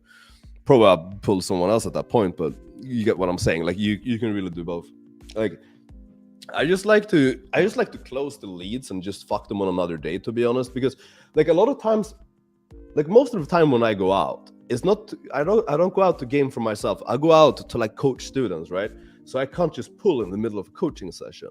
So what I'll do is like, because I'll have girls like talk to me and shit when I'm out, or like maybe I'm winging the student and it's going well with the girl, and I'm like, you know, if we can't pull now for whatever reason, I'll just fuck this girl later. So I'll just number close and I'll get her over like another day. Like I remember one night I was coaching and I was just winging the student in some of the interactions because the girl had a friend and I had to go in, or the friend would cock block. And then from that night, I fucked 3 girls from not gaming myself, but just from winging the student. I had 1 girl come over right after that coaching sessions, and then I had the 2 over come over like the next week. But yeah, that's 3 lays from not even gaming, really, just winging the student. So a lot of guys, they say that like number closes and IG closes from night game is weak, like they are weak. But I just think they're weak if your interaction was weak. Like I haven't personally had that experience. I think number closes and IG closes from night game are equally as solid as like a number close from day game, let's say. It's just you need to make your interaction memorable. That's really what it is. There's nothing that inherently says that, well, it was night game, so it's not going to be as solid. Like if you really think about it, that's fucking stupid. Now, if you're gaming wasted girls that have like a fucking memory loss the next day and don't even remember you, well, you're gaming drunk girls. You shouldn't be gaming fucking wasted girls to begin with. So, yeah. My experience is that it works really well. Can you upload Infield video on YouTube, or can you show on the stream and explain what you do meanwhile? Yeah, maybe I'll do that someday. Like I've had Infield on YouTube. Yeah, I have a ton of Infield on my hard drive. I just haven't decided if I want to post it or not. It's good Infield, but I just haven't decided if I want to post it.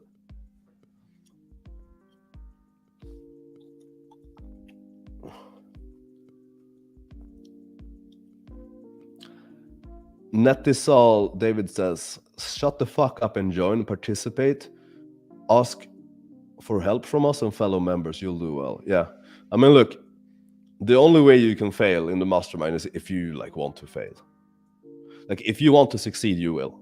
It is that simple. But if you keep talking like this,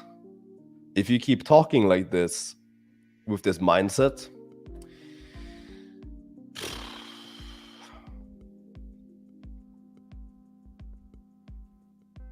you need to change the way you talk. First of all, you need to change the way you think, you need to change the way you talk. Because the thing is, like, fuck, dude, it is... How do I put it? It's like... when you have a guy that's already, like, decided in his mind that he's going to fail, that is so demotivating to help him. Because there are plenty of guys who are like, fuck, Alex, I really want to succeed. I'm putting in all the work, I'm taking so much action, I really want to make this happen. Like, who do you think we're going to be most likely to actually want to help? Who do you think we're likely to actually invest effort into? It's like, yeah, you join, we'll help you. We'll help you, of course. You're in the fucking group, we'll help you. We'll do everything we can. But like, if we're like, okay, this guy, he really wants it, we'll go above and beyond. But we're not going to go above and beyond for a guy who's already decided he's going to fail. That's a waste of our time and energy, right? So you gotta change that first. I mean, after all the free info you've been giving, there's no reason for someone to be a virgin still, but I still can't pull it off. Well, you should join and we can look at it. Like, I don't know anything about your situation, so I can't even give any advice here. Like, I have no idea like what you've been going through, what your situation is, but yeah, you gotta join. It's like, I need someone to walk me through the exact steps, otherwise I'll sure fuck it. I mean, how much have you actually tried to apply our stuff? Like, how many approaches are we talking here? Have you done hundreds of approaches using our stuff?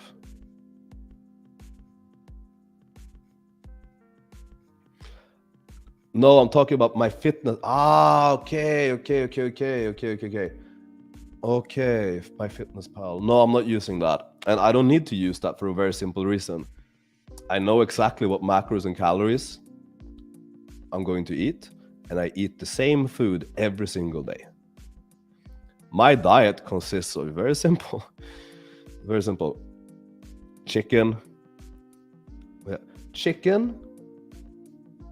oats, rice, eggs. That's it. Just literally nothing else. And that's how you ensure that you can't fuck it up and you can't fail. If I was eating different stuff every day, it would be, for me, my personality type, it would be impossible to stick to it. But if I'm eating the same stuff every day, it's easy. The secret is you pick the foods that you like the most and you just eat them every day. Like, you have your favorite food every day. If you're having your favorite food every day, how are you gonna fail? The only way you fail is if you complicate and you add in a bunch of shit. Is there anything left on your sexual bucket list that you haven't done yet? I was thinking about this a couple of days ago, and no, I've done everything that, you know, I want to, or everything that I know that I want to at this point. Like, there's nothing where I'm like, fuck, like, I really want to do this. Like, nah, I've done everything. I've done everything I want. But maybe I'll wake up tomorrow and I'll be like, fuck, I really want to try this. Well, then I'm gonna go make it happen. But like, no, there's nothing that's like fuck, I really want to do this. There's nothing like that anymore. Being between beginner and intermediate, I still have trouble gaming while being in a bad, fatigued mood. Will more experience help with this over time? Yeah. Totally. That does get better. Let's say as your skill improves, you're not gonna be very dependent on your mood or how you feel. But obviously, like if you're in a great mood, you're gonna perform better. That's just the way it is.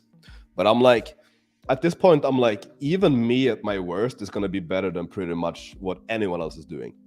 That is literally like my 100% strong belief is like, you can put me at my worst, with my worst verbals, my worst emotional state, and I'll still do better than anyone else she's going to talk to. And I 100% believe that, without a doubt. It's just at this point, with all the skill and experience I've built, it is just unreasonable for anything else to be the case.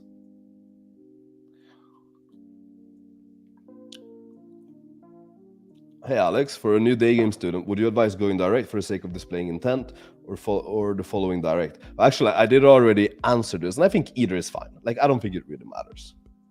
Long story short, just do which one you can take action with consistently. It's going to be more important. Okay, I have a girl on Tinder messaging.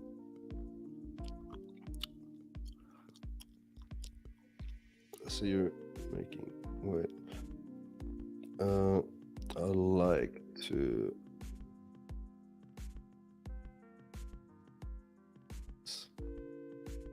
slowly build up until you can't.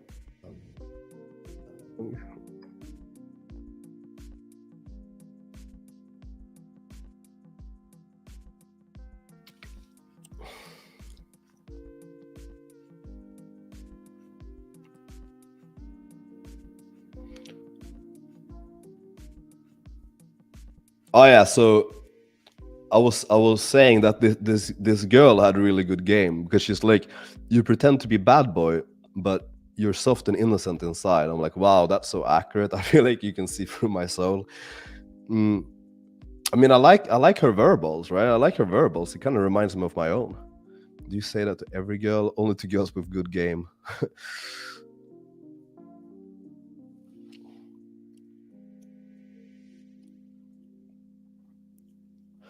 What if you're not 6 feet? Can you still pull? Yes. David is 5'7" or something. He's like 170 centimeters. And he was also recently like 300 pounds and he was pulling, so no excuses here. He wasn't just pulling, like he was killing it at over 300 pounds at 170 centimeters. Like the guy that was just sitting here. So none of this height bullshit, none of this, come on. Like, guys, I think we're past that. Like, please, no more fucking questions about height. I think we're like, okay, like maybe you haven't watched the stream already, so you might not understand like the place where I'm coming from now, but I'm like, I've answered this question every fucking day. And I'm like, guys, like, come on. I think we're past that shit at this point. I think we're past that. I think we're past talking about height. I think we're past talking about looks. I think we're past talking about this shit at this point.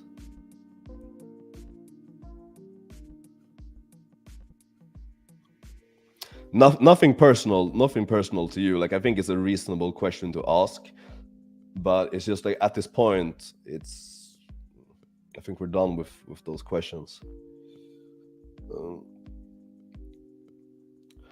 You should do breakdown text game with night game leads on these lives. Yeah, dude, that would be like a really good idea. I have made multiple YouTube videos with it already. I like to slowly build up the tension until you can't handle it any longer. I'm too impatient. Even if the best experience of your life awaits you on the other side.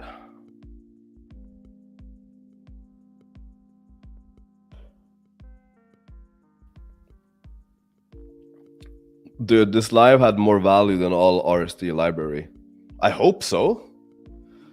I mean, I hope so. Otherwise, I feel like I haven't done a good job. Straight up. Damn, bro, you're still on the live. Yeah, man. I'm guys. It's 1 a.m. I would have pulled twice from night game already. I sacrificed at least like 3 lays for you already tonight. Oh my god.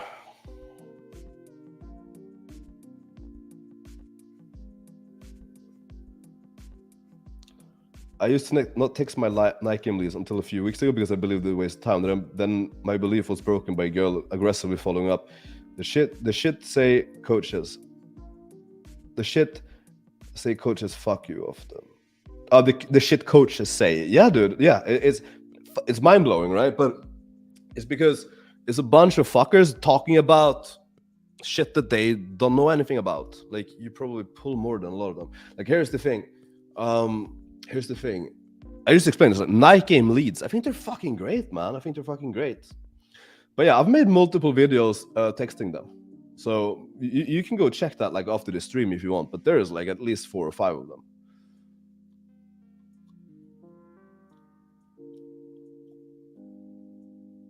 Garbage, not even the homeless want to eat.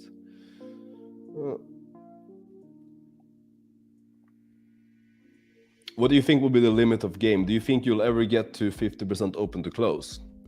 I mean, the thing is, there's a lot of factors that come into play. So, for example, like the girl's logistics and stuff. Is she actually available? Like, is she married? Does she have a boyfriend?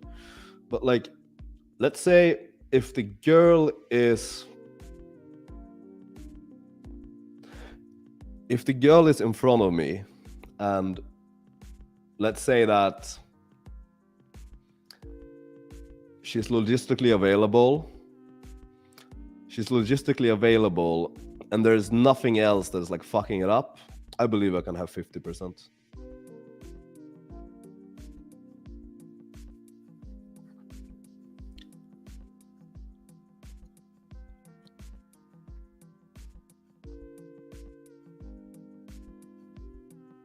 I mean, let's say, for example, if I'm in night game,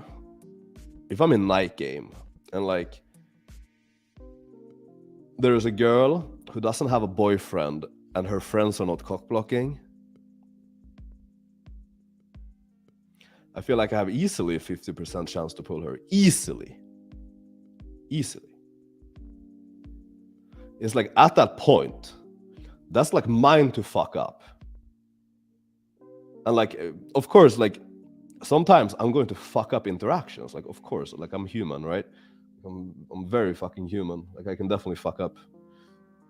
But absolutely, man, you put me in let's say night game situation, let's say, for example, and you know the girl doesn't have any like fucked up logistical difficulties, right? Then yeah, 50% I think is definitely doable. Definitely. I mean, this if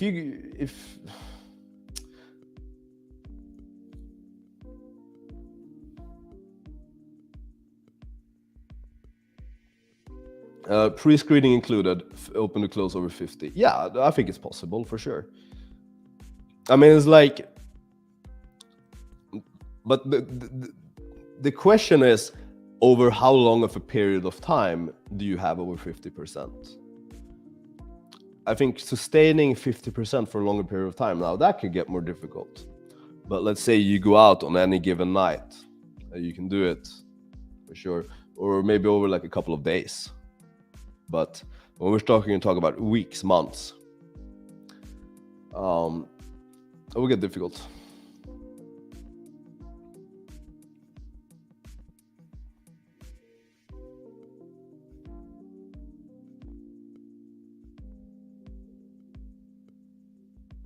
Great cutting advice. I have the same McDonald's meal every day. Dude, the thing is, like, whatever works. If you're in a calorie deficit and you're getting like enough protein to not like risk muscle loss, go for it. Like, yeah, like from a health perspective, eating McDonald's every day, it might not be the most healthy thing, although it could actually be potentially like healthy enough. Depends on what you're getting. But yeah, I mean, if your priority is cutting, if that's what you care about, then you can absolutely do that. But people will fucking bitch and whine about that for no reason. It's completely fine to do. I think it's great.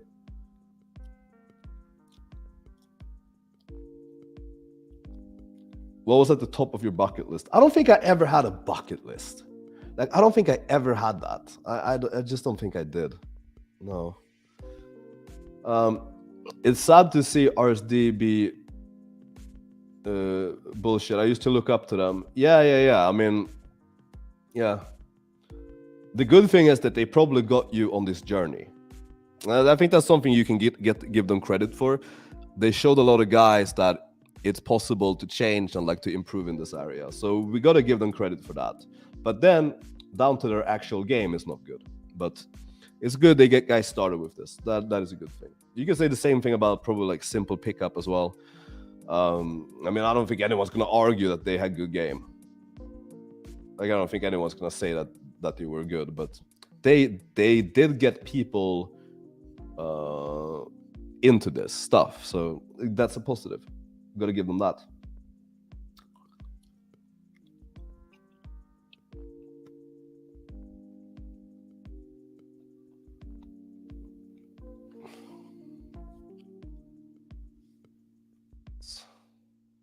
This girl is gonna chase, so I could say something like yes, and she's gonna respond.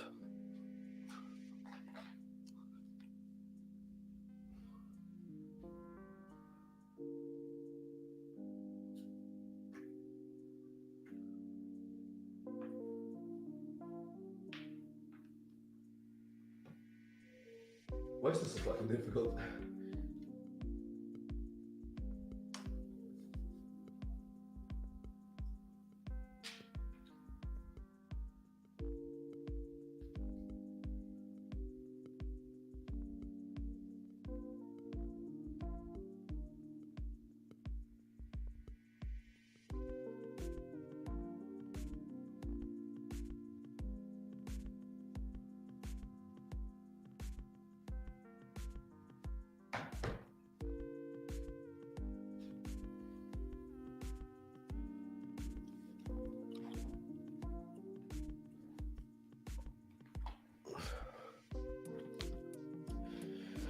If you're cutting and not tracking, you're very unlikely to succeed. Yeah, dude, because look, when you get to like really low body fat, your mind starts playing some fucking tricks with you, man. Holy shit.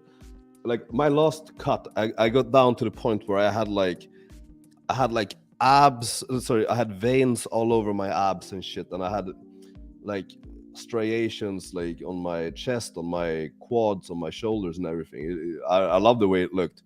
But dude, I felt like shit. I was so hungry, man. It was fucking insane. If I wasn't tracking, my subconscious mind definitely would have been like, this is probably like, I would probably pour like 100 grams of oats, but my mind in that state would be like, okay, this is probably like 30 grams, so you just eat like 3 times as much. So you can't trust your eyeballing skills, especially if you get low body fat. Like, you just cannot. And like, there's no reason to not track. Like, the only reason not track, you're just lazy. Like, there's nothing else.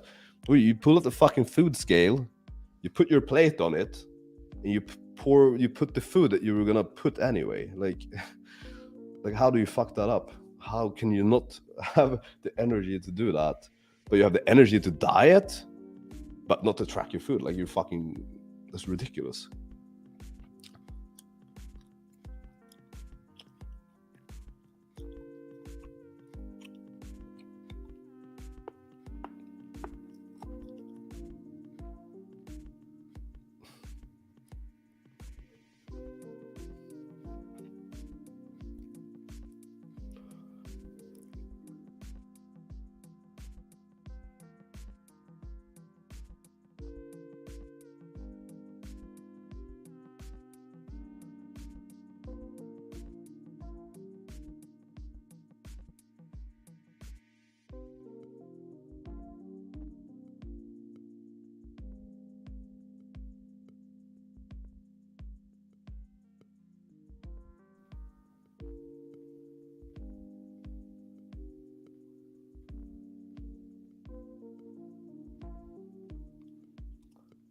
Is the dog included? Yes, it is, and a cat as well.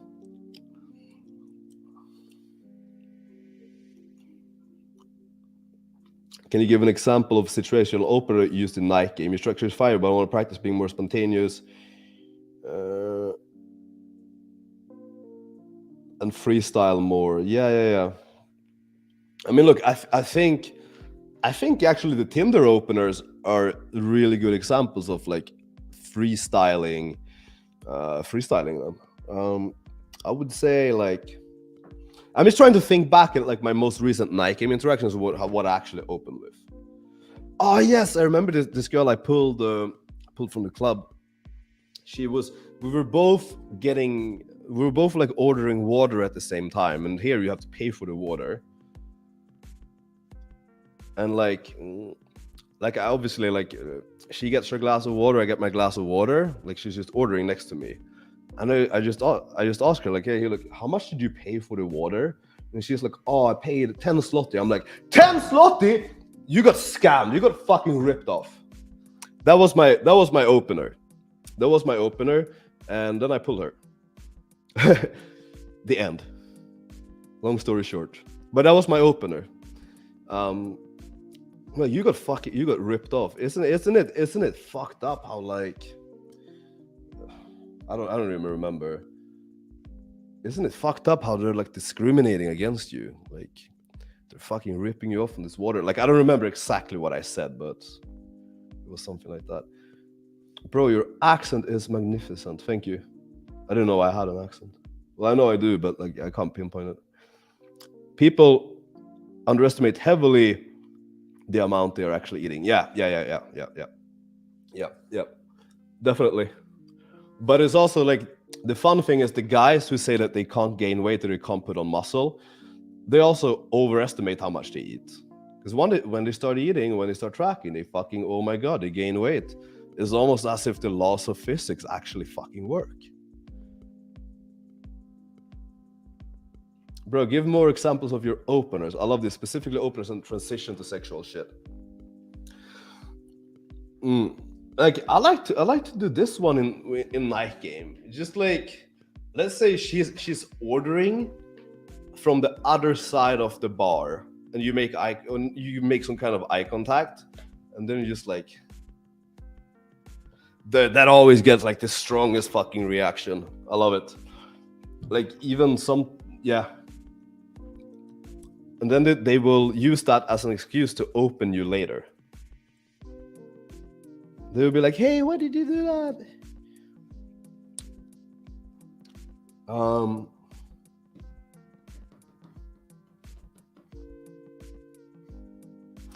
Sometimes I'm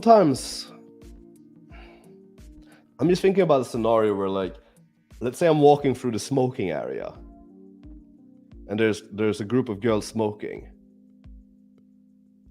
I might go in and just do something like, hold on, you can't fucking smoke here. You can't fucking smoke in here. Put that cigarette out. And then they actually go to put it out. I'm like, no, I'm just fucking with you. You don't have to put it out. And then someone's like, oh my god, you're such an asshole. I'm like, yeah, like I'm a fucking asshole. But like, yeah. I like to do stuff like that because I think it's hilarious. And also, like, obviously, like, you're communicating like authority, assertiveness, dominance, but you're fucking with them. You're just fucking with them, and obviously, like, they know that. So they're not going to get like offended or anything. That's the thing. They're just gonna think it's funny at the end of it.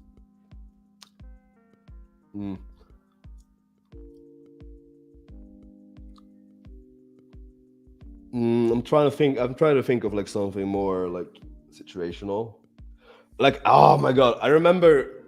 Oh my god, there was. I was coaching a student in night game, and you know, we were walking through like this corridor in the club.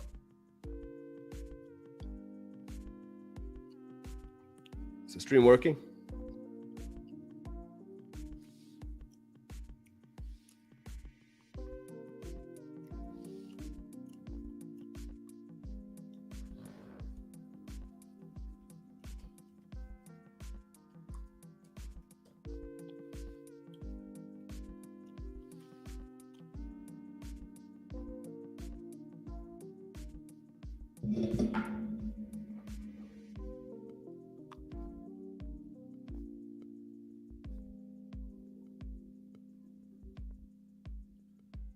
Okay, it should be working now. You should be able to see.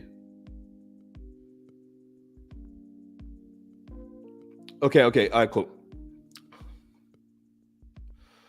All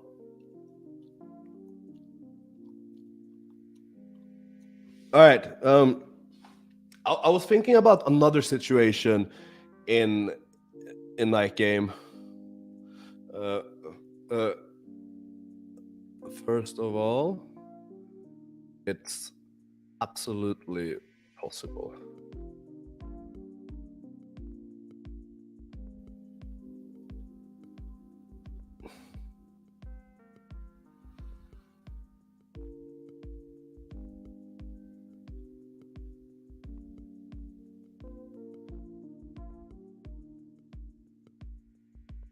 Oh yeah, so I was talking about this story where like I was coaching night game. We were with the student, right? And we're walking through this corridor in the club. It's like when you enter, it's like a massive corridor that like leads to other rooms. And you know, as we're walking, I'm walking past this girl, and I just see like she makes this eye contact with me. She makes this strong eye contact. So I open her with choking her. I pull her in, make out with her. And she's loving it. And then I take her around into like against the wall, and I'm like, fuck it, and I start fingering her, and I make her squirt in the club over my arm, and the bouncer sees it, and he comes yelling, and he's like, oh, what the fuck? And he's like, he doesn't kick me out though. He's just like, go to the other side of the club. Like he's like separating me and the girl after I made her squirt. So yeah, that was it was so funny as well, because the student saw it and he was like, what the fuck just happened? And I'm like, yeah, it's just a normal day at work, you know. I played it off cool, you know, but it was I was pretty like, I was like, fuck.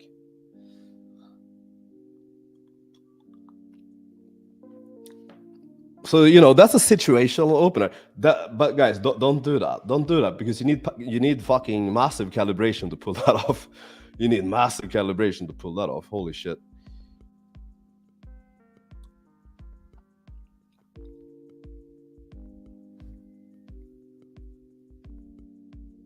And the funny thing is, I didn't see that girl for like 1.5 years after, and then I matched with her on Tinder. So I'm gonna set it up to have her come over. But I did match with her like not too long ago on Tinder as well, the same girl. Yeah. So what if my soft and innocent side loves giving 20-30 orgasms every night? First, that's impossible. Second, I prefer giving pleasure. First of all, it's absolutely possible.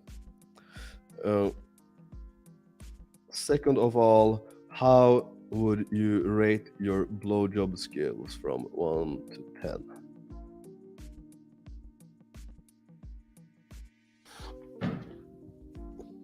I'm thinking. I'm trying to I'm trying to think of other situational kind of openers.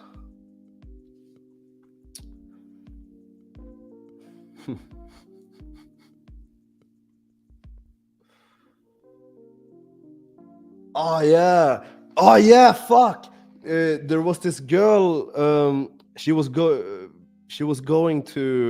leaving the club and she was going to Subway, and I essentially, like, I asked her like, what are you doing now? Like, where are you going? Like, that was like the opener, and she's like, oh, I'm going to Subway. I'm like, oh fuck, I love Subway. Hey, what's your favorite? What's your favorite sandwich to order? And she's like, oh, I love like the meatball sub. And I'm like, oh yeah, do you get like the foot long, or do you get the smaller one? I don't remember what it's called.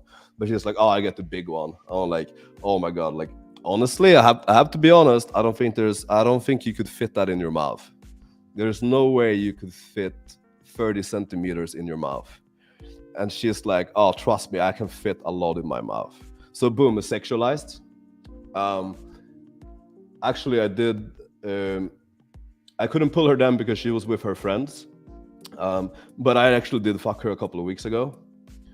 Um, but yeah, that was like the approach, right? Hey, what are you doing right now? And then she's like, oh, Subway. I'm like, oh fuck, I love Subway. What's your favorite? Oh no, there's no way you could fit a footlong in your mouth. Like, there's absolutely no way.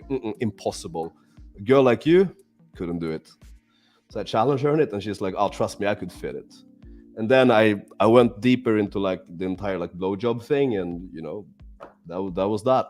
That's a situational approach, right? That's very situational.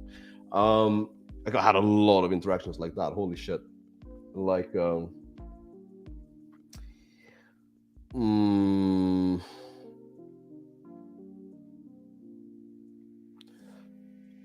would it make sense in this text exchange to suggest an orgasm context since she has loves to good pleasure? Oh yeah, dude, bro, that's a very good idea. I might actually do that. I might do that just for you, just because you gave me that idea. I might. It's not what I originally planned to do, but I like it. Do you think she could fit Marcus in her mouth? Nah, no way, no way. Like that is like, I'm not even joking. Like, no. He is like a BBC. Nah, she definitely couldn't.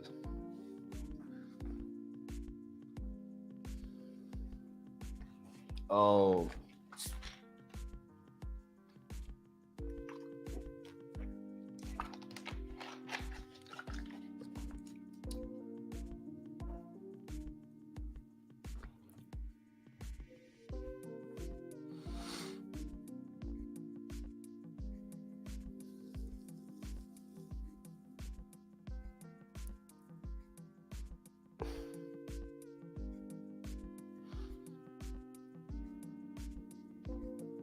Oh, she doesn't like giving blowjobs.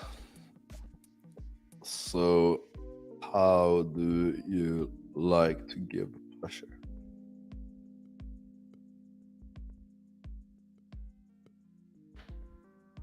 That's interesting.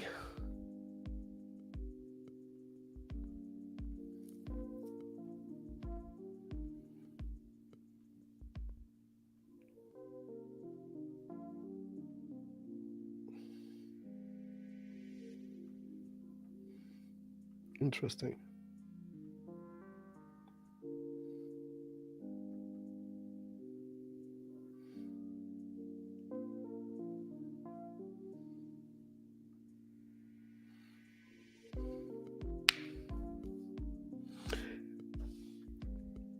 Yeah, that's a curveball, man. Let's see where this goes. That's fucking interesting.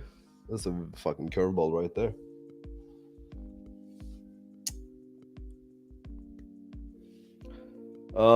My friend has a text situation. He texts her and she keeps just liking messages after he's sexualized and got her horny one night.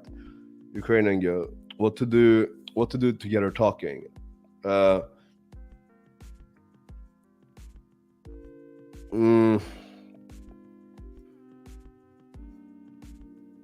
What type of messages is he sending that she's liking?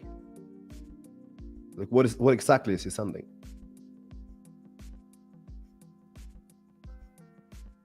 Lol, that's gay, bro. How do you know that? Well, first of all, every girl he fucks will tell me afterwards because we used to live together. They will tell. And I mean, this guy after he fucks a girl, he will just walk around like naked. Doesn't give a shit. Yeah.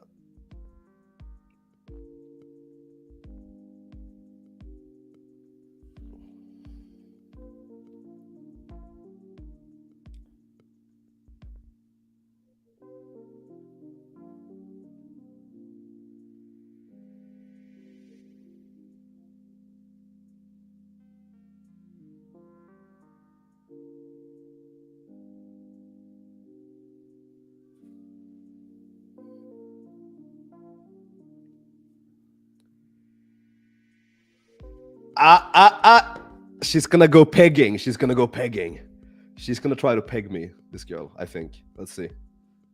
That's hilarious.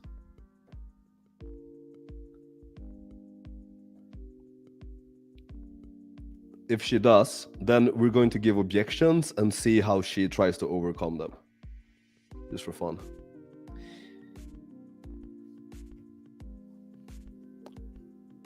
Okay.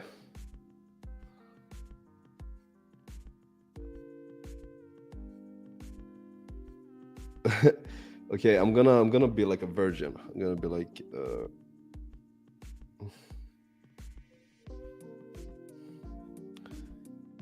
interesting. Honestly, I've never had a girl do that to me before. Okay, let's see her game. She's gonna run some fucking game now. I want to see how she sells this. I want to see how she sells this.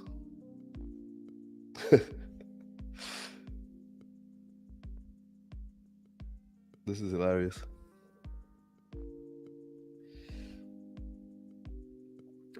All messages sexualizing more and more, and baiting her to ask for a meetup.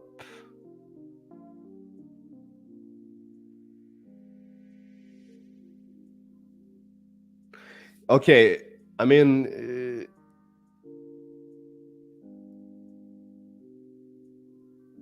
okay, so I think with you, the thing with the Ukrainian girl, like I see the messages that you're putting here, it's like he needs to be more direct. Pretty much like, I don't know if this is going to make sense exactly where you're at in the interaction because I haven't seen it, but like, we're going to, like, you have to be more direct and straight to the point. Like, with Ukrainians, less baiting, less going up, be direct.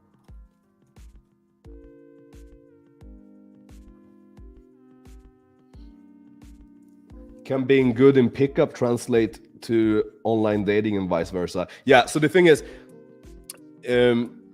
if you don't know how to do a text game, day game, or night game, like something is, you know, if you're good in one of them, you should be able to do all of them. If you can't do the text game, then I can guarantee you that your verbals are not good.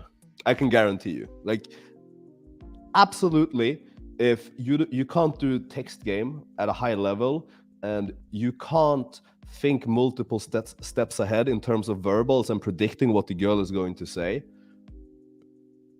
like, your night game or day game is fucking suffering because of that, 100%.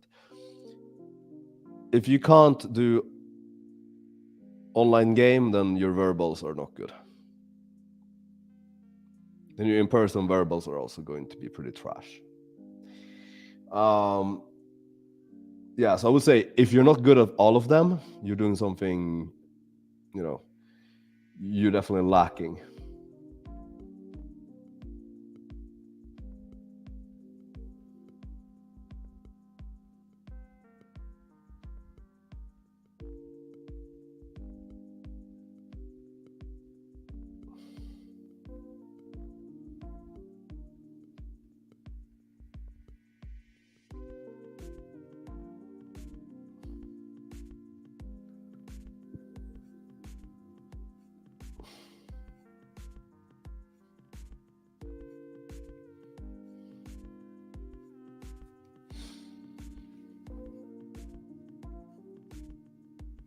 This is hilarious.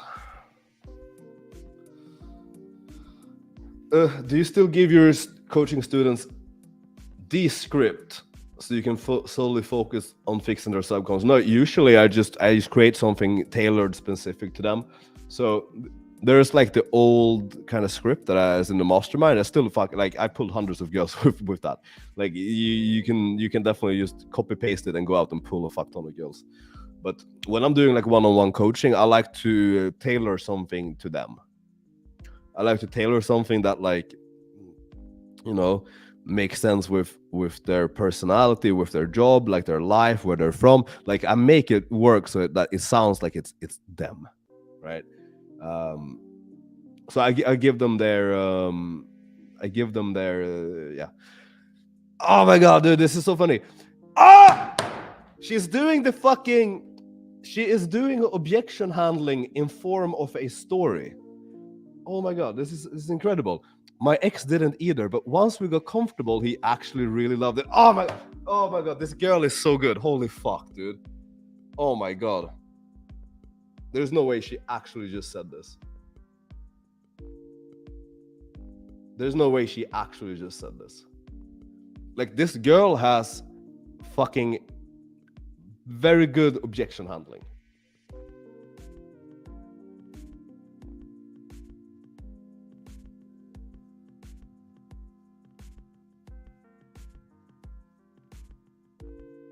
The fuck?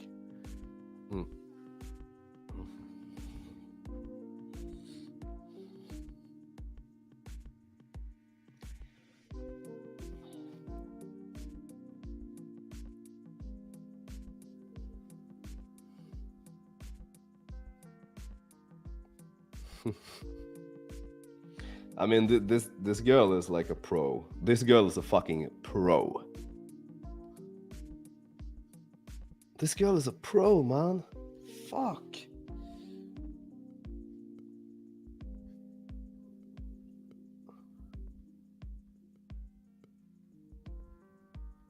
I'm so impressed by that. Holy shit.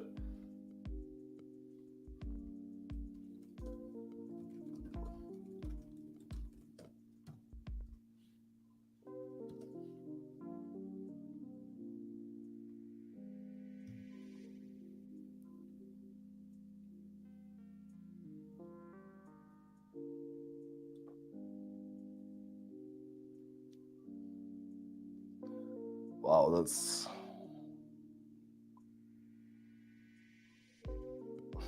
See, I said this. I said it here. I told her all the way up here that she had good game. I recognized it immediately. Look. This is incredible. I mean, this has to be a fake profile of someone watching the stream. But hey, if this is a fake profile and someone's from like someone's watching the stream, good job. This is good. This is good. Good job.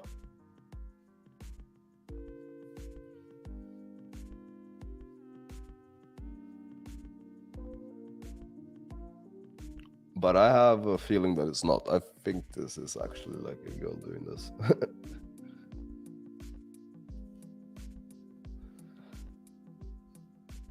And I just had David say, like, fuck, a girl said the exact same thing to me, like, before, and it worked. So... That's so fucking funny. Comfortable. Look at these frames, but once we got comfortable... Oh my god.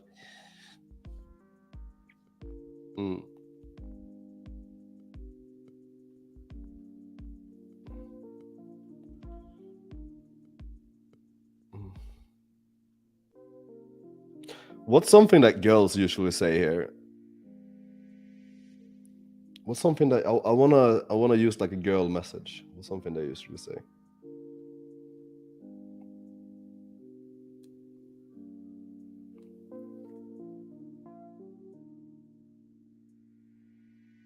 If... See. Yeah, I have to see it to believe it. Yeah, exactly. But I'm thinking about are you really that good at it? Sounds... They usually say something that sounds a bit too good to be true.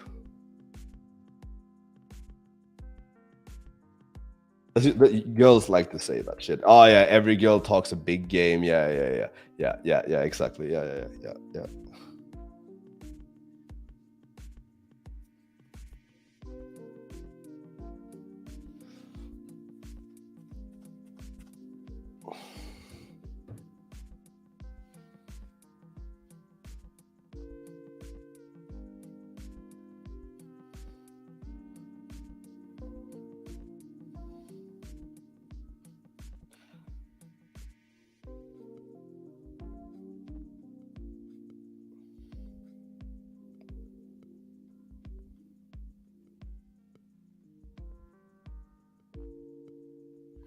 this girl is gonna snatch my soul. And that's what I said up here. I'm like, you know, she can see right through my soul.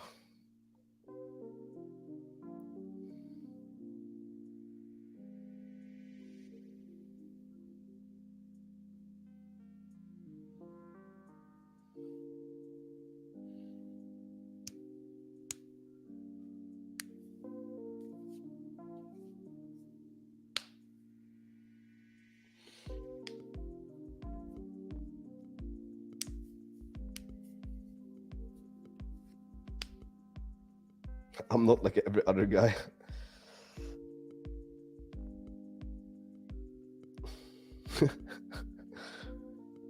Hey, sorry, I don't do one night stands.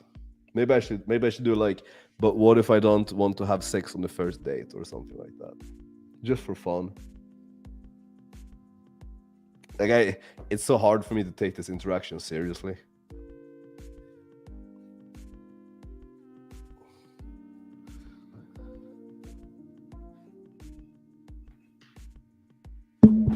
Oh, shit.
Ass eating is a second date kind of thing. Yeah.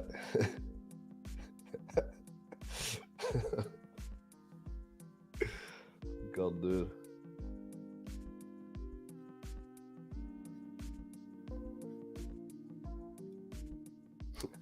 Like, hey, look, like you can only do this if you're not vaccinated. Something like that.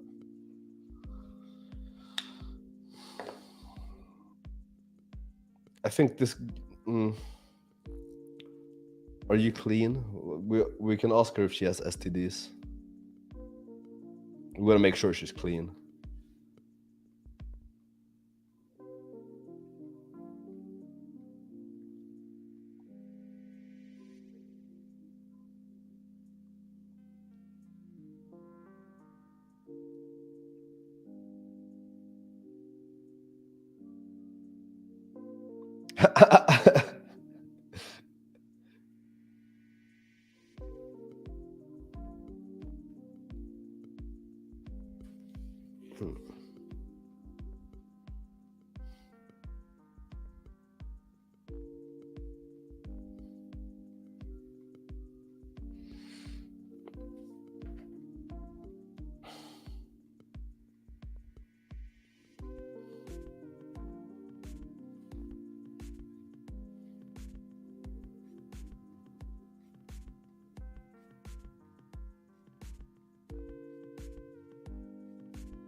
I don't know if 2030 sounds more true, to be honest, but you should definitely try.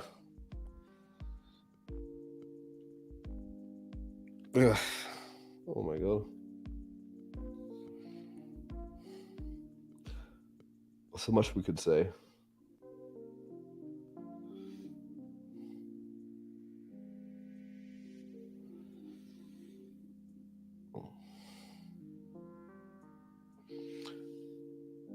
What's something a girl would say right now? What's something a girl would say right now? You should definitely try.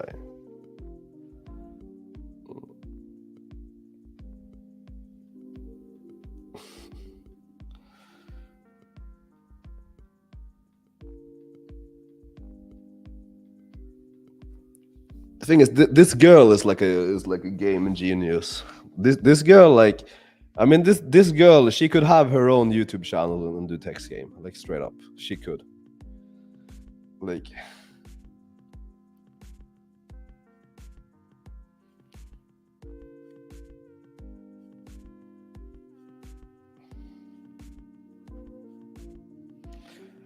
wouldn't it be funny if I sent her the link to this stream and I got her to join on StreamYard and talk to her? Wouldn't that be funny if I just sent her the link to this? Get her on?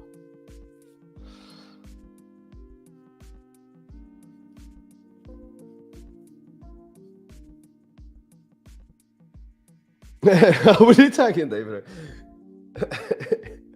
My friend would also like to try.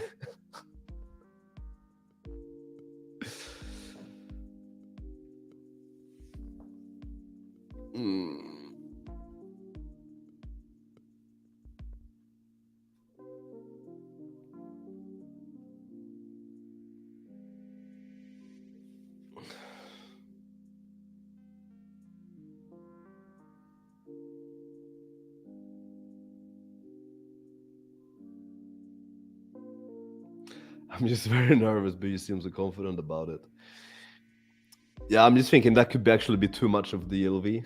That could actually be too much DLV.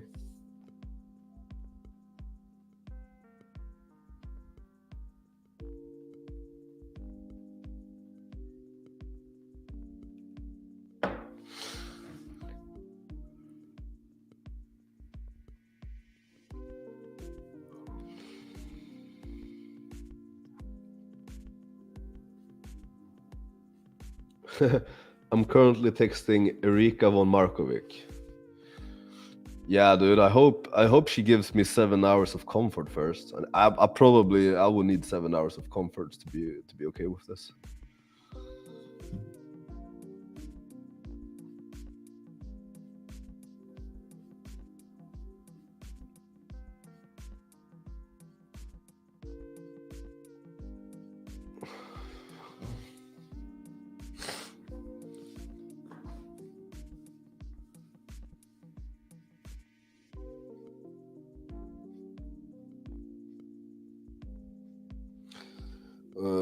Oh yeah. Do you have a special technique or something? We can get her to, like, maybe we can get her to sext. We get the girl to sext because this girl, she's got good game, so she could sext.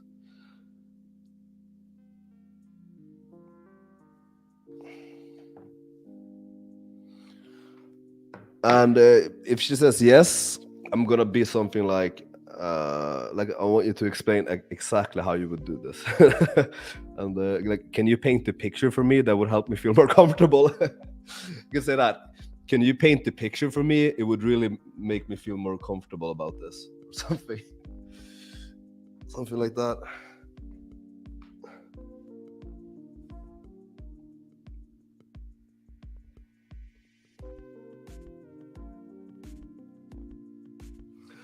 Isn't this like an amazing day and age we're living in, where you guys can sit at home and you can watch a live stream on how to set up a ass-eating date, or how to respond when a girl tries to set up it with you? It's an amazing day and age.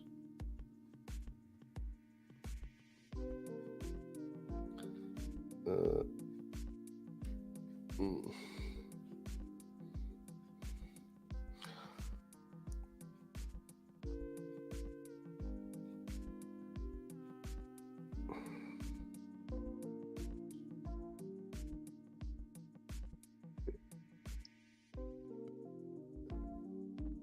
Would really help me feel more comfortable about it.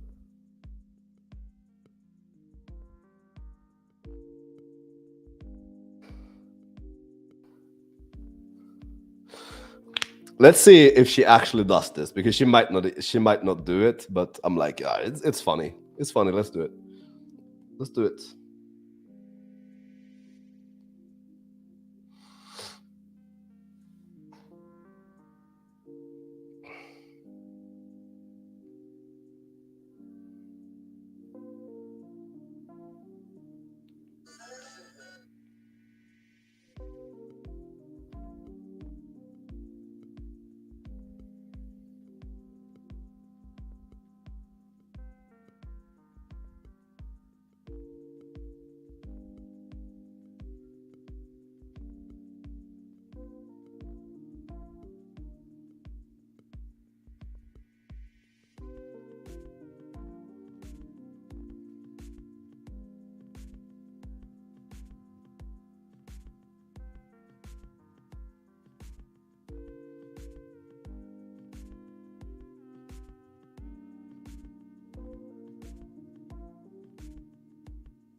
Might be too much chasing for her ego to handle. Yeah, I mean, I guess we're gonna find out.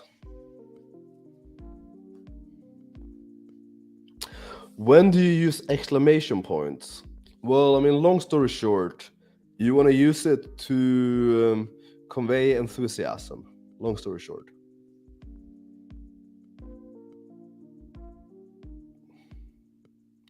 But it's not like an exact science, right? It's more like you need to feel it out for yourself when you think you should do that. And you also need to keep in mind that, like, it's going to cause your message to sound different to the reader.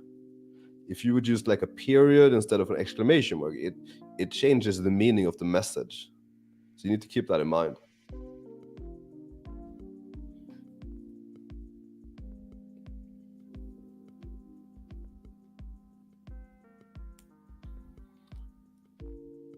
Ooh, nice. Ooh, good.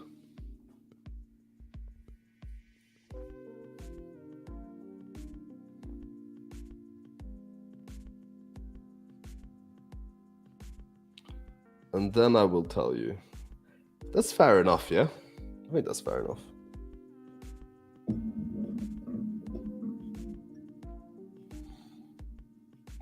I'm too tired to fucking write a message. Holy shit. I'm too tired to sext.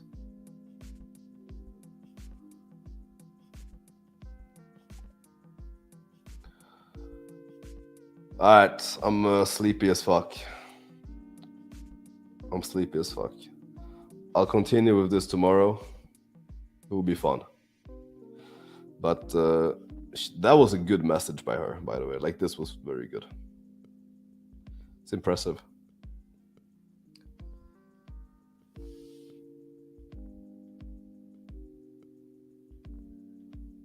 Damn, she's actually. I'm telling you, man. Like, this girl. She was great from the beginning. Very good. All right, I'll continue with this tomorrow. Thank you all for watching, and peace out.